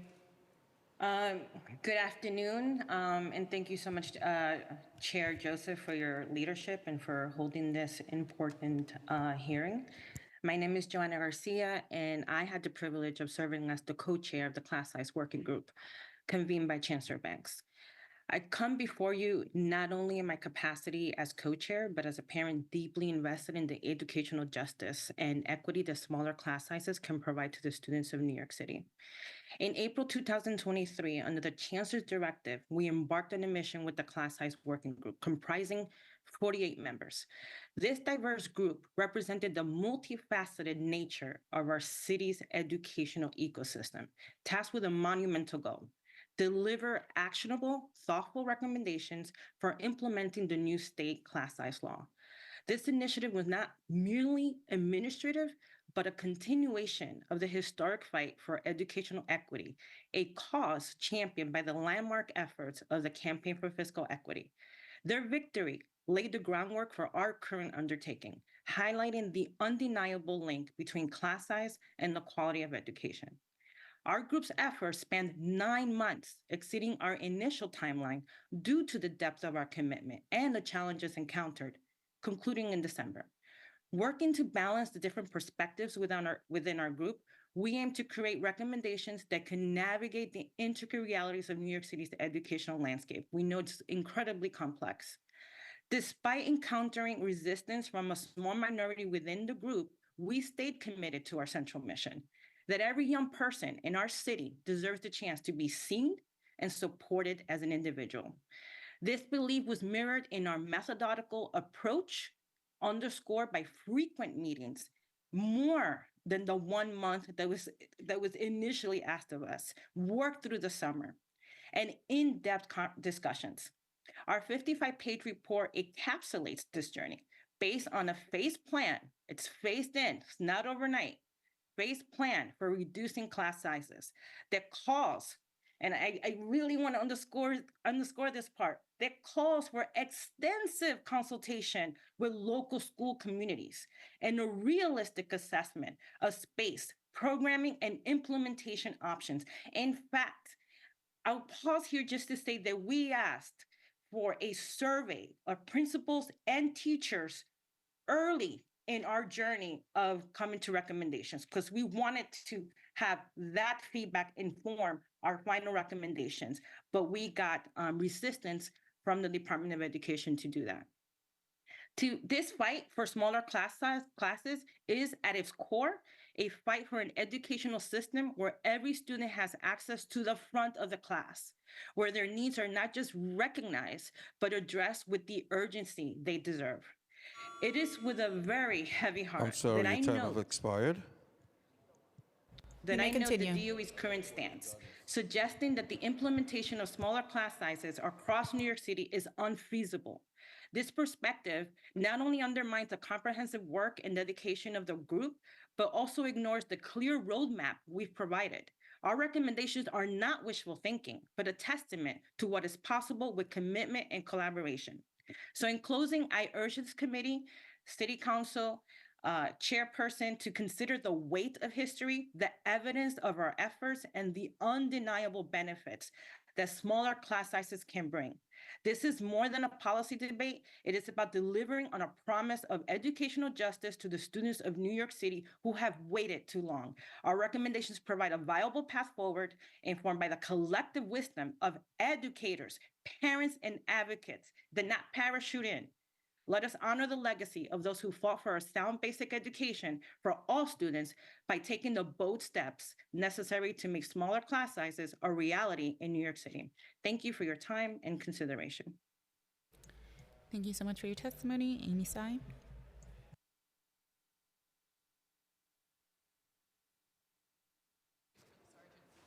You may begin. Can you hear me? Yes. Thank you so much, Chair Joseph and members of the Committee on Education. My name is Amy Tsai. I am first and foremost a parent of the Bronx Northwest Community School District 10. I am a member on the Community Education Council District 10, and I'm also a mom of 5 who are all currently in the New York City public school system. They all range from elementary, middle school, and high school in the Bronx and Manhattan. I have 3 children with a disability in several different school settings. I would like to just express first, as my role and my responsibility as a member of the CEC, I come from a district that has 63 schools. On top of that, Department of Education has added more charter co-locations in this district. There is more public housing that is not for the community members in District 10, but more for the other districts to come in and move into my district. Therefore, there is no empty lots to build or extend schools to really provide the overcrowding in my district in the Northwest Bronx. The borough of the Bronx is the most vulnerable community. We don't have the funds in our school. Our parent associations are struggling. Our principals are struggling through fair student funding. This is a struggle we have been talking about to reduce class size for more than a decade. We know that we are witnesses to smaller classrooms really work for our students and for our communities. Personally, from my 5 children, I have seen classrooms where I volunteered where there was 32 to 35 kids in the class with 1 teacher or 2 teachers for ICT. Still not enough because we are the highest district in the Bronx with IEPs and students with English language learners. Therefore, for a teacher to teach academic needs to all those students on top of managing emotions, behaviors, making sure students are eating, having a physical activity for 30 minutes a day in school is still not enough. It just sounds exhausting. And it's just insane for me to imagine that we continue to increase the amount of students in the classroom and yet don't address overcrowding in districts like mine.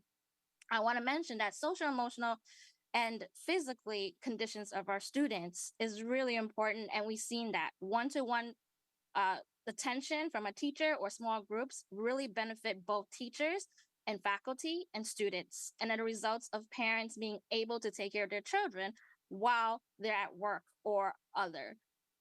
I really want to ask the city council to make sure that the laws that are been passed by our state legislators, we are very thankful for that, but it is the responsibility now for the City Hall and Department of Education to implement what is in place for the law. Again, I have children with special needs and they are not compliant. The DOE is not complying to their services right now. And therefore, we know that it is really something that the DOE need to do in the next 4 years, the class size law, to make sure that there is a class reduction. Therefore, thank you for the accountability and hope that the mayor is doing what it does, because he echoes, get stuff done. So therefore, this priority needs to get done. Thank you so much. Thank you for your testimony. Next panelist, Venus Z. Sang. You may begin. Hi, my name is Venus Zizang, Staten Island elected parent PEP member and class size working group member, one of the supporters of the class size minority report. I've spent a lot of time in CEC meetings listening in on feedback about the class size law. I want to remind the public that supporting the class size minority report does not mean that we are anti-teacher or anti-student. We want lower class size too, but not at the expense of more learning loss for our pandemic era students. There is natural cause such as the pandemic, such as flooding, housing migrants in schools that cause learning disruption.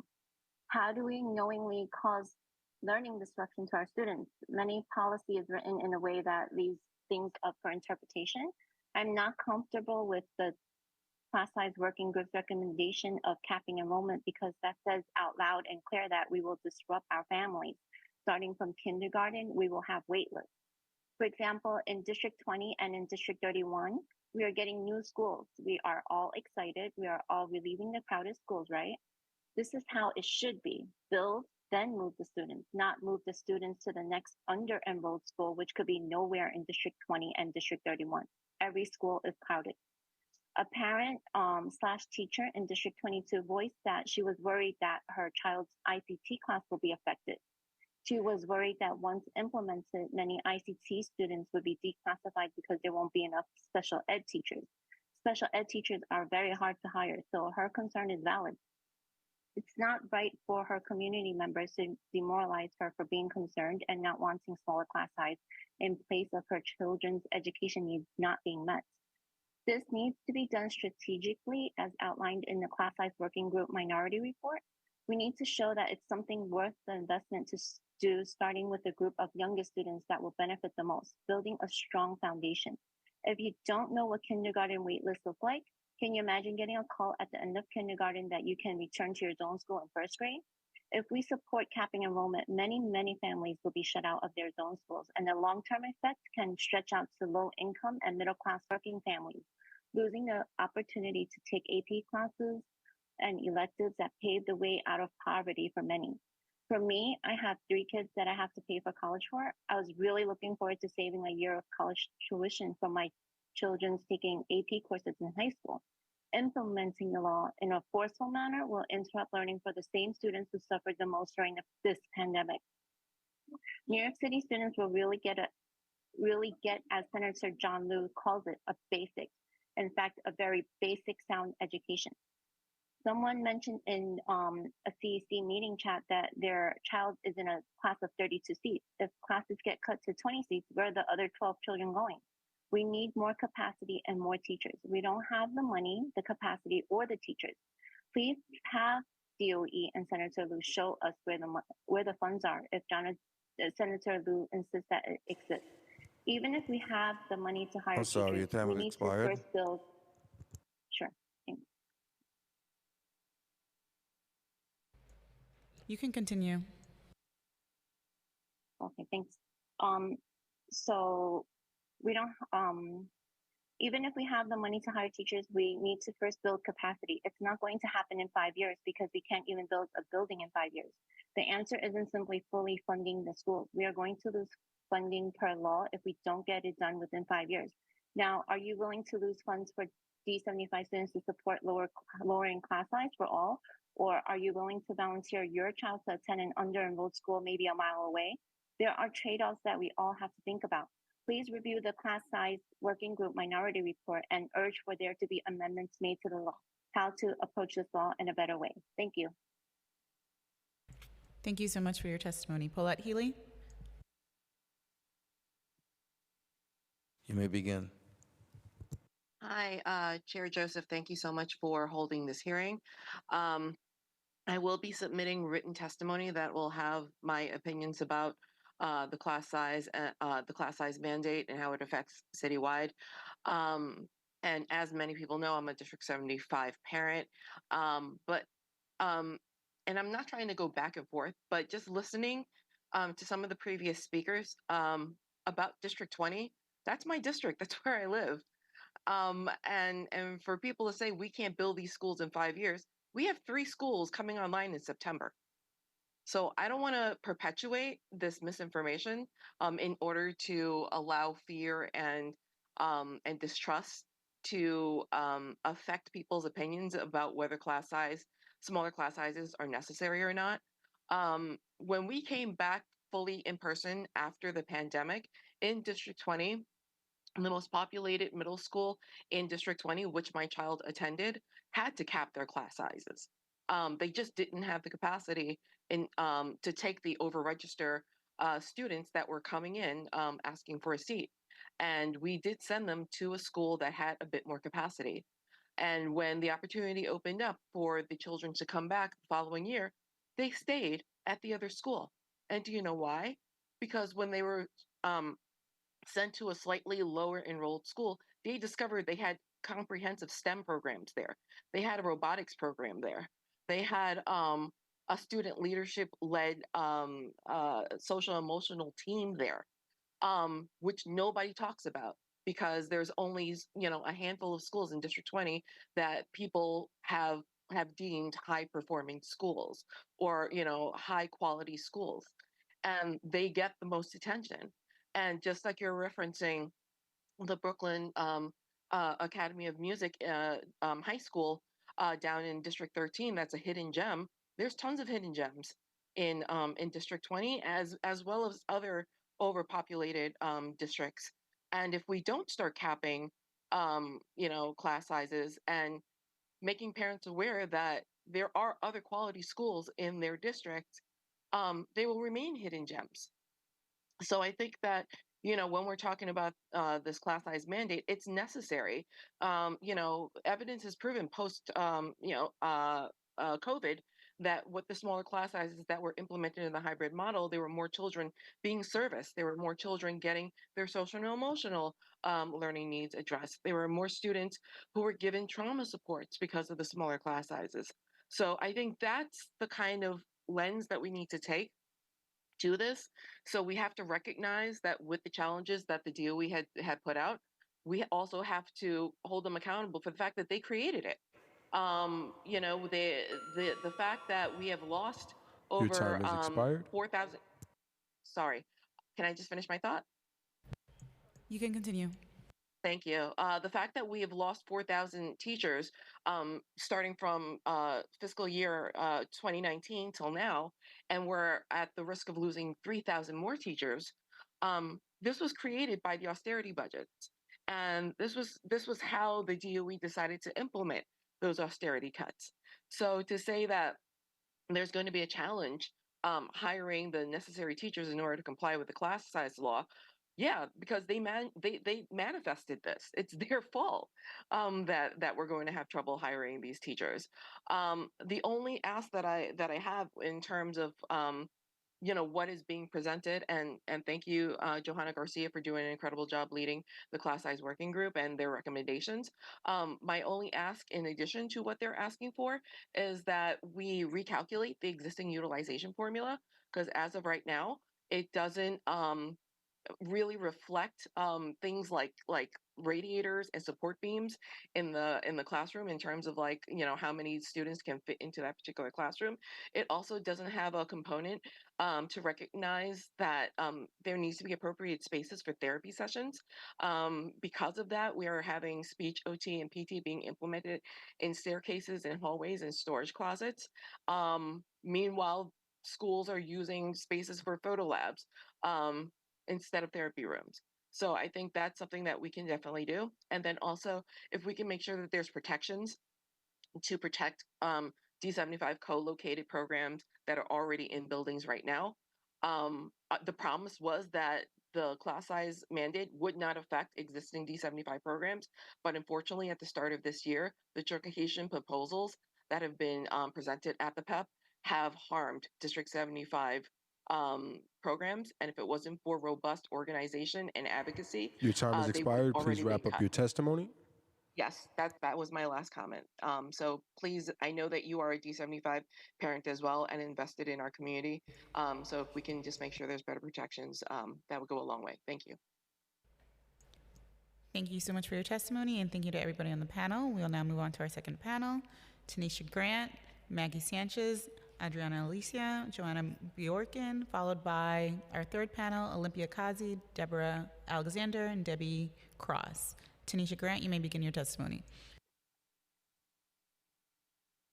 Hello. Hold on, I can't see myself. Am I at? Anyway. Hello, my name is Tanisha Grant, and I am the Executive Director of Parent Support and Parents New York. Today, I speak to you as parent of an 11th grade student. I have been a parent advocate for 10 years plus. I want to talk about what it looks like when there are classes, when there are large classes or small classes with not enough administration. My son goes to Eagle Academy in Harlem. This camera thing is really messing with me. I'm not understanding what's going on. Okay, my son goes to Eagle Academy in Harlem. He has been a student at Eagle Academy since 6th grade. He's now in 11th grade. For the last 2 years, I have been advocating at Eagle Academy for more communication with parents. This year, because my son is a good student, Eagle Academy took it upon themselves to put my son in an online college class. There was just a teacher in a class, but the professor was online. 6 months later, I find out my son got F's in this class. There was no communication to me. Even when it was parent-teacher conference, I had to reach out to the school. I never talked to the teacher that was overseeing this class, this college class. When I confronted the school, they acknowledged I was right, but implied that they are trying to uplift my son. Chair, I ask you, If my son has an F on his transcript, how is they trying to uplift him? Mind you, my son has 4 Regents passed and is on his way to a 5th to get a Regents diploma. I feel that if there was more administrators in the school and lower class size, maybe this would not have happened. If my son was receiving the individual attention, maybe the teacher would have reached out. It's a shame that Department of Education has parents believing that smaller class sizes is a bad thing because of the lack of resources. The truth is, all of our public schools should be fully funded with small class sizes so each child can get the education, the high quality, full funded, culturally responsive education each of our children deserve. The education that parents like me have been fighting for. I want everybody to understand that it is because of the parents that we even have something called culturally responsive education, and no one talks about that. All teachers should be great teachers to our children.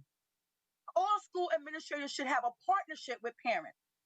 This isn't happening in our schools, especially in Harlem. I felt so helpless today when my son's principal told me that he was trying to uplift my son, who is already an amazing student. It is not lifting a child up when you allow them to fail and not get in touch with their family. We need small class sizes and we need administrators. We need principals that are not going to put our children on a path to fail. As a parent, I will fight this F to get off of my son's transcript, and I will continue to fight that small class sizes are implemented. Thank you for having this hearing, and thank you for listening to my testimony. Thank you so much for your testimony. Maggie Sanchez.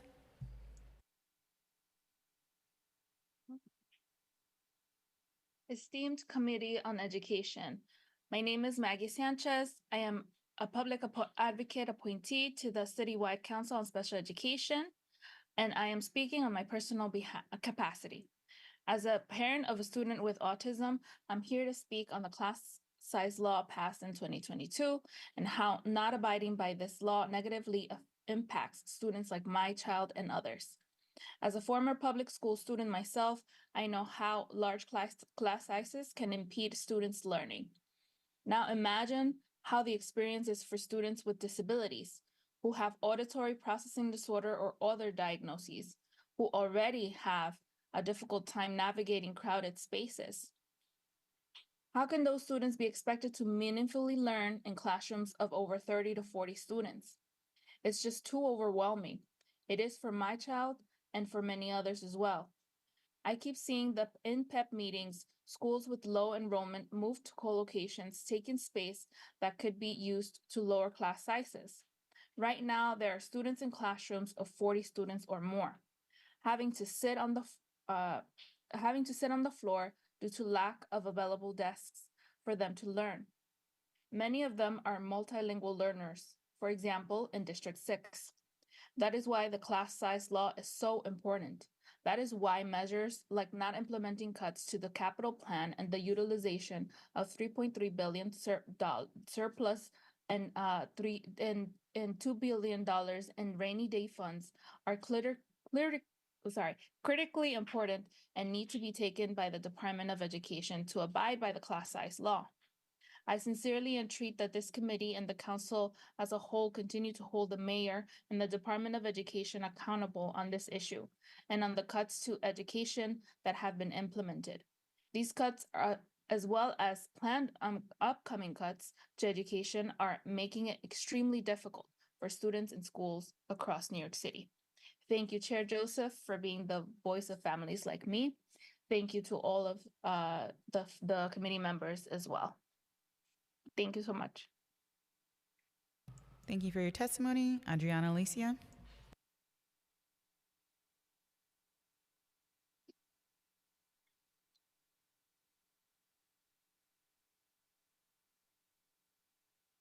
Good afternoon. Can you hear me? Yes. Fabulous. Thank you. Thank you, council members, and many thanks to you, Chair Joseph, for your leadership and your candor during this meeting. It's greatly appreciated, and I'm going to submit my full testimony in writing. My name is Adriana Alicea. I'm a New York City public school parent, and I am a CEC member in Community School District 28 in Queens. I'm testifying here today in my capacity as a parent who remains deeply committed to advocating for an equitable and quality education for all New York City school students. Unfortunately, as you know, and as the public heard today, District 28 is one of the districts that continues to be deeply affected by the DOE's negligence, leading to the current de facto segregation in our district. Transparency and accountability are crucial in ensuring that every child receives the quality education they deserve. By reporting actual class sizes and student demographics, we can better understand the needs of our students and allocate resources more effectively. This data will also help us identify areas where additional support is needed, and that will ensure that our students have an equal opportunity to succeed, or as close to equal as we can get.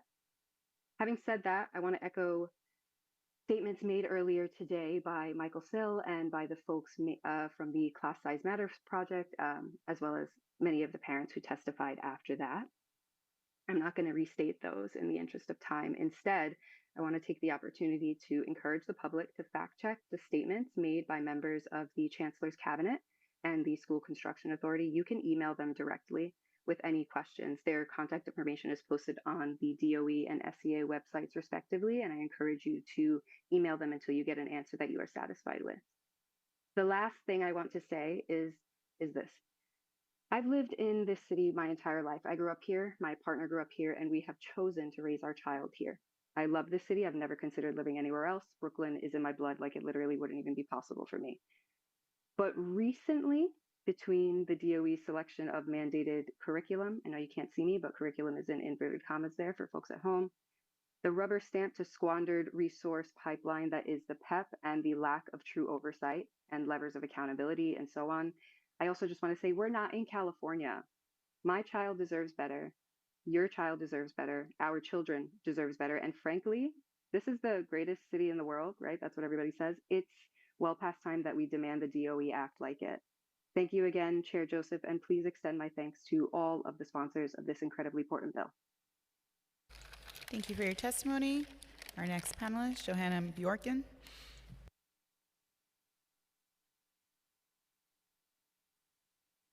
Hi there. My name is Johanna Bjorkane. I live in Sunset Park, Brooklyn, and I parent a 9th grade public student who is spitting distance from you all in the Murray Bergtraum building. I was also a member of the Class Size Working Group and co-chaired its Budget and Finance Subcommittee. I served on the working group as a school business manager steeped in school-based budgeting, but I am speaking today in a personal capacity. Of course, the Bloomberg-era policymakers who created the incentives to pack classrooms just wish this law would go away, and you must hold their feet to the fire. One important factor is how will the DOE support and build upon compliance, the approximately 40% of classrooms that currently meet the mandate. The path to broad compliance centers these schools, the ones that today have the space and the teachers. They enroll our most vulnerable students, but too often compliance is an accident of enrollment. School funding methodology, and I'm talking about fair student funding, currently requires that at least some classes be large to pay for the ones that are small. It requires a school to use funds they get because of its needy students to subsidize the direct teaching costs in classrooms meeting the mandate, even when the needy students are in other overcrowded classrooms. This model has to change to make compliance universal, and as it does, our students that are currently starved to meet costs will also benefit. That is not an equity transfer, and especially not when the least needy quartile includes students where 65% of students are in poverty. Our working group subcommittee recommended that the DOE's models do not just consider overall expense, but the ability of a wide range of schools to meet costs, and that's where equity lives. How schools meet costs is something that I'm watching very carefully as this year's Fair Student Funding comes up for review, and I hope you will too. Looking at the 30% of schools that don't have space now to comply in a city as big as ours, the obstacles to compliance differ neighborhood by neighborhood. Solutions towards implementation will be best when they come from and with those neighborhoods and communities, mindful to center those who have historically been most marginalized and left out of the conversations. And it is clear that some superintendents are already thinking about their trickiest corners. At Tuesday's PEP, there were already votes on split citing overcrowded and popular schools and consolidating others. Nobody loves a rezoning, but they aren't new, and the class size law isn't the only thing to make them happen. I've seen 5 just in my home district since my child started kindergarten. But equity must stay top of mind. How do the decisions about getting to compliance center our students who are most vulnerable? And as we are talking about money, I have to say I am so glad that you and this council is staring down our mayor and his fake budget crises. As we fight to maintain the essential programs that should never have been funded with expiring stimulus dollars, we must also keep our eye on the long game and make sure that we move forward to implement the historic class size law decades of parents have fought so hard to have. New York City's students deserve the relationships with their teachers simply impossible in classrooms of 30 Your time students. has expired. We need our, okay, I'm finishing up. This is our new normal, and we need to get to our new normal. Thank you for your testimony. Moving on to our next panel, Olympia Kazi, followed by Debbie Cross. Olympia, you may begin. Thank you. So my name is Olympia Kazi, and I have a first grader and a third grader in Manhattan School District 6 in Washington Heights. And I was there earlier, then I had to come and pick up my kids. And listening to the hearing, I just want to thank again Chair Joseph, for hosting it, for asking the questions that you did at DOE, and all the thoughtful questions that you asked, but also all the other council members. And of course, the work of Leonie, Joanna, all the people who served there, these parent leaders. I feel better as a parent knowing that you guys exist, right? However, I am also very upset about what I heard today from DOE. And I feel that their attitude was very defeatist. They kept pushing back. They didn't give us concrete plans. They didn't mention really any constructive way to address the challenges. You know, I thought these were the time in which a challenge is also an opportunity. And even though they're given the funds to do something good, they're not doing it. And I was particularly upset because of the fear mongering they did with constantly saying trade-offs and caps. And I was sad to hear some parents here today, you know, drinking the Kool-Aid and believing that this is really the situation, that we have to accept this scarcity mentality. We are the richest city in the world, and we can have a great education for every kid. We should have integrated schools, and all the kids should have services that they need and great education. So I want to take 1 minute to talk about these great schools that people are so scared they're going to be capped so their kids cannot go to these great schools. Have we looked how many they are and what is the issue? How many kids will need to be sent away? Have they thought of, you know, constructive ways, creative ways of, you know, the Whitney Museum had amazing containers that were stuck there within 6 months, and they created public education for kids in an amazing project that now is being located at the Socrates Park, public Socrates in Astoria. So the DOE is not doing anything creative. Have they thought of having, you know, stacked schedules? Some kids will be going in the morning and in the afternoon. If that's the problem, we have just a few great schools that people are so sad about. But this is not really the problem. The problem is that they accepted that they should have few schools, as if it was set in stone. You know, there are few public schools that are good. All public schools should be great. And if we don't give them the resources, they will never be great, right?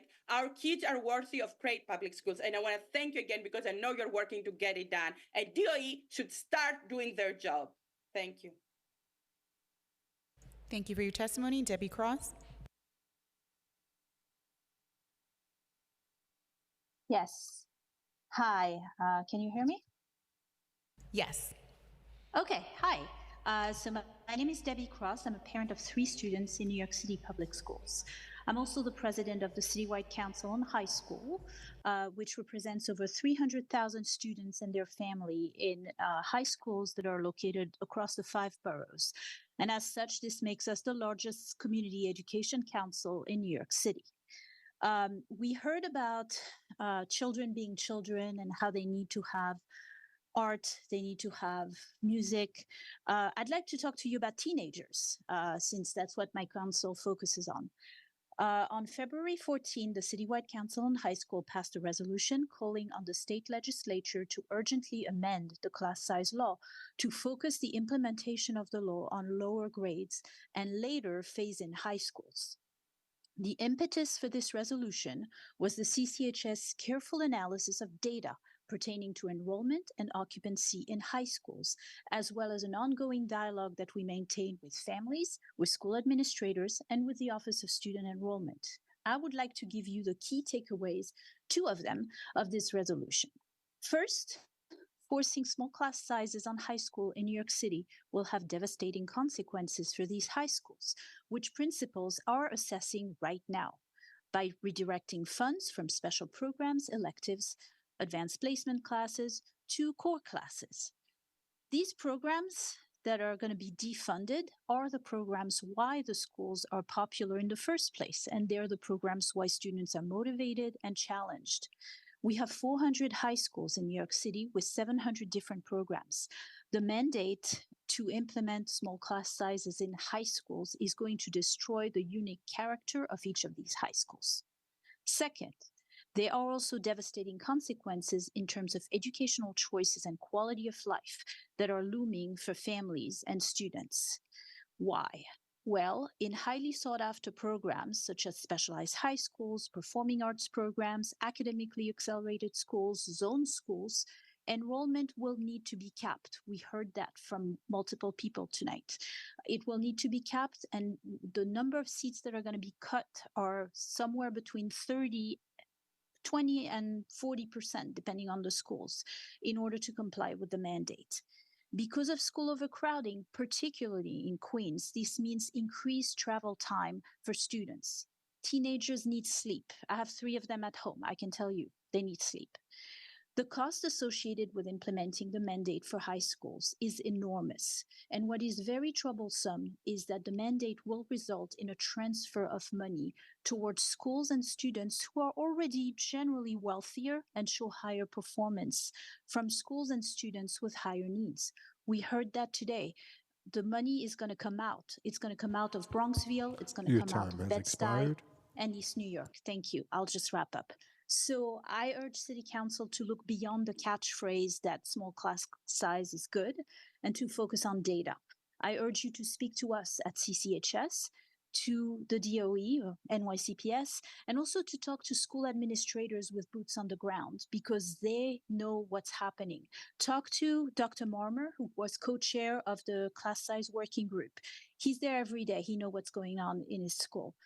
I urge you to work with the state legislature to amend the law before we cause irreversible damages to public high schools and to their communities in New York City. Thank you. Thank you so much for your testimony, and thank you to everyone on the panel. If the following registrants are logged onto the Zoom and would like to testify, please use the raise hand feature. Dan Chen, Johanna Dominguez, Aisha Irving, Ellen McHugh, Patrick Sprinkle, David Marmor, Taylor Hum, Luis Camillo, Deborah Alexander. No hands. That concludes our virtual testimony.